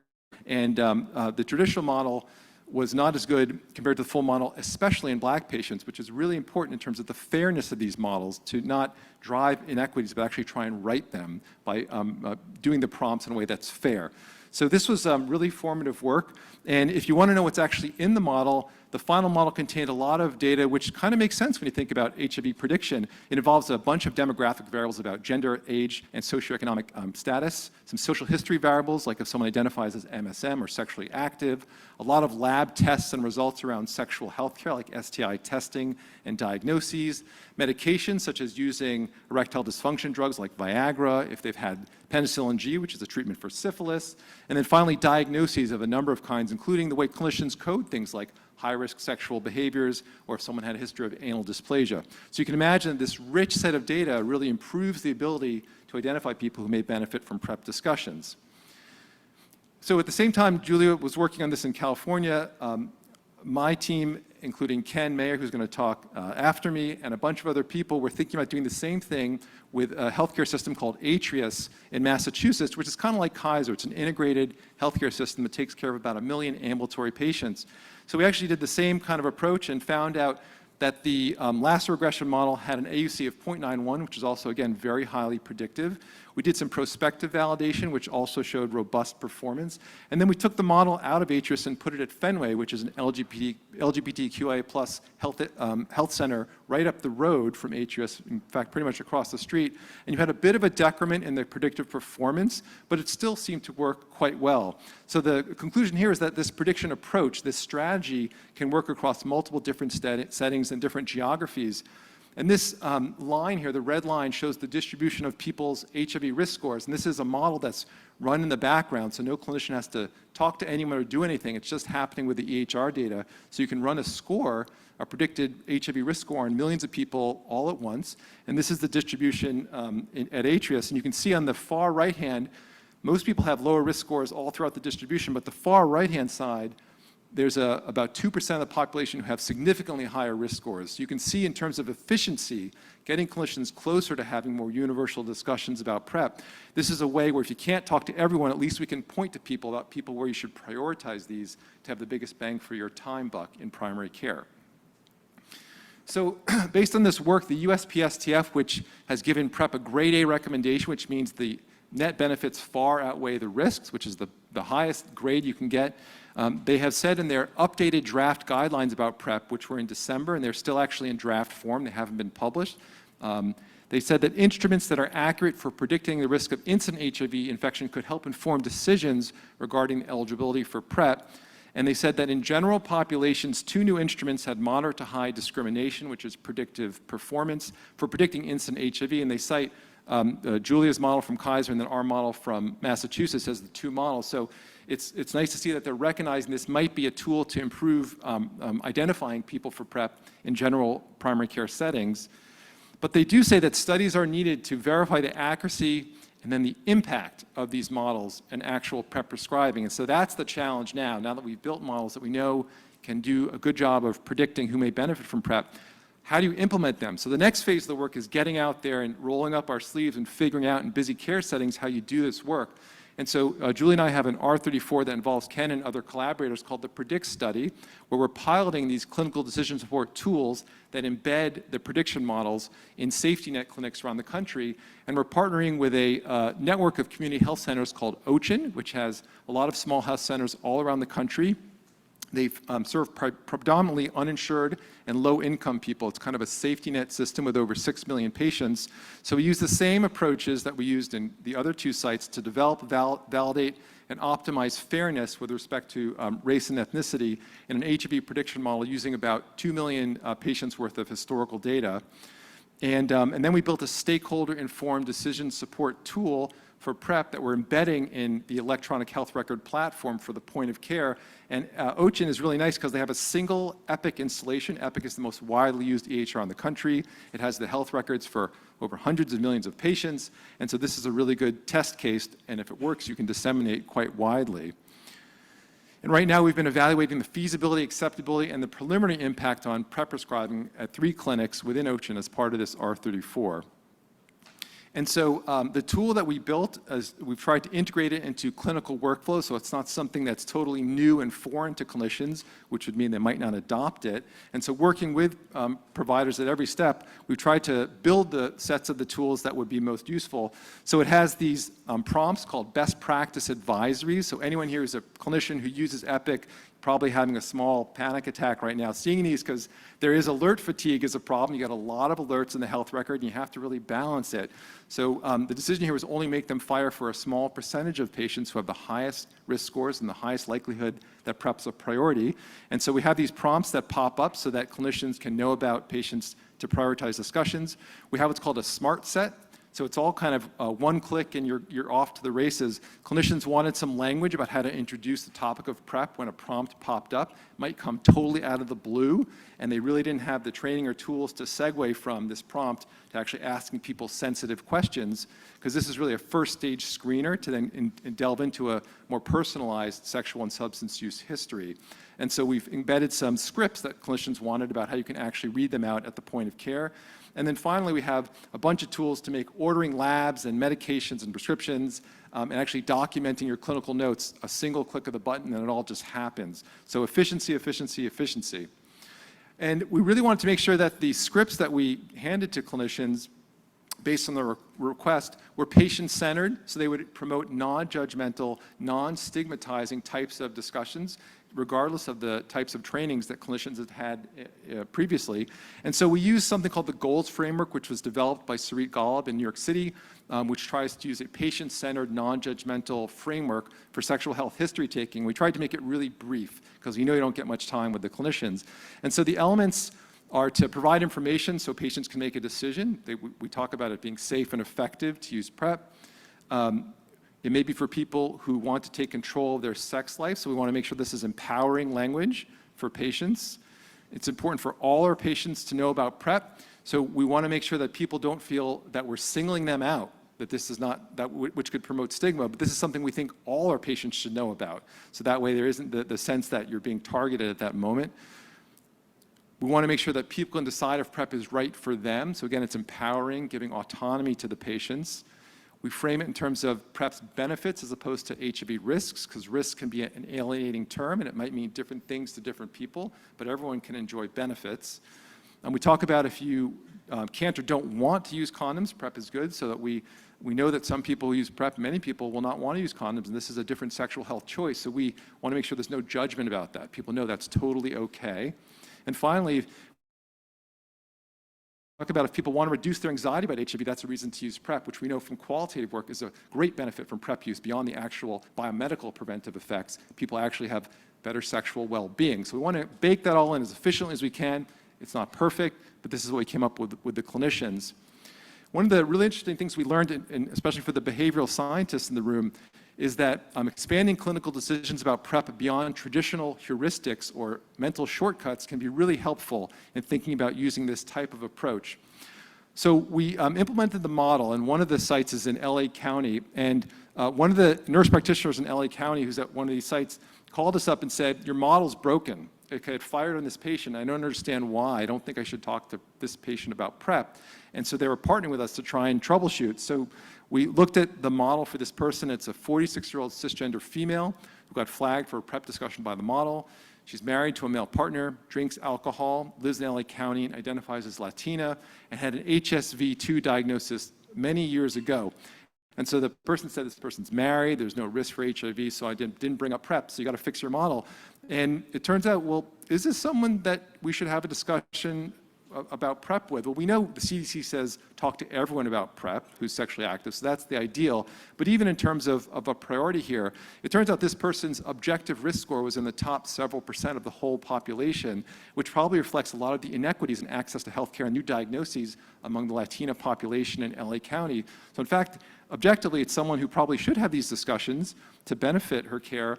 And this is an interesting balance of some of the heuristics that clinicians use to think about when to bring up PrEP, which are heuristics are fast, unconscious, automatic, and really efficient for everyday use, but they're error-prone. And this, I think, is an example where it might be error-prone, whereas rational thinking is slow, conscious, effortful, and it's good for complex decisions and is more reliable. And that's really what a machine learning model is doing, exactly that. It's sort of the Uber version of the rational thinking. So if we can meld these two and marry them in some way, we probably have the best outcome in terms of identifying people for PrEP.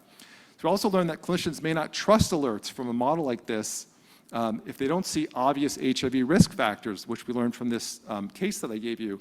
And so what's interesting, if they don't see things like bacterial STIs, they say, well, maybe it's a false positive, and they skip over it. So we went back in OCEAN and said, well, if you just use bacterial STIs as your reason to think about PrEP, which is a CDC indication, how would you do? And it turns out that of the 6,000 HIV diagnoses in the data set, only 2% had a prior bacterial STI. So you miss 98% of people if you rely on only this traditional heuristic. So it's not that we want to throw away the traditional heuristics, but we want to augment them with objective scientific evidence that there's a broader group of people who actually end up with HIV diagnoses. And I think this could, by the way, inform things like guidelines about how we think about who's a candidate for PrEP to be more expansive. So when think about this idea of more expansive ways of identifying candidates, we have a project with Audrey, who's an ID doctor at UT Southwestern. This is an R1 project from NIMH in the Dallas County Jail to try and improve HIV testing and linkage to PrEP as people leave the jail and enter the community after their jail stays. And so we're working with the medical providers in the jail. They have an EHR there, and so we're building a prediction model that involves EHR data from the jail and also from a linked county hospital, Parkland Hospital. And so if the prediction model says someone has a high risk score, we're going to prompt the clinicians to think about PrEP.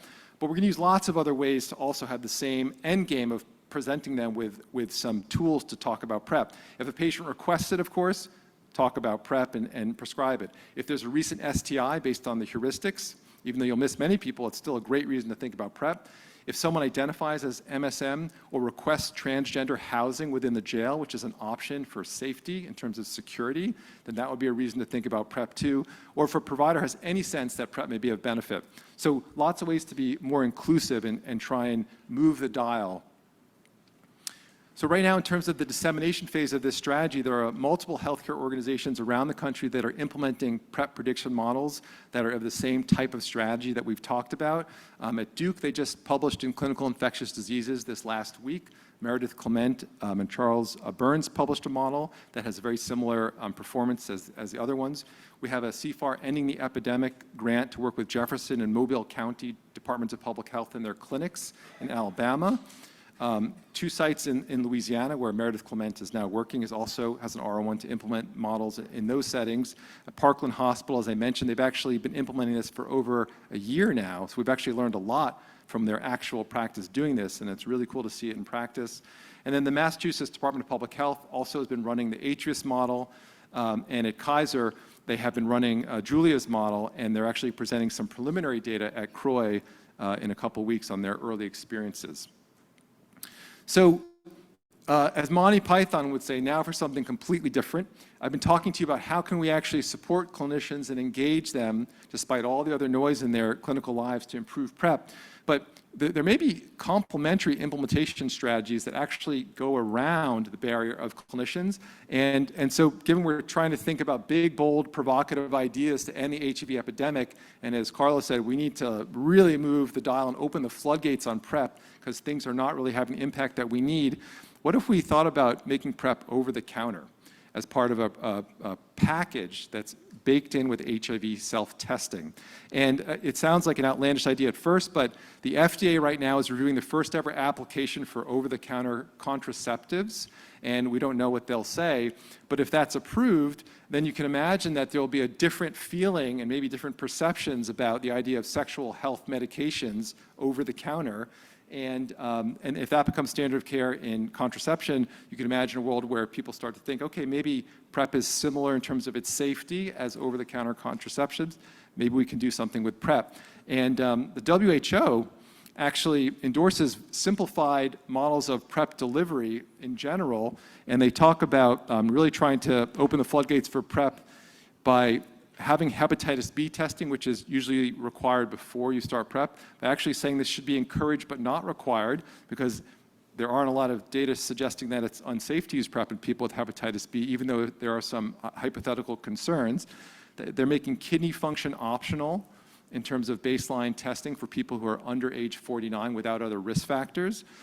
They mentioned that HIV self-testing can be used to complement clinic-based HIV testing strategies. And there are some really impressive studies coming out of sub-Saharan Africa showing that this is something that patients like, and they're as adherent to the HIV testing and to PrEP if they do clinic-based or home-based testing. So you could do all the same kinds of work here in the US to figure out if you could go to a pharmacy and find a package that has a 90-day prescription for a generic tenofovir emtricitabine and 2 HIV self-tests, and you're off to the races. No barriers to seeing a clinician where you might face judgment and stigma. There are issues with cost, and you could also amend the label to make sure that if someone does have risk factors for something like renal disease, it would say talk to your clinician first. So it's not trying to get clinicians out of the equation, but if we really want to open the floodgates, this is just a provocative thought that we're hoping that all the minds in this room could help us think through. So some final thoughts here. We know that PrEP is greatly underused, and there are very important inequities that exist that need to be addressed. There are evidence-supported strategies such as academic detailing and telementoring Project ECHO, and all of these should be expanded, and we need more investments because they definitely work, and they're the bread and butter of getting clinicians on board with things like PrEP. These prediction models and clinical decision support in electronic health records have potential to increase PrEP use and impact, and so we need to formally test them and see what kind of impact do we get, what kind of investment should we make in them. End users, in this case clinicians, but also patients in terms of stakeholders, need to be engaged in implementing these decision support systems so they're sensitive and they're efficient and the people will actually use them and trust them, which is a big barrier. And we know that testing and dissemination are underway by our group and other groups, and we're excited to see what we learn. And then as the provocative bullet point here, empowering patients to access PrEP with less clinician involvement, such as an over-the-counter package strategy, could complement traditional implementation strategies. And I just want to thank all of my collaborators at multiple institutions, and thank you all for your time.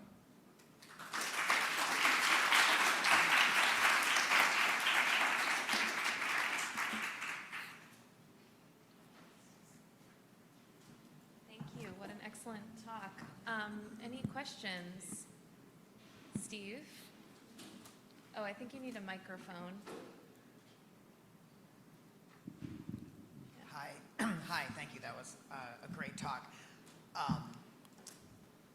I think like all those strategies for providers are great when you have a provider who like the barrier is being busy. But do you think that still there's like, I mean, I think there's still a lot of stigma, not stigma, well, perpetuated stigma by providers about PrEP, and that providers just still sometimes are the gateway, like don't want to prescribe because they think it'll make patients be more promiscuous, or you're, you know, saying it's okay to, I don't know, endorse behaviors that conservative providers might not want to endorse. Like People enjoying their sex lives. I mean, so I don't know. I know you've done work in that as well, so I just was wondering if you could make any more comments about it. Yeah, thanks, Steve. It's a great question. I think you're absolutely right. There's still implicit biases and a lot of clinicians who are not on board with the idea of PrEP and may bring their own moral misgivings to the table, which we don't think is the best quality of preventive care. I think that these are some of many things that need to happen in terms of training. I think the training should start when people enter medical school in terms of integrating more sensitive discussions about sexual health, and it's going to take a lot of that. I think there is, in my experience as a clinician and a clinical mentor, I think the generations that are training now may be more open to these concepts than maybe clinicians who have been practicing. But I think we need a multi-pronged approach. You're absolutely right. I mean, this is following up on what Steve said. I mean, I think the challenge is the people that need PrEP are healthy young people. And it may be a surprise to all of you, but healthy young, especially men, don't go to the doctor, right? So getting this to clinicians is like saying we're going to get the car mechanics to fix bicycles. I mean, you don't take your bicycle to the car mechanic. So we need to figure out how to get PrEP in the places where there's no clinicians, because if we continue pretending that the clinicians are going to do this, I think we're barking up the wrong tree. This is not something that a clinician, just because the population doesn't go to a clinic. Yeah, it's a great question. I think that we need to bark up every tree is kind of the analogy there. We know that there are studies from North Carolina that people who had a new HIV diagnosis, this is from a few years ago, something like 60% had touched the healthcare system in the prior year. So whether it's emergency departments, urgent cares, but these prompts don't have to only happen in primary care. You can adapt to other places. And Jessica Ridgway at UChicago has done this in the emergency department too with predictive models. So I think you're right. We have to also do everything else that's being talked about with mobile vans, community engagement. The idea of over-the-counter PrEP, while still maybe far-fetched now, could also get people to do it without any doctor involvement. And get those prompts attached to things like Grindr. I mean, if you're searching for sex in Grindr, there should be a prompt that comes up and says, maybe you will need PrEP. And if you would like to look at this. Sure, no, absolutely, all avenues. I think we have a question on microphone 1. The question online, I can't go after, it's okay. There is a question online? That's your Oh, question. sorry, I'm deaf. Okay. Very insightful talk. It was great you flagged our latest guidelines from WHO. I think the idea is like PrEP simplification, trying to get people to initiate PrEP easily. But then the other element of those guidelines is differentiated service delivery. So some people need more services. We're discussing this out on the poster related to transgender persons. Like there's great models, of sort of one-stop shops, like with colleagues in Bangkok, the Tangerine Clinic out there. But just one sort of kind of a comment and a sort of a question. The first kind of comment is one of the very nice recommendations from the latest US CDC guidelines is that any sexually active adolescent and adult needs to know about PrEP. Now in Ukraine, as we're trying to scale up PrEP, even through the war, as a baseline, when we are sort of offering PrEP through ART HIV sites, and our policy is evolving where we're trying to decentralize, and we're also trying to encourage demedicalization, but also again under the DSD model, and that's like it's a bit of a dance with the clinicians, and sort of my sort of like kind of corporate line is that not every doctor not every doctor needs to prescribe. But every doctor should know what PrEP is and where to refer somebody if they seek it, and then of course you nicely showed kind of these predictive scores that you're trying to implement through electronic health records.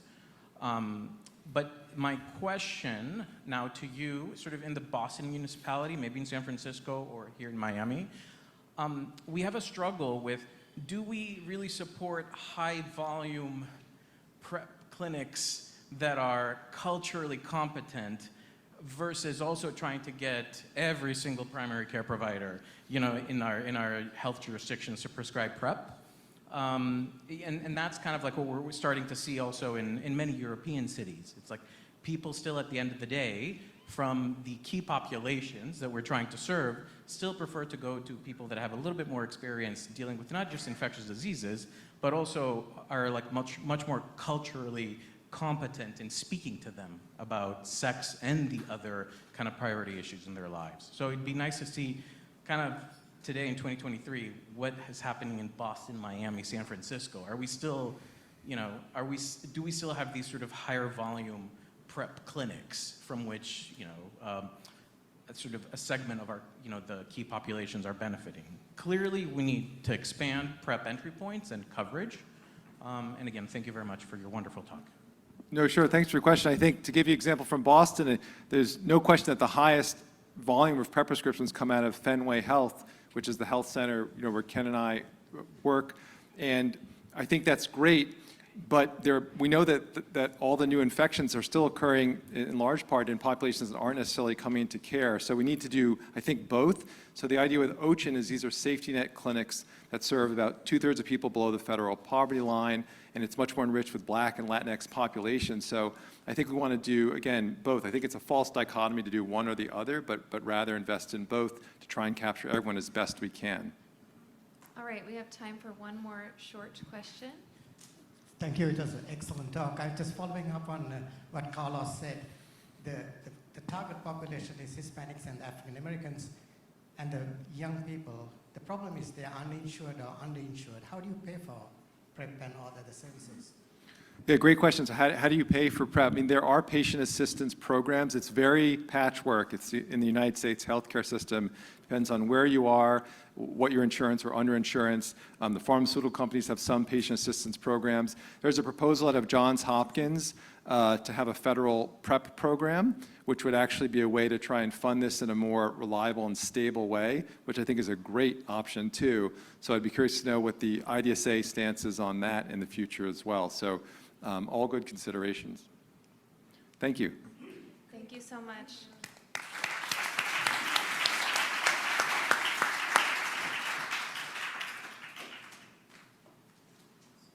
Not checking my email and getting my notes. It is an honor and a privilege, and just feels really good to be able to introduce my friend, colleague, mentor, collaborator over the years, Dr. Kenneth Mayer, who is a real luminary in the field. I'm going to just read a few things about him.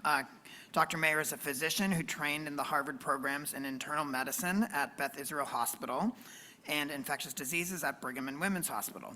As the founding medical research director of Fenway Health, he created a community health research program that has developed an international reputation for its capability to conduct community-based research focusing on sexual and gender minority health and biobehavioral approaches to HIV and STI prevention. He's currently a professor of medicine at Harvard Medical School, a professor in global health and population at the Harvard T.C. Chan School of Public Health, and attending physician at Beth Israel Deaconess Hospital.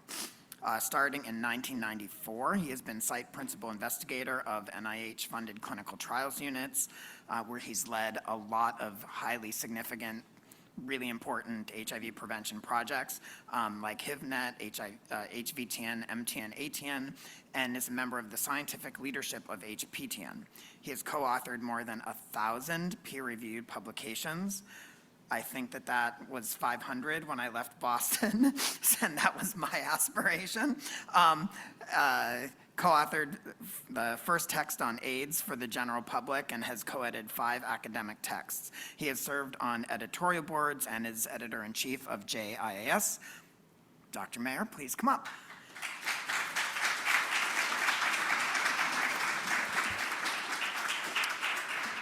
Thank you, Steve, Savita, and Mario for your kind invitation to be here with you today. So it's a pleasure to follow Doug. Doug was focusing on providers. I'm going to be focusing on patients.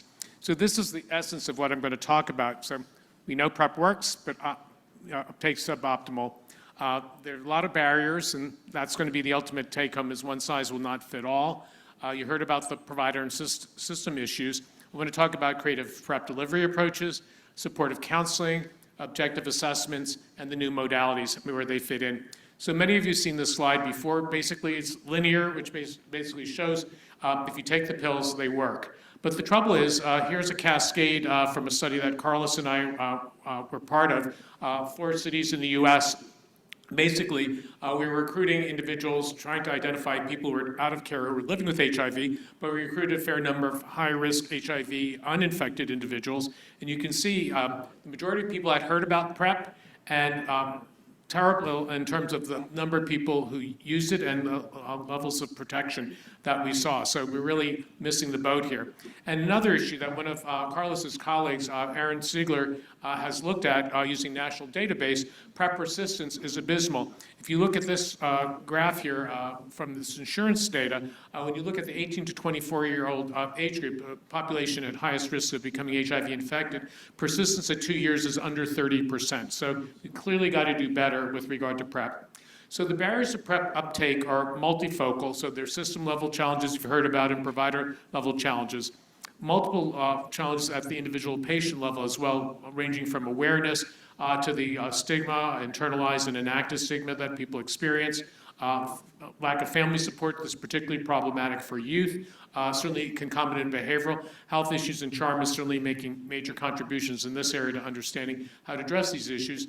And obviously we can't not pay attention to social determinants of health, but we have to think about what are things that are most actionable. So there are a number of different patient-centered approaches that have been studied so far.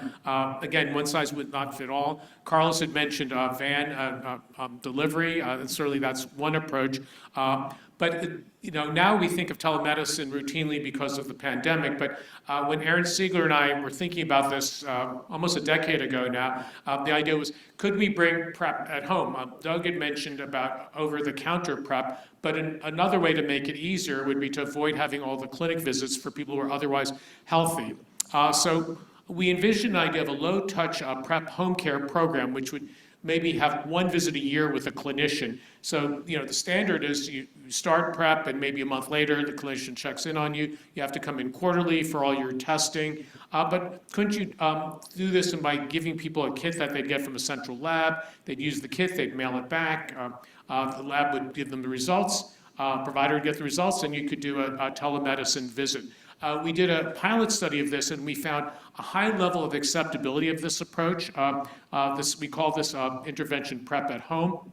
The majority of people said that they'd like to use it in place of their in-person visit, and 40% said they'd be more likely to stay on PrEP if they were able to not have to go into the clinic, deal with all the hassles of making the visits. So we actually are winding down a study now, an RO1, being conducted in 5 cities in the U.S., in Boston, Atlanta, Cleveland, Jackson, and St. Louis. We've had good retention, and we're looking forward to seeing the results. But the pandemic has pointed out a lot of challenges for doing this kind of study, because the standard of care involved telemedicine while we were enacting the study. The other thing to know about, and this is something that Steve and I are very aware of from one of our other studies, is home self-testing is not a panacea, at least at the present time. There's the issue of how you ship it. Do you do USPS? Do you do FedEx, which is much more expensive? We send people a video link so they can see how to self-swab, but sometimes that's not so easy. The thing that's been really problematic is self-blood collection, doing these dried blood spots. We think, oh, really easy, a finger prick, but not so easy for everyone, and then mailing it back. And some of these commercial labs are not always the most responsive. So we're hopeful that we'll see a positive readout, but it is a direction. This and the idea of over-the-counter is one of the barriers we can deal with in making PrEP more accessible, is trying to decrease the necessity for the medical model of people having to come into clinic on a quarterly basis when they really are otherwise healthy and not motivated to do so. This idea is now being studied in Kenya and in South Africa by our colleague Jessica Haber. So she's really done nice work taking PrEP at home, which was developed for men who have sex with men in the US, and doing focus groups and other qualitative work to see what would women find more acceptable. And she created, and her colleagues, this box that the women would get. It included female and male condoms, lubricants as well, a lot of visuals. These are in Swahili to be able to inform the individuals of how to collect the self-collection specimens. So we'll have a readout in the next couple of years about whether home self-delivery for PrEP also makes sense in the African context. I want to move to another area, and again, I'm sort of doing greatest hits of some of the work we've done, and there's many other studies in each of these areas that for people who are interested in this field. The journey for the work around trying to develop intervention for patients goes back to work that Dr. Safran did more than 2 decades ago. And this was developing an intervention called Life Steps. The initial intervention was designed to be done in the clinic for people living with HIV. Initially, it was one one session and involved a number of different elements such as psychoeducation and transportation, problem solving. We then said, how do you adapt life steps for PrEP? And what would be helpful for people? And the people that we interviewed actually said, we need more than just some of these things just around the pills. We'd like to know more about sexual health. We'd like more information about PrEP, about the onset, what happens if I miss pills. And they thought that a nurse-delivered intervention would be useful. So we did an initial R34. The study was successful in the sense that we definitely showed higher levels of tenofovir in the individuals who received the intervention. But the individuals in the intervention and the control groups were pretty adherent. So we're now underway another study, which is going on in Boston and in Miami, and it's about 2/3 enrolled, and we're hopeful that we'll be able to see a population of individuals who are less likely to be adherent, have more challenges, whether this intervention is robust. But the data were sufficient for the Centers for Disease Control to make this one of their evidence-based interventions, one of the first two for PrEP. So hopefully it's the basis of future interventions around PrEP. We are adapting it now for youth. So with Christina Saros, a colleague in Boston, we've done some focus groups and now done a small pilot study in the Adolescent Trials Network. And there were 4 key themes that emerged that we found that the youth were really sensitive to. One was the issue of payment as a barrier. So they really needed a lot of education about how to deal with payment on their own, parental insurance, how to navigate that, how to deal with disruptions in their daily routine, the desire for a lot of more sexual education in addition to PrEP, that not just getting the pill, but really understanding what are the different STIs, what are the different risks, and then this whole issue of disclosure. How do we as youth avoid having to have others know about this because of the stigma around PrEP? So hopefully we'll be able to iterate this further to develop a more youth-focused intervention about life steps.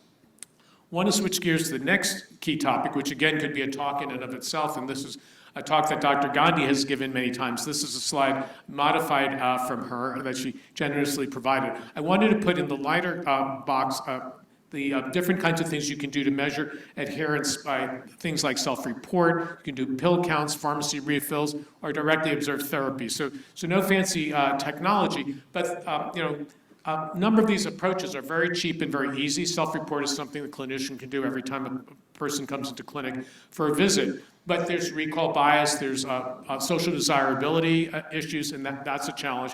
Directly observed therapy, on the other hand, is quite intrusive. So the two technologically sophisticated areas, if we want to measure adherence, and if we want to use that measurement perhaps to influence patient behavior, would be pharmacologic and then doing electronic monitoring. So I want to give you an example of each in a minute. If you think about pharmacologic approaches, there's sort of 2 different buckets. You can collect plasma, urine, or saliva, and that will give you cell-free tenofovir, which unfortunately is not as much of a record of more chronic use. Then there are approaches like collecting peripheral blood mononuclear cells, hair, or dried blood spots, and that'll give you more of a sense of cumulative adherence. But that has its own challenges as well. And things like urine are much easier to collect. So Dr. Gandhi and colleagues demonstrated that using a urine test, doing sort of post hoc analysis from several of the efficacy studies in PrEP, that people who had low levels of tenofovir in their urine were more likely to seroconvert. So at least we have that proof of concept. So the next big question is, what if you collect urine of somebody in a clinic visit and you do a rapid point of care test?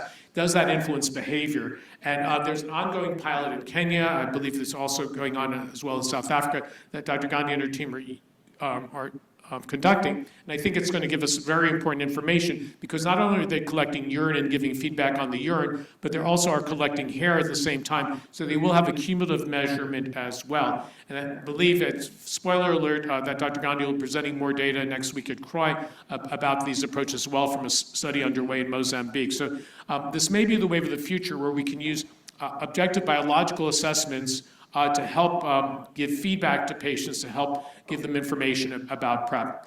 Another approach, a colleague in Boston, Peter Chai, who's an emergency medicine physician, toxicologist, has been very involved in leading with our group, has been looking at digital pill systems. So there are actually are approved devices. These have been shown to, what you do is you take a pill, you overcoat it with a gelatin capsule that has a little wire, essentially a wire on it, which is which gets tripped when the pill goes and exposes to stomach acid. You wear a little sensor detecting device. It could be like a lanyard around the chest.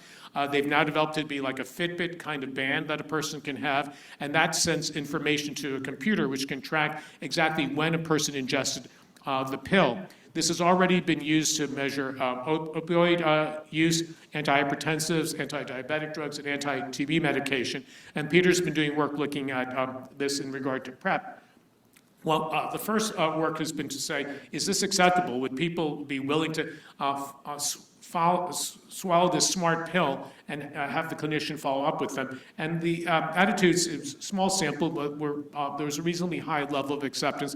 The big question ultimately would be, is this a technique for research? In other words, is this something when you're initially doing an intervention where you're using the smart pill, or would ever have any saliency in clinical use? And that's a downstream question. So this is early days in terms of this work. But just to give you an example of how it can be used, so those dots there are when the ingestions occurred. And here you can see that the times go off, and they have to go off on the weekend. So you have a sense of how people's patterns of pill taking change with regard to the weekend. But here you can see somebody who was taking the medication relatively regularly, then it dropped off. The red dot is missed dose. Then they took it again, but the time switched, and all of a sudden they're non-adherent. So the question is, could you eventually develop algorithms to know when you'd predict when somebody might be having challenges, and then could you intervene with text messaging or other kinds of interactions with the patients? One of the last topics I want to cover very briefly is the idea of when we're talking about using new technologies, there's also the ability to develop apps. So Al Liu and Susan Bookbinder in San Francisco have been developing an app called PrepMate, and their initial study based on self-report showed that this was highly acceptable, that by giving people feedback around PrEP and supporting them, interacting with them over time, that this helps support PrEP adherence. They're now in the middle of a much larger randomized controlled trial with drug level measurements to be able to see whether in the long run you have better outcomes when you use these kinds of tools. So we heard some from Carlos about new technologies. And I just want to again reiterate, there certainly are advantages, but lots of barriers, including the fact that at least with the first injectable, the company did not prepare for success. So getting people on the medication has been a nightmare. And there are system level issues, much more frequent clinic visits. So we have to think about our workflows as clinicians for this. But some of the work that my colleague Katie Gallo and I have done over the last few years is looking with different populations of men who have sex with men about interest in the new modalities. And in the first study that we did, we found very interestingly that there was quite a bit of interest in injectable PrEP. But there was interest in some of the other approaches as well. But when we asked people why you might not want a specific approach, certainly there were people who were concerned about long-acting side effects about the injections. For infusible antibodies, this was right around the time that the AMP study was underway. We were hoping for success. People didn't like the idea of IV infusions. But even things that we thought people might like pericoital gels or rectal douches, there were concerns about messiness. Now, again, many men who have sex with men and other individuals who engage in anal sex use douches. So there should be ways that these products can be developed and can be messaged to people that may be more acceptable. So this is just a first pass, but it's not necessarily that these new products are going to be a panacea, and they will involve a lot of engagement in understanding the consumers. So some of the work that we did was doing some qualitative work. We did some focus groups with young men who have sex with men, transgender men and women in Boston, Chicago, and Los Angeles. And it was a racially diverse group, primarily minority men who have sex with men. And we found a number of different themes. We found that there were barriers to PrEP because of stigma, so this will be independent of whether it's oral or whether it's injectable. We found that there were some preference for injectables based on prior PrEP experience. But again, some of the quotes were quite diverse about some people being forgetful and thinking that the injection would be helpful. Other people thought, well, if I have one-night stands, I can't predict when I'm going to have sex, so probably having something on board would be good. But then other people had concerns about the pills, about the injection, about the side effects of long duration. Certainly, there were also issues of medical mistrust about injections, about vaccine hesitancy translated to injectable hesitancy. So I think we've got a long way ahead before we can think that this is going to necessarily be the panacea. And there was some interest in on-demand PrEP because of the idea that people are not having sex all the time. So just wanted to wind down and go back to where I started. We definitely need creative approaches because of the unmet need of PrEP. We do see some signal that supportive counseling interventions may help, and interventions like Life Steps can be further iterated. Objective assessments may be very helpful going down the road, but we still don't yet know exactly how to use them. But I think it's a really dynamic area, and we'll be very interested to see the results of Dr. Gandhi's current randomized controlled trial. The new modalities, I think, can be helpful. Choice is always a good thing, and there clearly are populations who have avoided pills who may accept injections, but they're not a panacea. We're going to need continuous process improvement, and we're going to have to individualize, and so we still have a long way to go, and one size will not fit all. So I just want to thank my colleagues, many of my academic colleagues. This was our original team for our first PrEP CDC safety study going back 15 years. I certainly want to thank the different entities that have supported the work over the years, and thank you for your attention.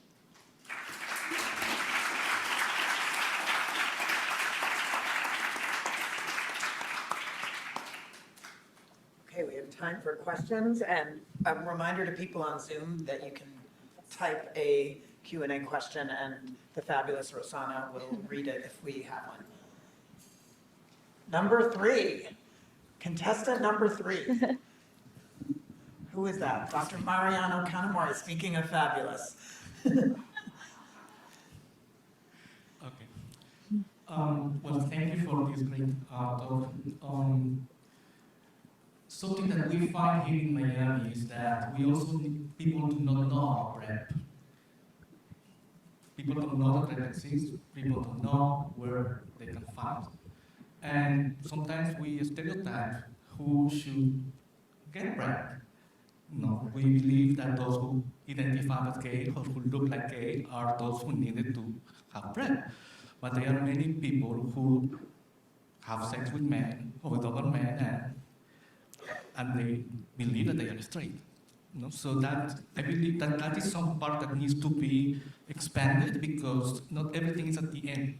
We need to increase knowledge about PrEP as well as access to the current services that are available. No? We have implemented innovative approaches such as going to the pharmacies and telling them what PrEP is, where you can go to have PrEP, and also radio soap operas in Spanish to tell them what is PrEP. And so I think that that is something that may need to be expanded in order to be more successful.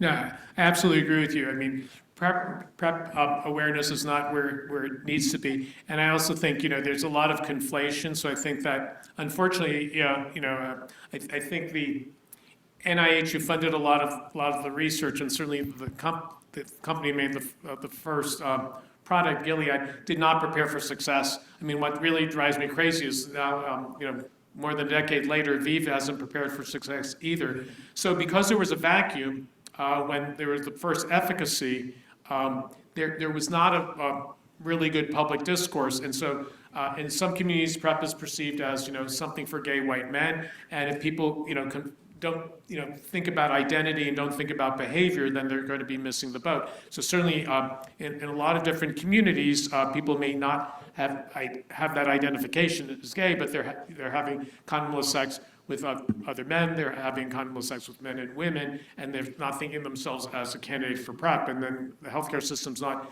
helping the matter by providers not routinely having candid conversations with people about sexual behavior. So I think we still have a lot of work cut out for us. And you and your colleagues in CHARM have great opportunities to really think about, is it public health campaigns? Carlos mentioned, more messaging on social apps like Grindr. And there certainly are places where people are who might benefit from PrEP may benefit from messages. And the question is how to deliver those messages in the most effective way, and then who's going to pay for the resources to do those messages. But I think it's an important research agenda and definitely needs more attention.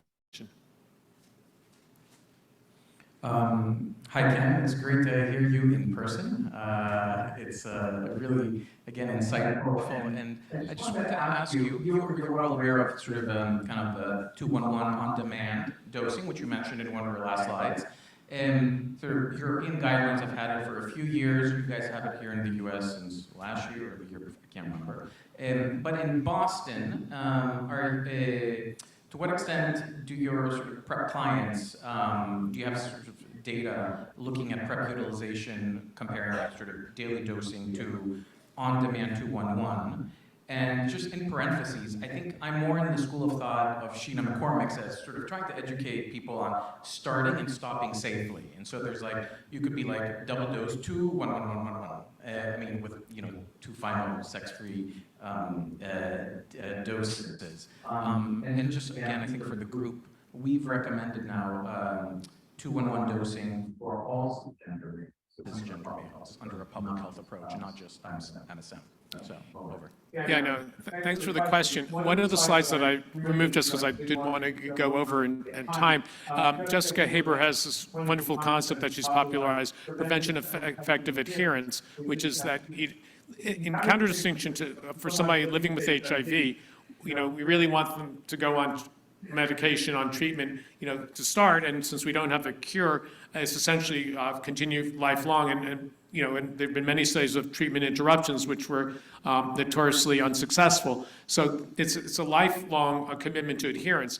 PrEP is a whole different ballgame because people have seasons of risk. So we actually did a study at Fenway about people going on vacation and how to go on and off PrEP safely for vacation. So I think there are different modalities, and certainly the on-demand 211 regimen is an important one. It's very hard to track, when you have electronic health record because, as Doug alluded to, asking the clinicians to do one more data field is really problematic. And, we can look at pharmacy refills, but most clinicians, for most patients who are getting 211, will give somebody their 3-month supply, and they might pick up, they might not pick up. So the only way you could really know for sure is to do essentially electronic medical record review, which is very time-consuming. So unless somebody has a grant where they have access to interested graduate students, it's a very hard data to come by in a real-world setting. But having said that, and Doug can comment too, I mean, I think what we're seeing is increasing migration and people switching between 2 different modalities. And again, when we educate clinicians, we definitely remind them that people can go from one to the other, and it's not rocket science to know how to move from one regimen from an on-demand to a daily if one's pattern of behavior changes back and forth. So it's great to have those 2 modalities. One thing that Giannis mentioned, which is important to note with 211, that the only definitive study really was primarily cisgender men who have sex with men. There's not any data yet on cisgender women, for example, and very little data on transgender people, which is why WHO, other regulatory bodies have been limited in terms of their recommendations, but it would be nice to know whether the pharmacology would support an on-demand indication for other populations as well. I think we have time for one more. Hi, good afternoon. I was just thinking, I know that HIV and PrEP is framed as an LGBTQ plus issue, and understandably so, considering it's the population is disproportionately affected by it. Do you see an effort in the future to market PrEP for all people, regardless of sexuality and/or ethnicity, race? Given that it's 30% of incident infections in the U.S. are among cisgender women, clearly we're particularly missing the boat for women. And I think there's a real need, and I think again it's still in the realm of research in terms of understanding how do we do the best messaging, because the challenge is that for some women it may be being unaware of their risk because of lack of disclosure of their partner. So again, trying to do education about how to have sufficient information to make informed decisions about PrEP uses is part of that discussion. But there's clearly there's some work that's been going on, and there's a need for a lot more of it down the road. And again, the pharma companies have not really helped in this process, again, because the messaging has not really been that clearly directed for women. Okay, thank you very much.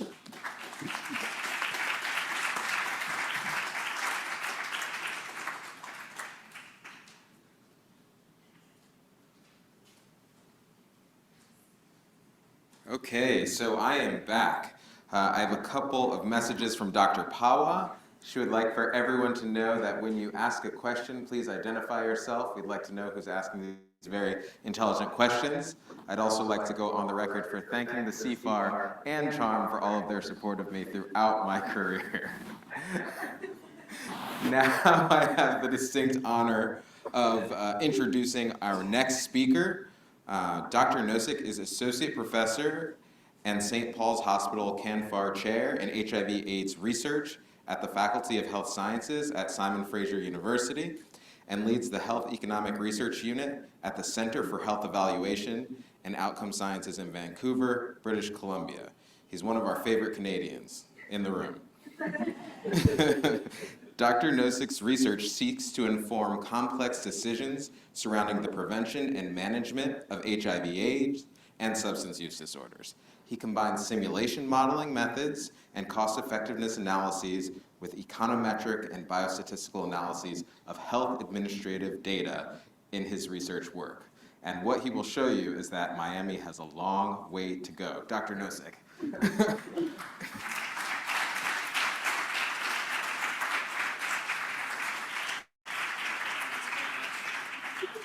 Thank you so much for having me. Thanks everybody for sticking around this late in the afternoon. Let me just see if and backwards is perfect. So this is a continuation of a project that has been going on for just about 6 years. It's sort of a natural progression, organic progression of this work into Miami, something that I hope is going to continue for many years to come. I'm really happy, I'm honored to be working with people like Hansel, Dan Feaster. We've had great support from the Florida Department of Health, Emma Spencer, Brandy Knight, Dan Wall. It's been a really great pleasure working with people here in Florida and Miami. We usually do a land acknowledgement where I'm from. So this work was primarily conducted on the unceded territory of the Coast Salish peoples, including the territories of the Musqueam, Squamish, and Tsleil-Waututh nations. And I feel like a positionality statement is in line for me. So I'm a Canadian, as Hansel mentioned. I'm a first-generation Ukrainian Canadian. And so I grew up in a single, thank you. I grew up in a single-payer system, and I grew up in a place where I was able to go to school, in public school, and do Ukrainian immersion. And, I say that because I'm acutely aware of the barriers that you have in addressing your HIV/AIDS epidemic here. The fact that you have multiple payers paying in, the fact that you are constrained to teaching African American studies in school. Those are real significant barriers that are a factor in everything you do here, and I'm certainly acutely aware of it. The challenge here is doing the most that you can with what you've got. And I'm really inspired to hear some of the stories of the great things that Miami is doing. It's incredible. So everybody knows the background of the Ending the HIV/AIDS Epidemic initiative. You spend a lot of money on the HIV/AIDS response. You have incredible biomedical tools that should be able to put this to an end. Yet implementation has been suboptimal, and there are huge disparities in access across regions and ethnic groups. So my question is always, what is it going to take to meet these targets, and how much will it cost? Okay. Patrick Sullivan's work and the work of AIDS viewers shown us that inequities are growing substantially, and more the global south is becoming the hotspot for HIV/AIDS, and it's increasingly being concentrated in Black and Hispanic networks of men who have sex with men. That's growing, and unless there is substantial intervention now here, it's going to continue to grow. It's inevitable. And you know, there was a study by, there's this really nice paper by Stefan Baral about why the disconnect between, you know, what we see in the ART trials. Why did we see such a massive effect, preventative effect of antiretroviral treatment on preventing transmission to partners, and yet in the population level studies that we did, it was a much weaker effect and sometimes non-significant effect. And it's really what he posed as core group theory. And so there are, you know, so long as there is HIV transmission continuing on in these core groups of transmitters, we will not end the HIV epidemic. And it's really penetrating those core groups that is the prerogative, right? That is the goal here. And I think our modeling work kind of speaks to that, at least in a coarse kind of way. So our objective in this study, and it's going to take me a little time to get to it, but we wanted to estimate the epidemiological impact of achieving the stated goals of the Florida Comprehensive Planning Network's 5-year plan in Miami-Dade County, and accounting really for the role of racial inequities in access to care and reconciling these goals with that of the EHE strategy. So the Florida Comprehensive Planning Network, they were gracious enough to invite myself and my colleagues to these meetings. I felt even more out of place there than I do now, but it was really eye-opening, and they invited us to present our work, and we tried to modify our work, leverage it to help them set their priorities and give them a sense of how much of an impact these plans that they're making will have and how close it will get them to the EHE goals. So that's, we'll get to it in a moment. So I'm not going to spend a lot of time on the methodology. I imagine there aren't too many people interested in simulation modeling. If you are, all of our prior work is detailed in exhaustive detail in this series of papers. So, you know, simulation modeling to me is an evidence synthesis in motion. So it's not just, you know, the scope of the epidemic, the details of a city-level epidemic. It's really an evidence synthesis on the interventions that you can use to combat the epidemic. So all the details are there, and in fact our model is published online. It's on GitHub. Anybody can access it. So initially when we went into this work, this was 2015, 2016, it was in response to it was sort of a natural next step from the work that we had been doing in British Columbia with great success, and what PEPFAR was doing, particularly in Kenya. You know, the idea was we have microepidemics. America doesn't have a single HIV epidemic. It's made up of very different microepidemics, primarily centered on large urban centers. So when we pitched this, we wanted to demonstrate that and demonstrate that every city has unique needs, and it's going to be a different combination strategy in each city that is going to be required to respond to their HIV epidemics. So we chose 6 cities, used the same model, populated that model with the epidemiological data for each of these 6 cities, and determined the greatest, you know, the most effective mix of interventions for each city. Now, this is a very broad, diverse set of cities. We have ACA adopters, non-ACA adopters, some on the leading edge and others far further behind, and that was really chosen to demonstrate and test this hypothesis that truly every city needs its own response. And in the end, almost 1 in 4 Americans living with HIV live in these 6 cities. So Miami's was a very interesting profile, very different from the other cities. Aside from being a non-ACA adopter, you are a majority Hispanic. So this is the 15 to 65 population. Not only are you majority Hispanic, that majority is growing, and your city is growing. And that is an important determinant on, you know, the projections that we made on the course of your epidemic, okay? And so these are city projections from your Bureau of Economic and Business Research, actually. And you know, what this work has really illuminated for me, and it feels like it didn't hit me until I put it all together in this model, is that really you have two mutually reinforcing manifestations of racism at the heart of this epidemic. So on one hand, you have inequities in access to care, and what I'm showing you on the left there, yeah, that's the left. Those are ARC dropout rates in the Northeast, the South, and the West, and the black, blue, and red dots are for Hispanic, white, and then black individuals. And you can see, if I can show you can see their worst for black individuals, and you can see their worst in the South, okay? So on one hand, you have these inequities in access to care, and this is just antiretroviral treatment adherence, but it's true in PrEP, it's true in a lot of different things.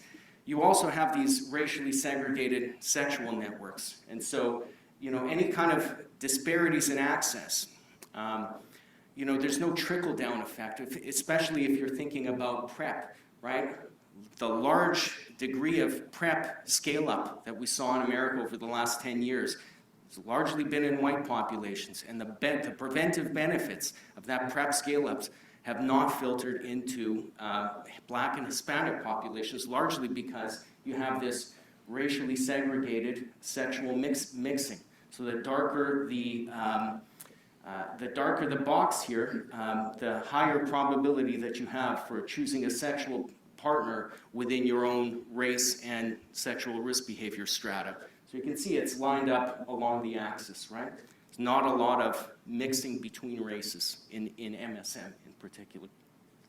So those are massive barriers, and keep in mind, we can only intervene here, right? We can't be telling people how to mix.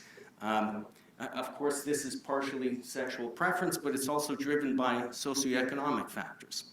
So these two pieces of evidence are coming together, and you can see it in a model, how these factors come into play. So these are the challenges that are facing us. So in our modeling exercise, we were thinking about what do we need to do? Where do we invest the next dollars? Okay, where should we be spending more time and effort? And we considered 16 interventions pretty broadly, prevention, testing, and treatment, and we considered all the different combinations of them. When we looked at them one at a time, we estimated the cost effectiveness, how much value for money they're bringing. CS is cost saving, so testing was very, very effective. And these are the impacts on incidence, okay? So, you know, what stood out here is that, you know, first of all, there's no magic bullet. There's no single intervention that is going to get us to the AHE goals. The other thing is, you know, following from that, we need combinations of strategies. And we know very well that these are, you know, these different activities fall under the purview of different funders. So you really need coordinated efforts between funders. And I know that's a very challenging problem in a non-single payer system. So when we looked at all of these interventions in combination, we came up with what we call health production function. So on the y-axis is the total health benefits in quality adjusted life years. So that's benefits in morbidity and mortality to people living with HIV, but it's also transmission, right? We get the greatest benefits from reduced transmission. And then we have costs on the x-axis. So all of these gray dots here are different combinations of these 16 interventions, so 23,000 in total. And you know, Miami's pattern was very different, okay? So they clustered, this was the PrEP cluster, and this was the no PrEP cluster. And so the best valued strategy included 13 evidence-based interventions, and it would save nearly $500 million over a 20-year time horizon. If you could scale these up quickly and sustain them for 10 years, 20 years later, you're saving almost $500 million. If you do something less, okay, so if you look at the most costly strategy where we did limited testing, no SSP or PrEP scale up, you can still benefit from these interventions, but you only get about a third of the benefit, and you end up spending a heck of a lot more, almost $1 billion more over a 20-year time horizon. So where you invest your time and money really matters, okay? Of course, we didn't want to assume that these disparities in access would magically go away when we scaled up access. So initially we assumed proportional service, scale up in access, but then we also considered an equity-oriented approach where we scaled up according to where the new diagnoses were coming from.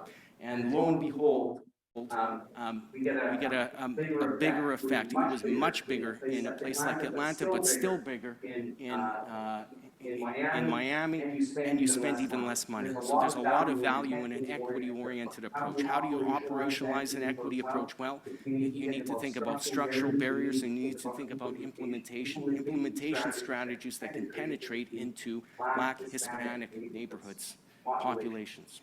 So what did we do with this model? We attended the FCPN meetings in last March, April, and we heard about their goals that they were setting for the next 5 years. And we thought, okay, well, we can take our model, we can program in, you know, what if we met all of these goals? How far would it take? Right? How far would it take us in terms of reducing incidence? And then what interventions, like how do these compare to the interventions that we were considering? And what would really get us there? And we found that, you know, if we consider proportional service access approach and we did everything and we hit all of our targets, we would reduce incidence by 50%. So it's not 90%, it's not the EHE target, but it's pretty darn good. Now, if you increase access according to an equity-oriented approach, you would do much better, 62%. So what actually needs to happen?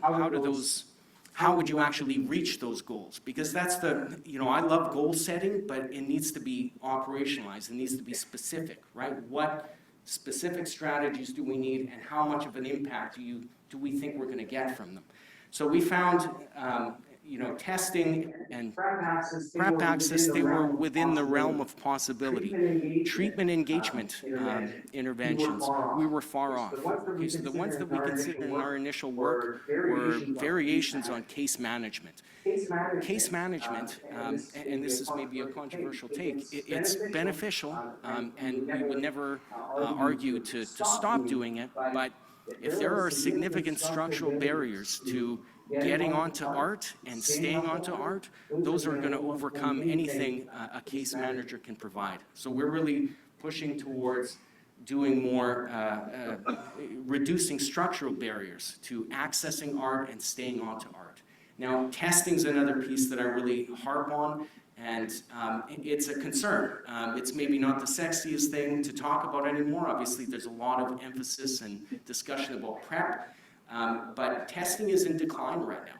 And you look at what the CDC publishes, the positivity rate from all CDC tests across the nation are about 0.4, 0.5. And in Florida, it's about 0.9. Okay, so us health economists have this rule of thumb that you need to find 1 in 1,000 people to make your testing program cost effective. Okay, so to me, we are way under capacity on HIV testing. We could keep scaling it out until our positivity rate goes down to 0.1, and it would still be worthwhile. How do we do that? Well, we have a lot of the strategies that we need, and we keep hearing about new strategies, self-testing. We heard about it a little bit today. Opt-out testing in primary care, opt-out testing in ED. That's a great thing to do, but first of all, you need physicians to offer the test. You need to have them integrated into their clinical workflow, and you also need to have patients accept those tests. And that's where, we have been investigating this. We've fallen down a rabbit hole a little bit, because when we did our Seek and Treat for Optimal Prevention and HIV/AIDS campaign in BC, it was all about pushing HIV testing in primary care. And we did it very effectively. Our positivity rate was quite low. We have very low undiagnosed prevalence there. But 96.9% of people who were offered an HIV test in Emerge accepted it. So that's fantastic. So when I see the latest evidence, I see, it's all over the map. I've seen up to as low as 10% and as high as 90%. There's a trial by Harkness et al. Recently that compared opt-out testing versus targeted testing in ED, and they had a 40% acceptance rate. I mean, that's a major missed opportunity, and it should be a focus for implementation scientists, right? What strategies do we need to make people feel comfortable enough to accept a test in Emerge and in primary care? So testing is something that we're really trying to advocate for. And when we talk about structural barriers to improving HIV care, we have lots of strategies. And I was happy enough to meet with some colleagues here earlier in the week. Some of these things are already happening in Miami, which is very exciting. We've heard about, so legislative changes, of course, Medicaid expansion would be a major game changer. If that's off the table, there are still things that you can do. And, simplifying the 6-month ADAP renewals that people have to go through, that's happened. So now they are 12-month renewals, and that's a big deal.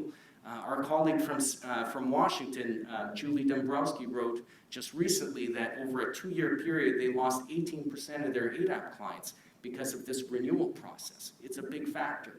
The 340B drug discount program, I mean, drug costs are the elephant in the room. 340B creates perverse incentives. My colleague, Doug Krakauer, just wrote about it very recently.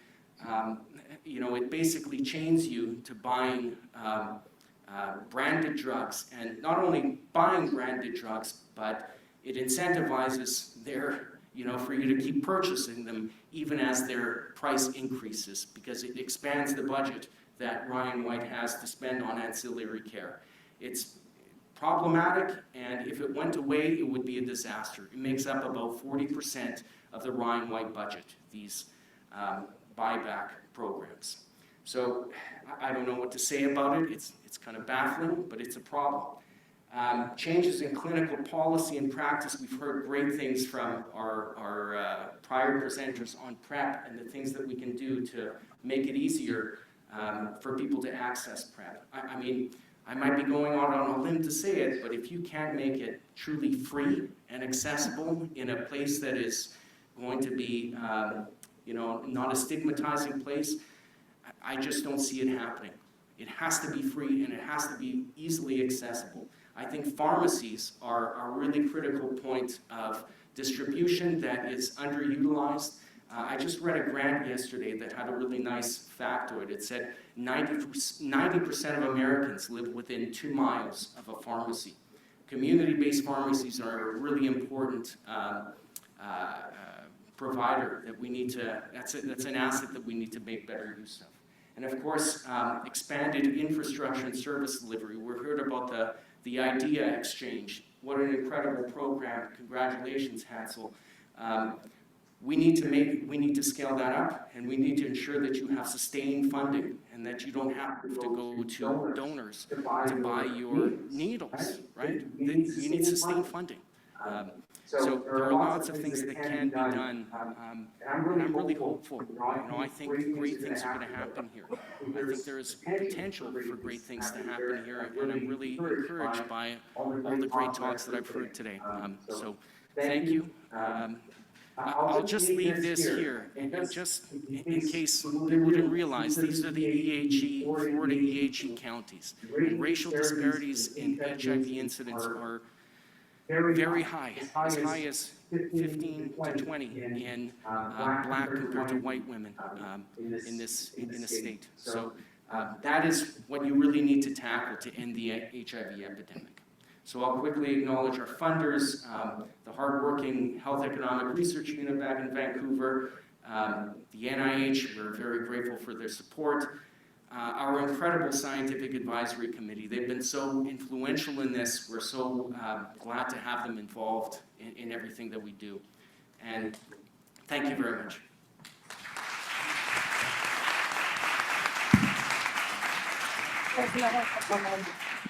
Thank you so much, Bodan. That was incredible.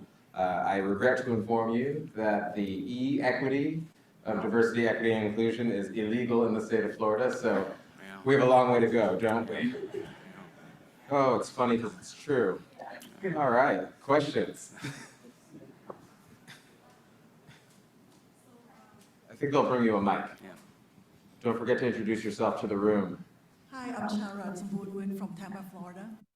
And actually, your last slide really summed up my question, but just want to ask you, perhaps you can enlighten our Southern state colleagues that if the lawmaker have to make priorities, which are strategies that you would recommend in the top priorities? Okay, any kind of structural intervention that makes it easier to access medications. I mean, it is going to disproportionately benefit Black and Hispanic communities. That's the starting point. Implementation interventions to increase awareness, improve trust, right? It's medical mistrust. That needs to happen as well. But I've got to say, I hesitate to say that because you don't want to be going out intervening to increase awareness if then people have to go around and pay, you know, a quarter of their paycheck to get onto the medication that you're expanding. So there's a balance there, I think. Structural barriers, though, that's number one.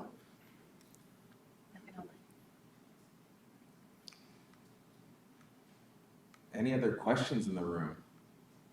Yes. Number 3. Thank you. Great talk. I think it was related to PrEP, where you mentioned that it should be available for free. The point you're driving is like to make sure like it's not just simplified PrEP dispensing or prescribing, but you know just to easily access it in whatever way that is, and you know, and for me it's mind-boggling. For me, as a Greek and an American, having been vaccinated here in this country, and COVID-19, where I felt like it was like the first time where people could just access a healthcare intervention irrespective of your sort of income status. And so that's kind of a nice case study that kind of an NHS of sorts in the US could work, right? And I think also, maybe in Canada, maybe do you have some sort of like maybe reflections or things to share to this room related to kind of HIV testing, how you're spreading the net through whatever kind of optimized case finding approaches in your country? Thank you. You know, we don't even have all of the testing technologies that you do, okay? So like over-the-counter testing tests that you can purchase in pharmacies, that hasn't made its way into Canada. What we do very well, though, is testing in primary care settings. And that's not just the point of care, that's not just protocols getting doctors to offer them in a way that is going to be accessible. Although I will say, you know, the turn of phrase, we want to confirm your negative status rather than we want to determine if you are HIV positive. That I know was a major difference maker. But we also had care teams that were connected to people if they did test positive. And so there was immediate linkage in hospital that day. So building up the infrastructure that you need surrounding the testing is important as well. And there was another piece that I wanted to mention that I kind of forgot off my last slide. Rebranding STI clinics. Okay, so nobody wants to be caught dead in an STI or an STD clinic. New York, and this was really Dimitri Daskalakis' idea, I think, to rebrand all STI clinics as sexual health clinics. I thought that was brilliant. I think that's an easy thing to do. Everybody should do it. I just recently saw, after the rebrand, these SDI clinics saw a 15% increase in the number of people coming into their clinics. Now, that wasn't a causal effect. It could have been, a temporal trend, but it makes sense to me.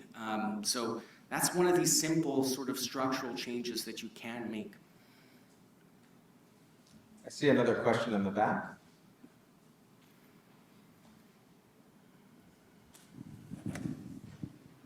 Thank you.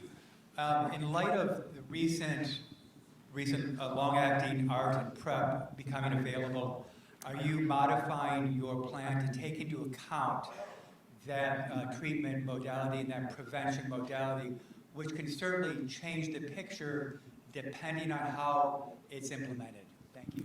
Yeah, I mean, long-acting, the long-acting medications, we definitely want to incorporate those in our model. We're taking what evidence we can find. I think it's a balancing act. I think we also I'm more interested in incorporating structural changes, implementation interventions. The long-acting medications, they could be great, but they're also going to be very expensive. And so you have to think that the reach is going to be limited. All right, well, thank you, Dr. Nozick. Stay true, north, strong, and free.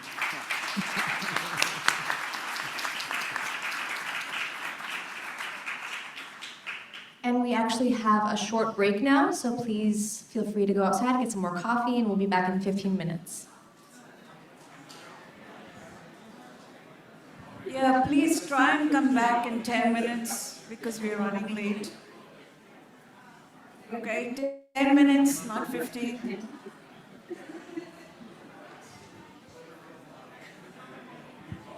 Ten-minute break, 10-minute break.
Hello, time is up.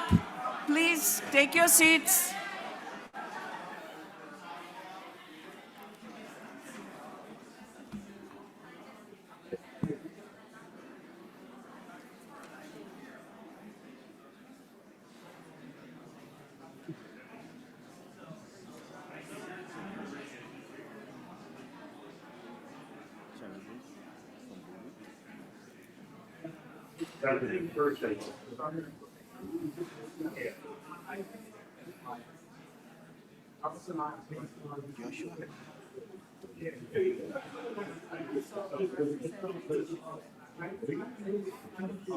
That's fine. We'll do the original. Tell Maria we're going to do the original plan. I don't know if...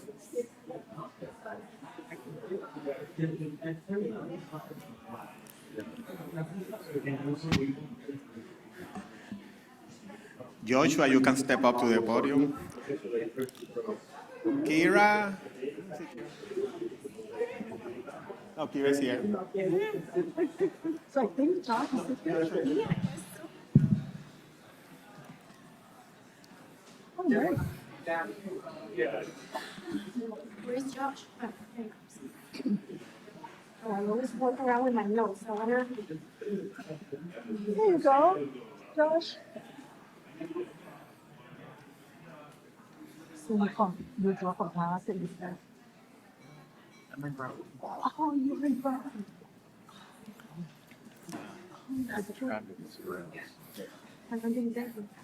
Well, let's start getting ready. Make yourself comfortable, and we're going to get to our last panel, and then we'll have the posters awards. So there's still many exciting things that are coming.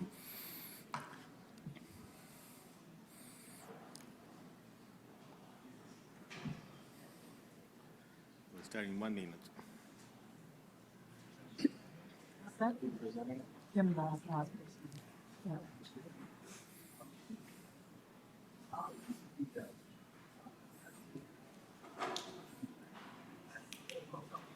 Who?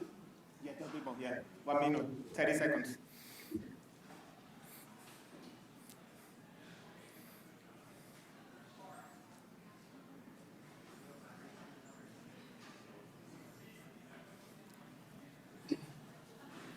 Thank you.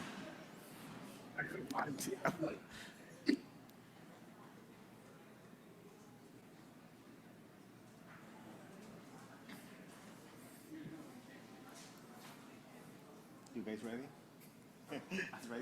As ready as I can. Okay, we're gonna get ready to start. Good afternoon. My name is Dr. Alan Rodriguez. I'm an infectious disease doctor, professor of medicine. I'm the director of the Population Engagement Core of the Miami CFAR and co-director of the Developmental Core, or CHARM. So it is my pleasure to lead this panel. We're going to use the same format that we use for the Miami story. So we'll have each panelist talk for 10 minutes or so, and then we'll have questions for the end. I will introduce the panelists as they come. So our section is, how is Florida implementing ending the HIV epidemic? So what initiatives do we have in Florida? And we're having representatives from 3 very important counties. We have representatives from Miami-Dade County, Kira Villamizar, from Broward County, Joshua Rodriguez, and from Hillsborough, Charurut Sombuwit. And we're going to start with the first speaker. This is my pleasure to introduce someone that I work pretty much a day-to-day basis, and that is Kira Villamizar. To end the HIV epidemic, it cannot be just a one institution effort. It has to be a community effort. And one of our main partners from the university is the Florida Department of Health.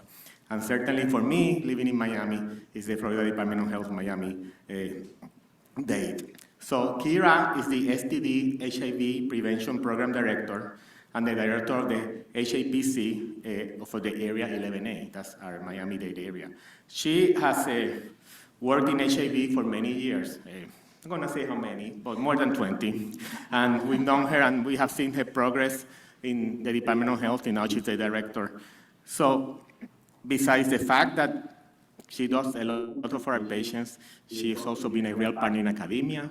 We have co-authored many papers. She has been very instrumental in many of the ending the HIV epidemics that we're actually putting in practice on a daily basis. You have heard about how she has supported the ID exchange, the PrEP initiatives, and very near to my heart is the support that we have had since 2016 from our, what we call the Test and Treat initiative, which is a rapid initiation where people that get tested in the health department or anywhere in Miami that we get the result, we start them on antiretroviral the same day. We have over 800 patients in our hospital that have come to that program and have been very successful.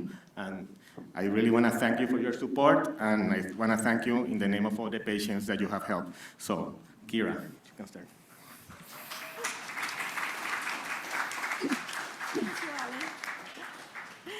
Thank you, Alan. That was very kind. Good afternoon. It's a pleasure for me to present our efforts as it relates to the ending the epidemic. Before I do that, which is the green one, right? Okay. I want to bring context to Miami-Dade, and I want to tell you a little bit about our county. Everybody's talking about Miami-Dade being the epicenter of the epidemic.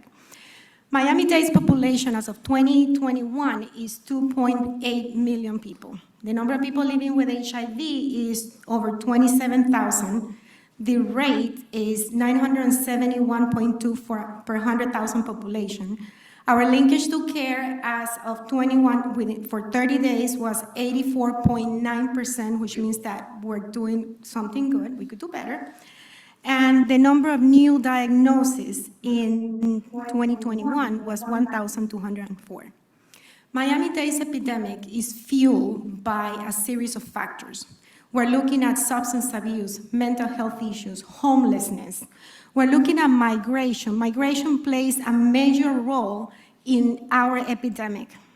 And when we talk about ending the epidemic, we need to take into account what we're going to do as it relates to migration. Somebody was talking about, I think it was somebody was talking about the messages that we're sending out, and that not all Hispanics in Miami-Dade are the same. And that's part of what we need to understand, that whatever we do, we need to tailor to our community. Next. So, how do we get here? How do we end up with a plan? In order to put together a plan, and I'm gonna go real quick over this, we engage the community in the development of the plan. We informed the community about the money that we got. We informed them that we needed to put together this plan, and we did this through social banners, press releases, messaging in the community. Then we start gathering data from the community through listening tours in 3 languages, surveys, interviews with key people in the community, academia, providers. So everybody needed, getting information from everybody as to what we needed to do to end the epidemic in Miami. Then we continue engaging the community through outreach, letting them know this is what we're doing. And also, as we were gathering information for the plan and recommendations were made, we went back to the community with the recommendations, asking the community, is this gonna work for Miami? And asking our partners in the community. And we have continued to engage the community in this process.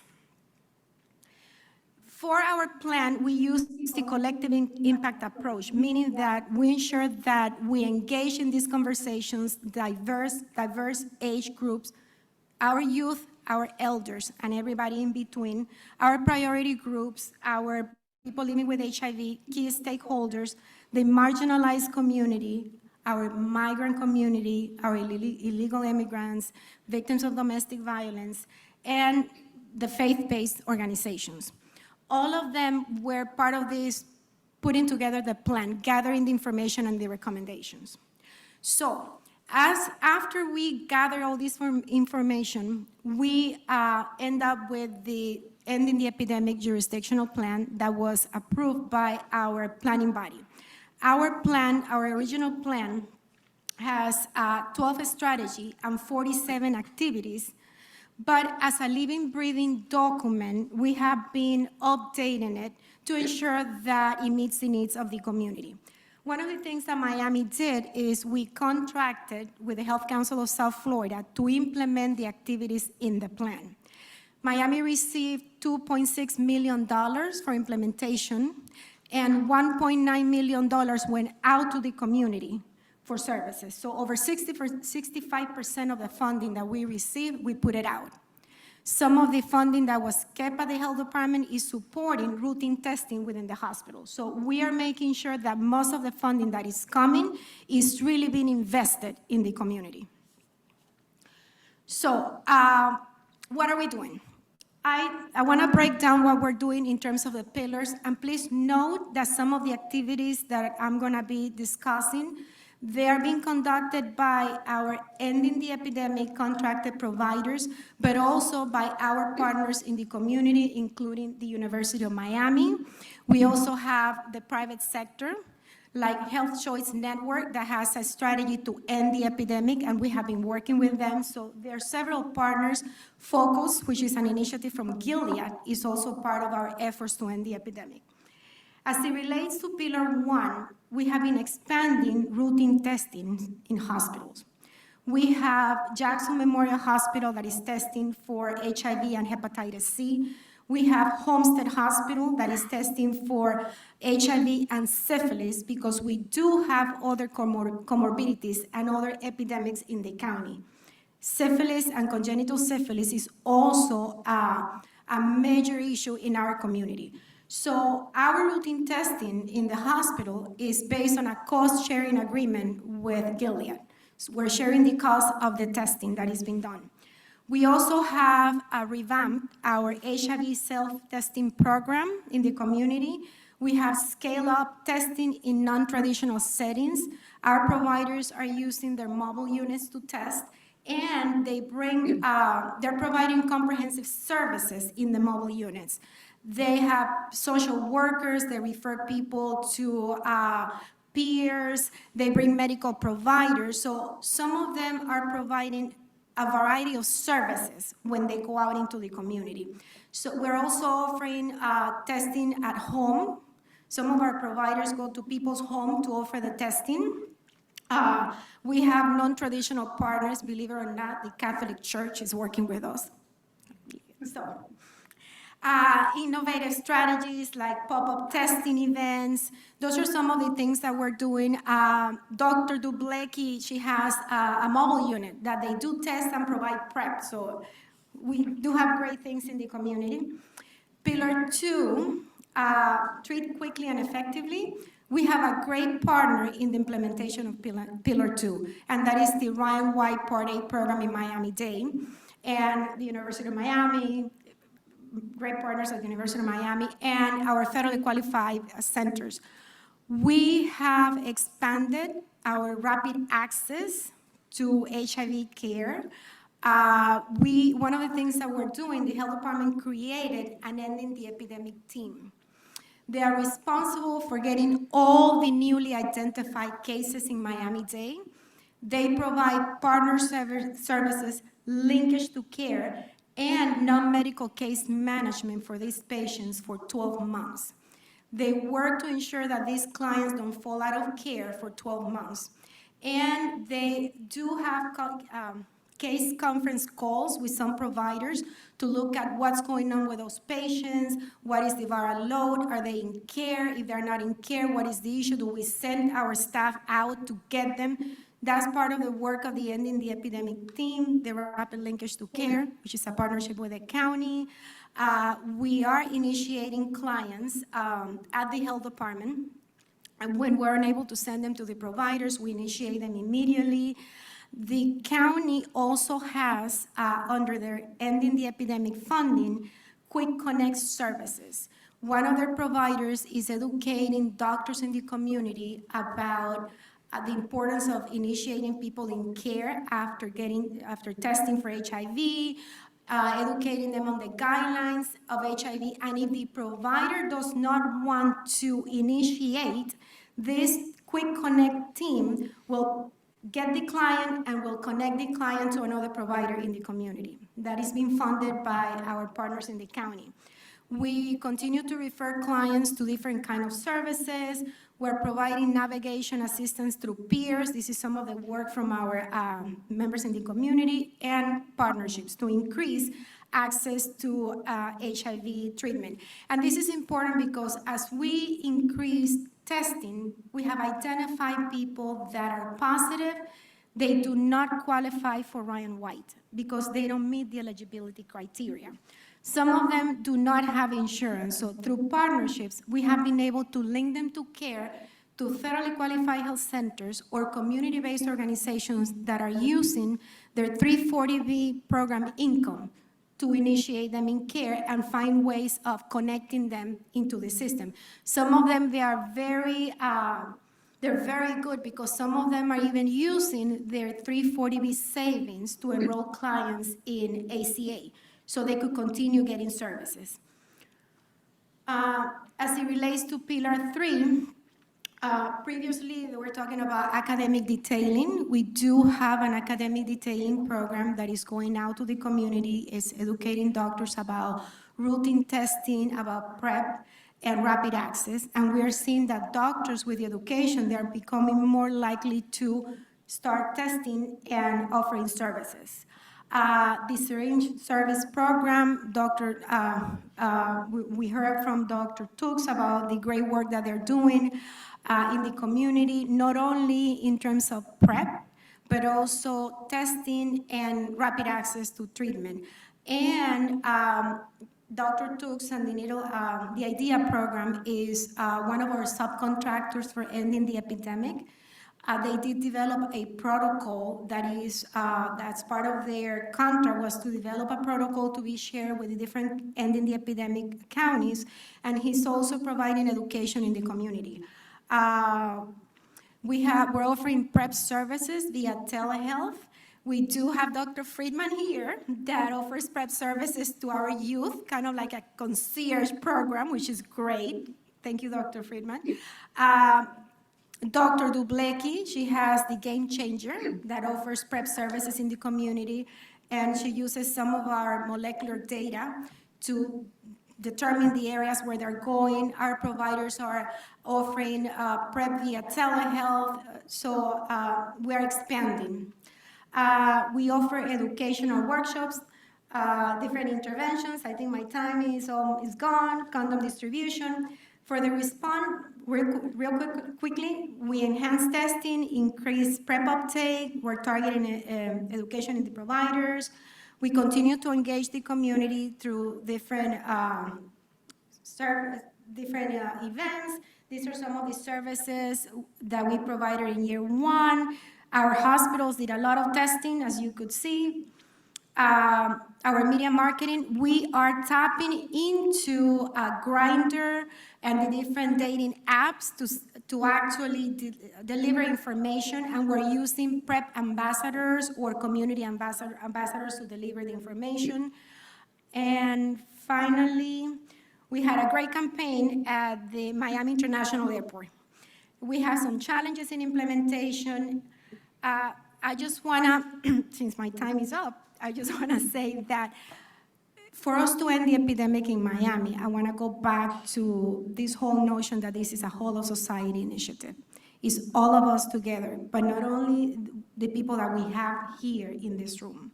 We really need to reach out to all those partners that are not part of this conversation. Without them, we're not gonna end the epidemic. And I really wanna thank you for the work that you do, University of Miami, the community, our Ending the Epidemic partners. We could end the epidemic in Miami-Dade County. We have the tools, but we need to work together, and we need to reach out to people outside this room. Thank you very much.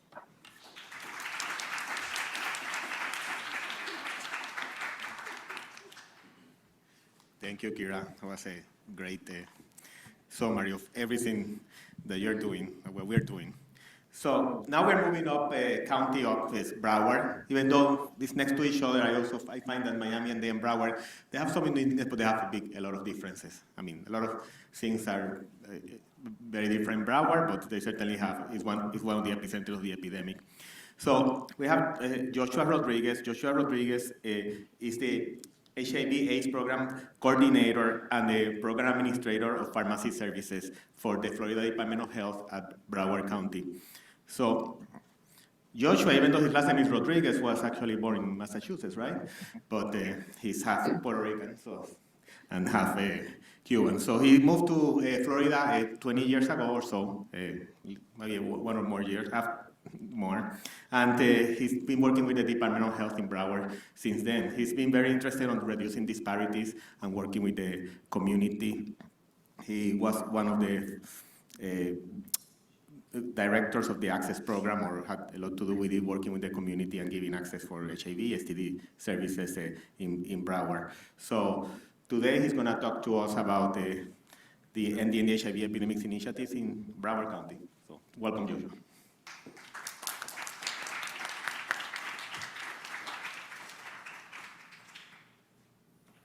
Let's see if I have the same issue with the clicker.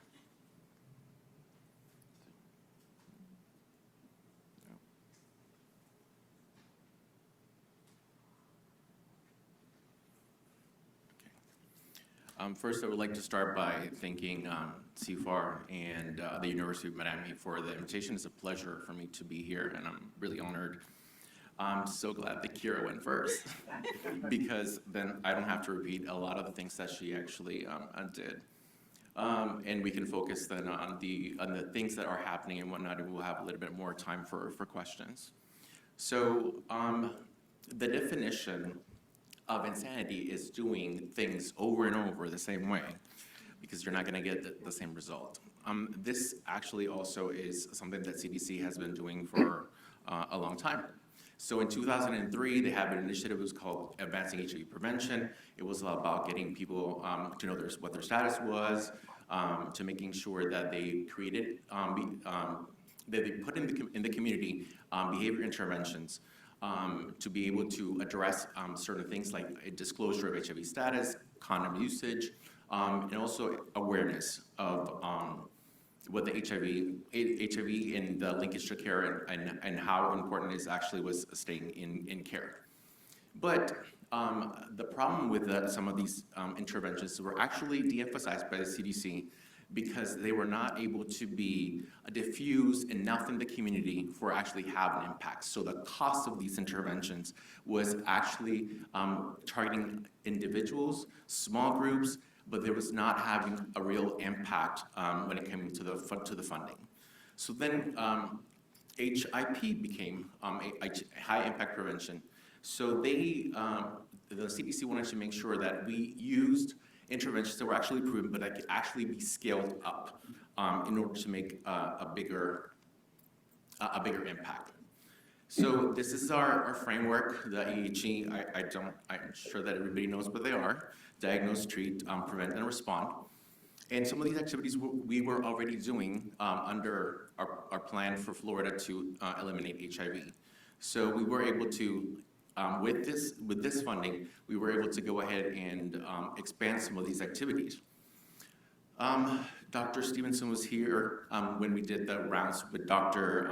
Redfield, the former CDC director, along with the Lieutenant Governor, and they started talking about how we were actually going to implement this. What was going to be different about this approach? So this is the timeline. We had a very short time to actually plan, to actually get community input, and then to finally deliver a product to CDC that we would actually fund, so we can start providing services and actually implementing some of these interventions. And then the community engagement piece is something that will continue as we continue to fund this EHE. CDC requests us to send on a monthly basis all the community engagement that we have actually done with the community and new partners we actually brought up into the fold. So one of the things that we did was to create a survey in languages that actually are spoken in Broward, predominantly Spanish, English, and Creole, and Portuguese, in order to give the opportunity for individuals to give us that feedback. There was more than 2,200 surveys conducted. 1,780 went to community, 430 went to the provider surveys. We wanted to make sure there was a lot of penetration in the community for us to get their feedback.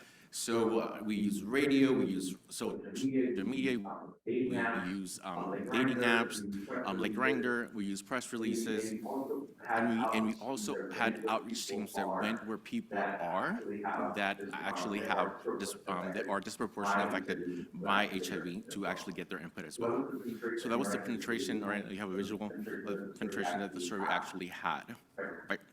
So these were the 5 things that community was saying that was impacting the most, and actually to receive HIV services, or actually be on PrEP, or test, or have any type of prevention intervention.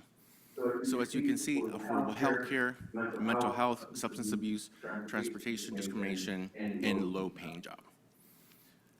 The EHE funds cannot cover poverty, they cannot cover mental health services, they cannot cover substance abuse because of our funding announcement. So we require to make sure that we have those partnerships in place in order for us to be able to actually have a collective impact, like Kira said, in our epidemic. We also came from an interview, so I'm not gonna go ahead and listening sessions were conducted. We had focus groups with the different populations. We had bringing community presentations with different members of the community, CBOs, faith-based community. And then we came with the plan. So if you look closely at the plan, you say, well, I don't see really anything innovative about these things. Some of these things we're already doing.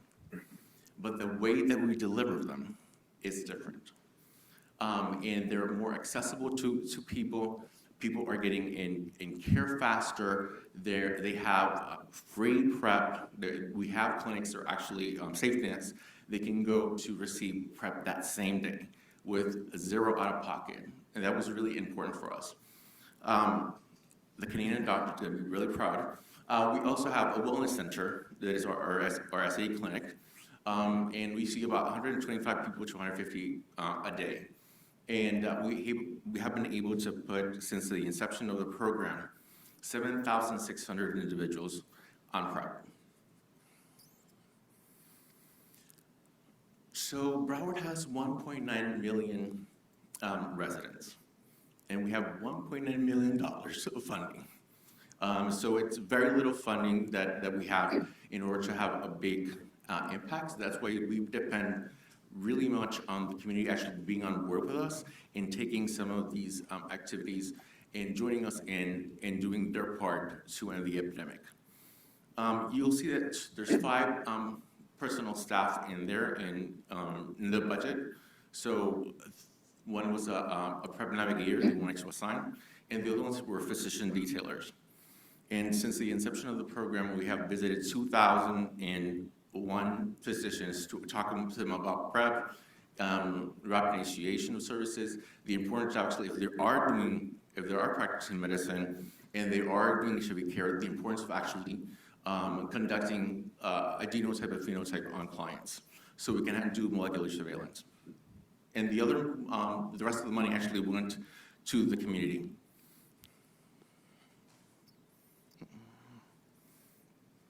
And backwards. So a little bit about what happened with the funding from last year. We were able to put 2,203 individuals on PrEP. We were able to identify 51 new diagnoses, and we were able to conduct 5,239 HIV tests in the non-traditional venues. As you can see, for all of the services, they're actually going to the populations that are disproportionately affected. You might have seen our information out there with our cars, and we have changed the messaging from 1 pill a day can prevent to HIV to 1 pill a day or an injection every 2 months can prevent HIV. That number that you see there, the 954-295-1211, is a 24-hour line that is open for anybody that actually has questions about PEP or MPEP. And we also have used social marketing campaigns, the movie theaters. We have used observational surveillance to actually conduct our targeted outreach and messaging, and also geofencing. So when people go to the movie theater, they're watching the movie, they open their phone, and they open their Facebook. That information is actually captured, and then they're sent messages with prevention messages about PrEP, about testing for them to click. And we have reached a lot of individuals with that type of messaging.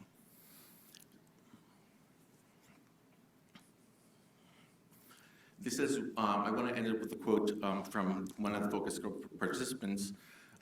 This is, by ending the HIV epidemic in Broward, we can provide justice to the lives lost to HIV and AIDS. So we have been doing a lot of great work. We have used a lot of different innovative approaches to close those disparities and to create access in the communities that we serve. We also have been able to test and treat 5,941 individuals since we started our rapid initiation program. And 1,779 were individuals that were actually newly diagnosed. But we have to remind us that it's very important to also get the individuals that are returning to care. And we need to roll out the red carpet because our system of care has failed them.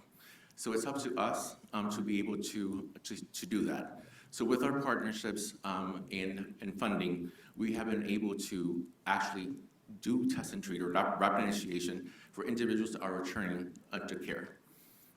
So thank you so much for the opportunity to present to you guys on Broward County's activities.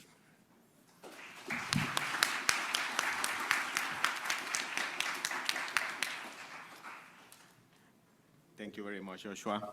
So moving up in the state, a little north to the west, we're going to Hillsborough County, and we have the pleasure of having Dr. Cheryl Ruth Sombuwit. She is a professor of medicine at USF, University of South Florida. She is actually the associate director of the Division of Infectious Diseases at the Department of Medicine.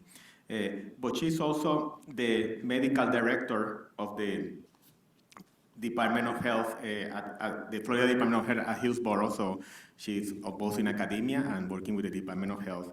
She's also director of clinical research, and she has done a lot of research on HIV, and she is also directs the communicable diseases from the Department of Health at Hillsborough. So thank you for coming and welcome.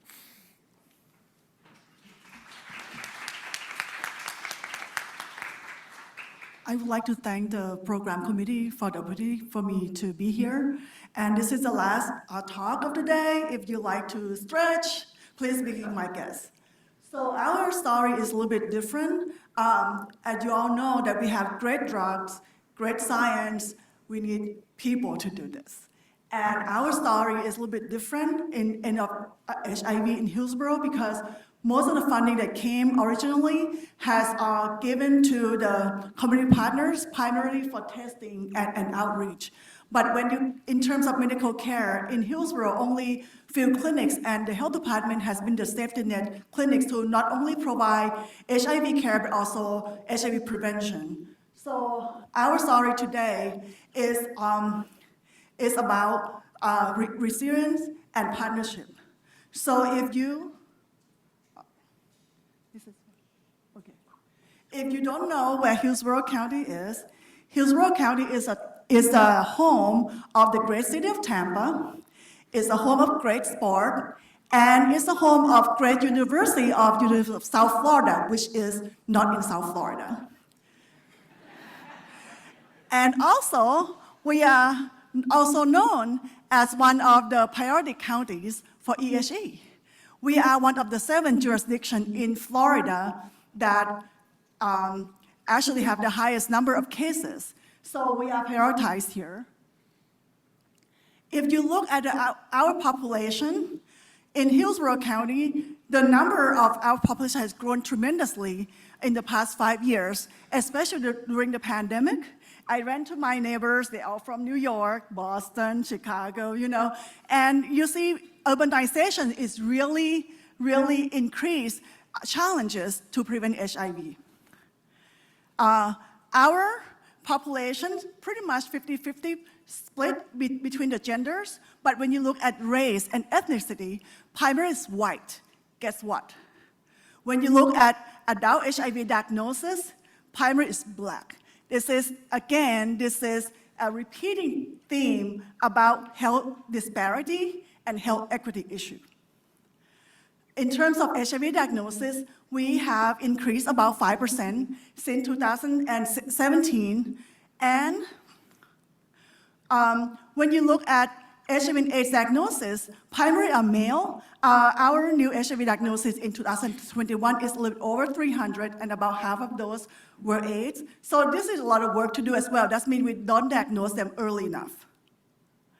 And we did the heat map. And actually the heat map was done before the pandemic, but this is the latest one. Things had not changed very much. If you see, is it a pointer here, this one? Oh, here. So our clinic, primary clinic that provides HIV care and STI specialty clinic is here in downtown. But you look at the heat map here, we see a lot of cases that are actually north of downtown area, near our great University of USF. So pre-pandemic, we plan to repurpose one of the county building to be another clinic that will provide STD specialty clinic or sexual health clinic. And right around the time we recruit the nurse, the provider, the pandemic hit. So what happened, we ended up had to use the building to repurpose to be a hub for contact tracing, and also a drive-through testing and vaccination site. So we're not discouraged by that because we are lucky enough to receive the funds from the CDC, from Component C, that the funding came through Florida Department of Health, and our county was one of the recipients. And also another funding is from the A1 subcomponent, that the funding came through the HIV STD Prevention Training Center, and we are partnering with the Rattel PTC in Boston, and we try to scale up PrEP in those clinics by using learning communities. So because of that, that funding, we were able to do clinic assessment, and this is what we, so this is where the Rattel PTC is, and we have 2 clinics. One is in Orlando and one is in Tampa, which is our clinic. And this is the clinic assessment in part of the COMC and A1 subcomponent, that all these main services for PrEP, actually all the 12 of them, we did everything. But our scale was so low because we don't have staffing. And lo and behold, I didn't mention that during the pandemic, when we have to repurpose the clinic, at the time the nursing supervisor left, the provider left, we had no provider for several months. Thankfully, the state had the capacity for us to be able to telehealth, use telehealth to start PrEP to the patient, also with PrEP follow-up as well. So we were able to sustain some of those services. So when we scale up, so first of all, the priority is to hire and retain the provider and clinic nurses. And people are so important to be able to provide the services to the community.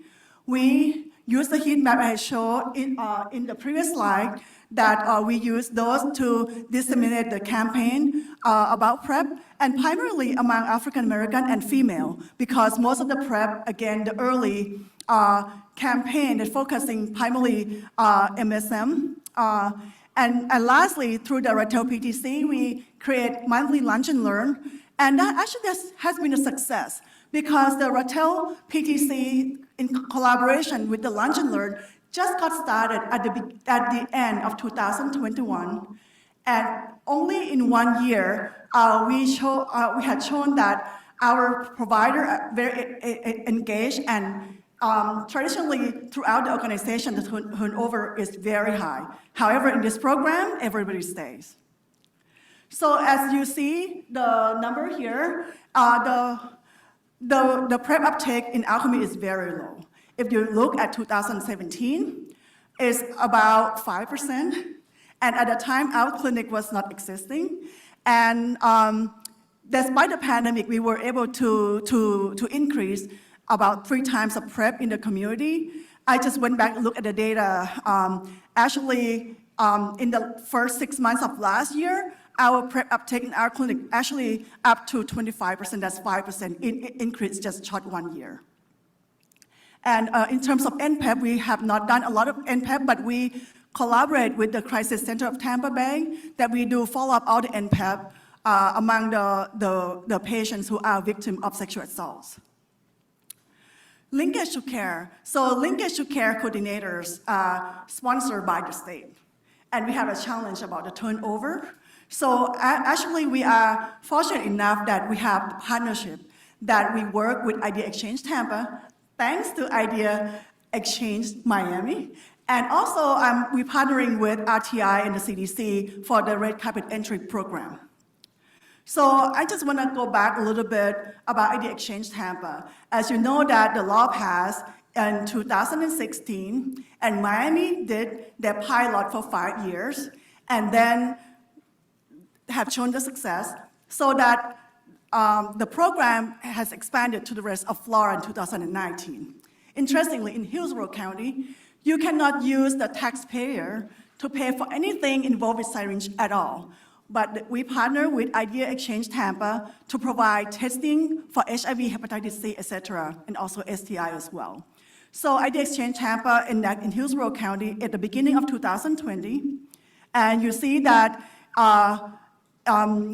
since January 2021, we enroll over 1,000 patients, 100% HIV linkage to care, 50% of HCV linkage to care, and over 60% of overdose reversal. And you see that picture there, that when my Ratel colleagues came for site visit last year. Oh, and by the way, in 1 month, we have about 41 gallons of needle to dispose. Thank you. Thank you, Idea Miami. And another initiative I would like to share, this is something that I'm very excited, because as you know, linkage to care coordinator has high turnover rate, and we doesn't seem to be able to retain people within the health department. But we were able to hire linkage to care coordinator through a research project. So we collaborate with the CDC and RTI that we roll out the red carpet to our patient, use the red carpet entry program that was successfully generated at the Whitman Walker in DC and also implemented at the DC Health. And what we do, we're gonna create the warm handoff. We have internal and external referral concierge, and we partner with Empath Health that will they diagnose the patient in the organization as well as referring to the patient to us. So this person, the concierge, will use positive messages, non-discriminating messages to engage the patient to be able to retain in care, have follow-up in care, as well as referring them to wraparound services. So lastly, it's about partnership. Tampa is a proud home of not only the AIDS Institute, which is our local and national advocacy group, but also is a new home of IAPAC and Fast Track Cities. Pre-pandemic, we worked with the mayor office, and finally, in November 2021, our mayor signed a commitment with the Paris Declaration. And as you see here, we got the commitment from the cities to support end of HIV. More importantly, partnership really help us to help end HIV in Hillsborough, because we use partnership through patient care, education, and research. And I would like to show here, Tampa General has been our safety net hospital, and providers came from the hospital. And CHARC has been our long-term collaborator that really have helped us to understand the landscape of HIV, the barriers of our patient, the retail PTC that create the sense of collaborating, cross-pollination of the message and the purpose. And thank you for having me here. Lastly, the Department of Health has been our collaborator from USF standpoint with over 3 decades of collaboration. And I'm very honored to be here and open to question. Thank you.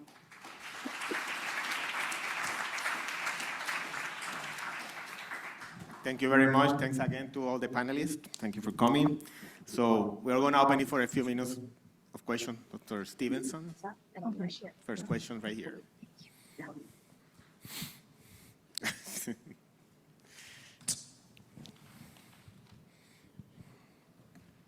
Well, thank you for being here. Kira, I also want to thank you for being such a great partner. I mean, in the HIV epidemic is about partnership between academia, between our departments of health, and our legislators. So you've always been a terrific partner, and I just want to acknowledge what you've done for us in Miami. My question relates to delivering PrEP and being able to target it to where the infections are occurring. So with the mobile clinic run by Dr.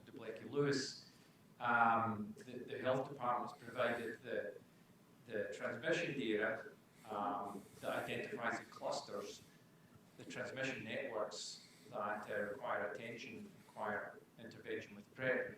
How far does that extend? I mean, is that something that can be implemented statewide in other municipalities, the CDC transmission data? I imagine it could. It has to be through the Department of Health if you're going through other jurisdictions. One thing that I have to say as it relates to the molecular data is that when molecular data, a lot of the information is coming from the genotypic testing that is being done in the community. And unfortunately, only 40% to 50% of new patients are getting that test done.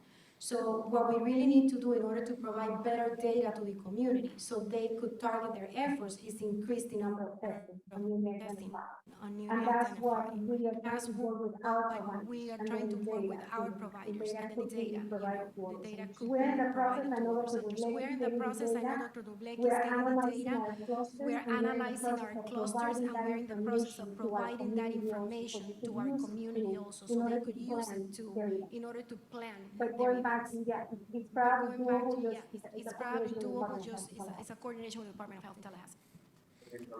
Number one, microphone number one. Hey, it's Bob Cook at the University of Florida. I was curious, in Broward County, your needs assessment showed mental health really high in there for both providers and patients, and also substance abuse, at least on the provider list, but your recommendations had nothing about any of that, and well, at least nothing specific about those things. So what were the challenges in addressing mental health and substance abuse while you were writing your EHE plan? So that actually has to do with a status neutral approach. There's a lot of services that are actually available and funding streams for individuals who are actually positive. Housing, food, transportation, mental health, substance abuse, all of those are actually covered under the Ryan White categories.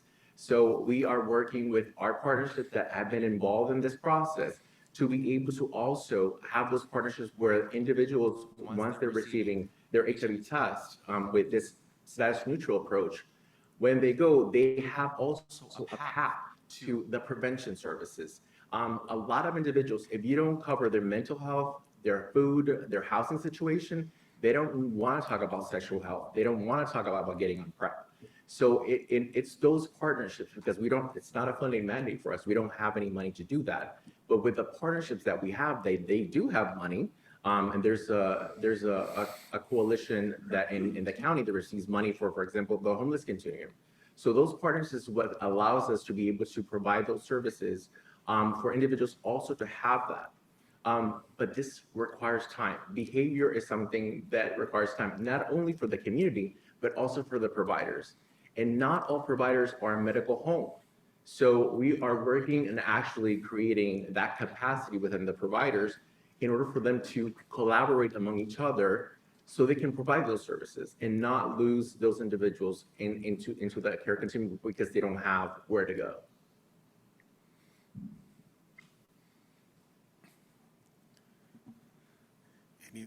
Any other questions? Okay, if not, thank you again, and we'll go to our next section, which is the Posters Awards.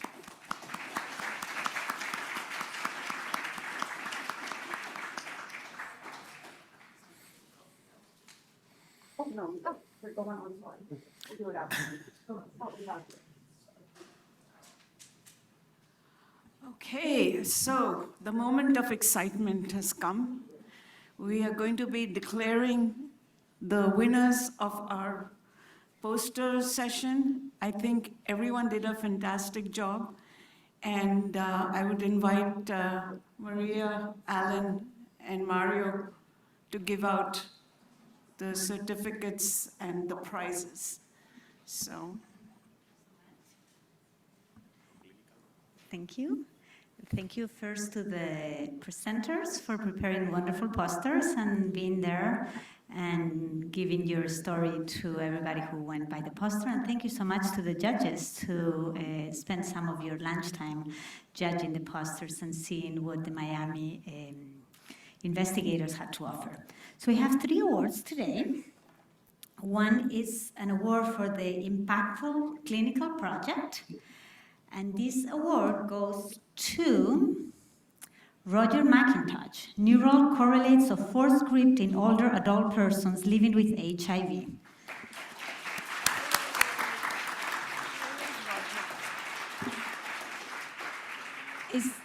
Is Roger here? Or anybody from Roger's team to take the certificate? Yes? There is also a gift card, so I'll take your name and signature before giving it to you.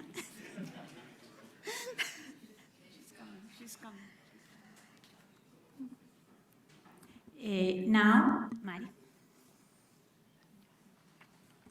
So for the basic science category, the prize, there's a couple of prizes. The first prize is dinner with myself and Savira.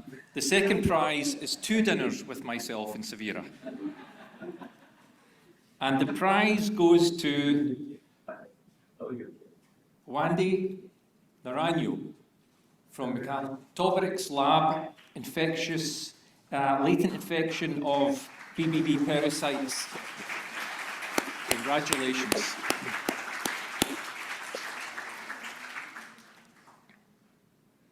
$100. Nice.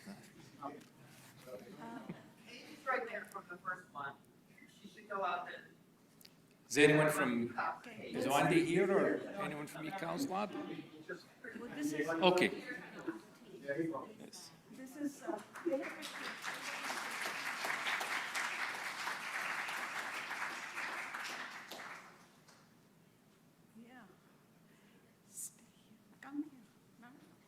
I'm moving over this way because that projection's on your face.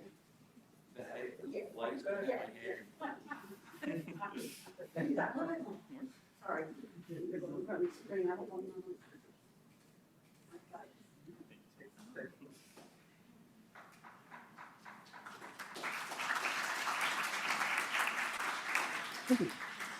Okay, last but not least, and it was a, so this is the science, the basic science. Did you give it to him? Oh, we're giving the certificate. Okay, give it to him now. So I'm presenting the award for impactful behavioral health project, and the award goes to Zinzi Bailey on her project on social and geographic displacement in Miami-Dade, impact on 1968 mental health and health disparities in HIV positive patients.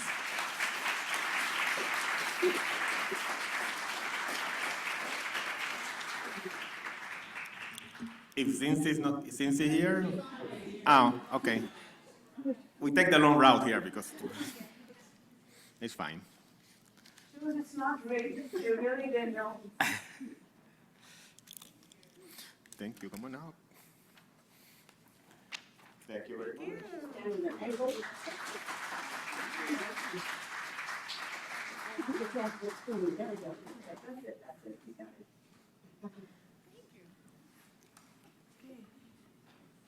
So I just want to thank Maria and Alan for organizing the poster session and all these prizes and certificates. A lot of hard work went into that.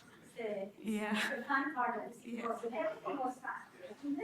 Yeah, so we've come to the end. All good things have to come to an end. I think it was a very enjoyable symposium. I hope people learned a lot and were stimulated as much as I was. And we learned about everything from pathogenesis to special patient populations, the intervention strategies and challenges that still remain. So I think it was really informative, and I want to say that the audience has been wonderful. Thank you, audience. And please join me in congratulating our speakers who have done such an outstanding job today. So, and okay. And before we end, I have to thank all the people who made this symposium really successful. They've all worked really, really hard. And from the staff, all the people in the green t-shirts, Mohammed Kita, Rosie Plod, Rosanna, Yanexi, and Alexandria. Thank you so much. I also want to thank our orange-shirted student volunteers who did a great job in the morning. And they are Christine Dang, Sheldon Davis, Vin Din, Akshay Iyer, and Kimberly Shankwitz. I also want to give, thank you very much. I also want to acknowledge our wonderful catering group, In Style, and of course, our audiovisual production team, the Event Factor, for having a flawless run of the whole symposium. Thank you all, and now it's time to really have, oh, I missed somebody, yes. Oh, of course, I have to thank Gilead. How could I forget Gilead? Thank you so much for your sponsorship of this symposium. We really, really appreciate it. Thank you.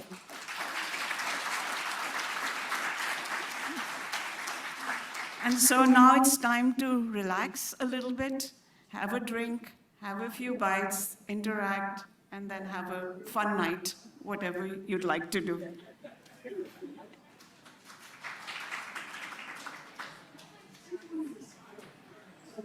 Yeah, we get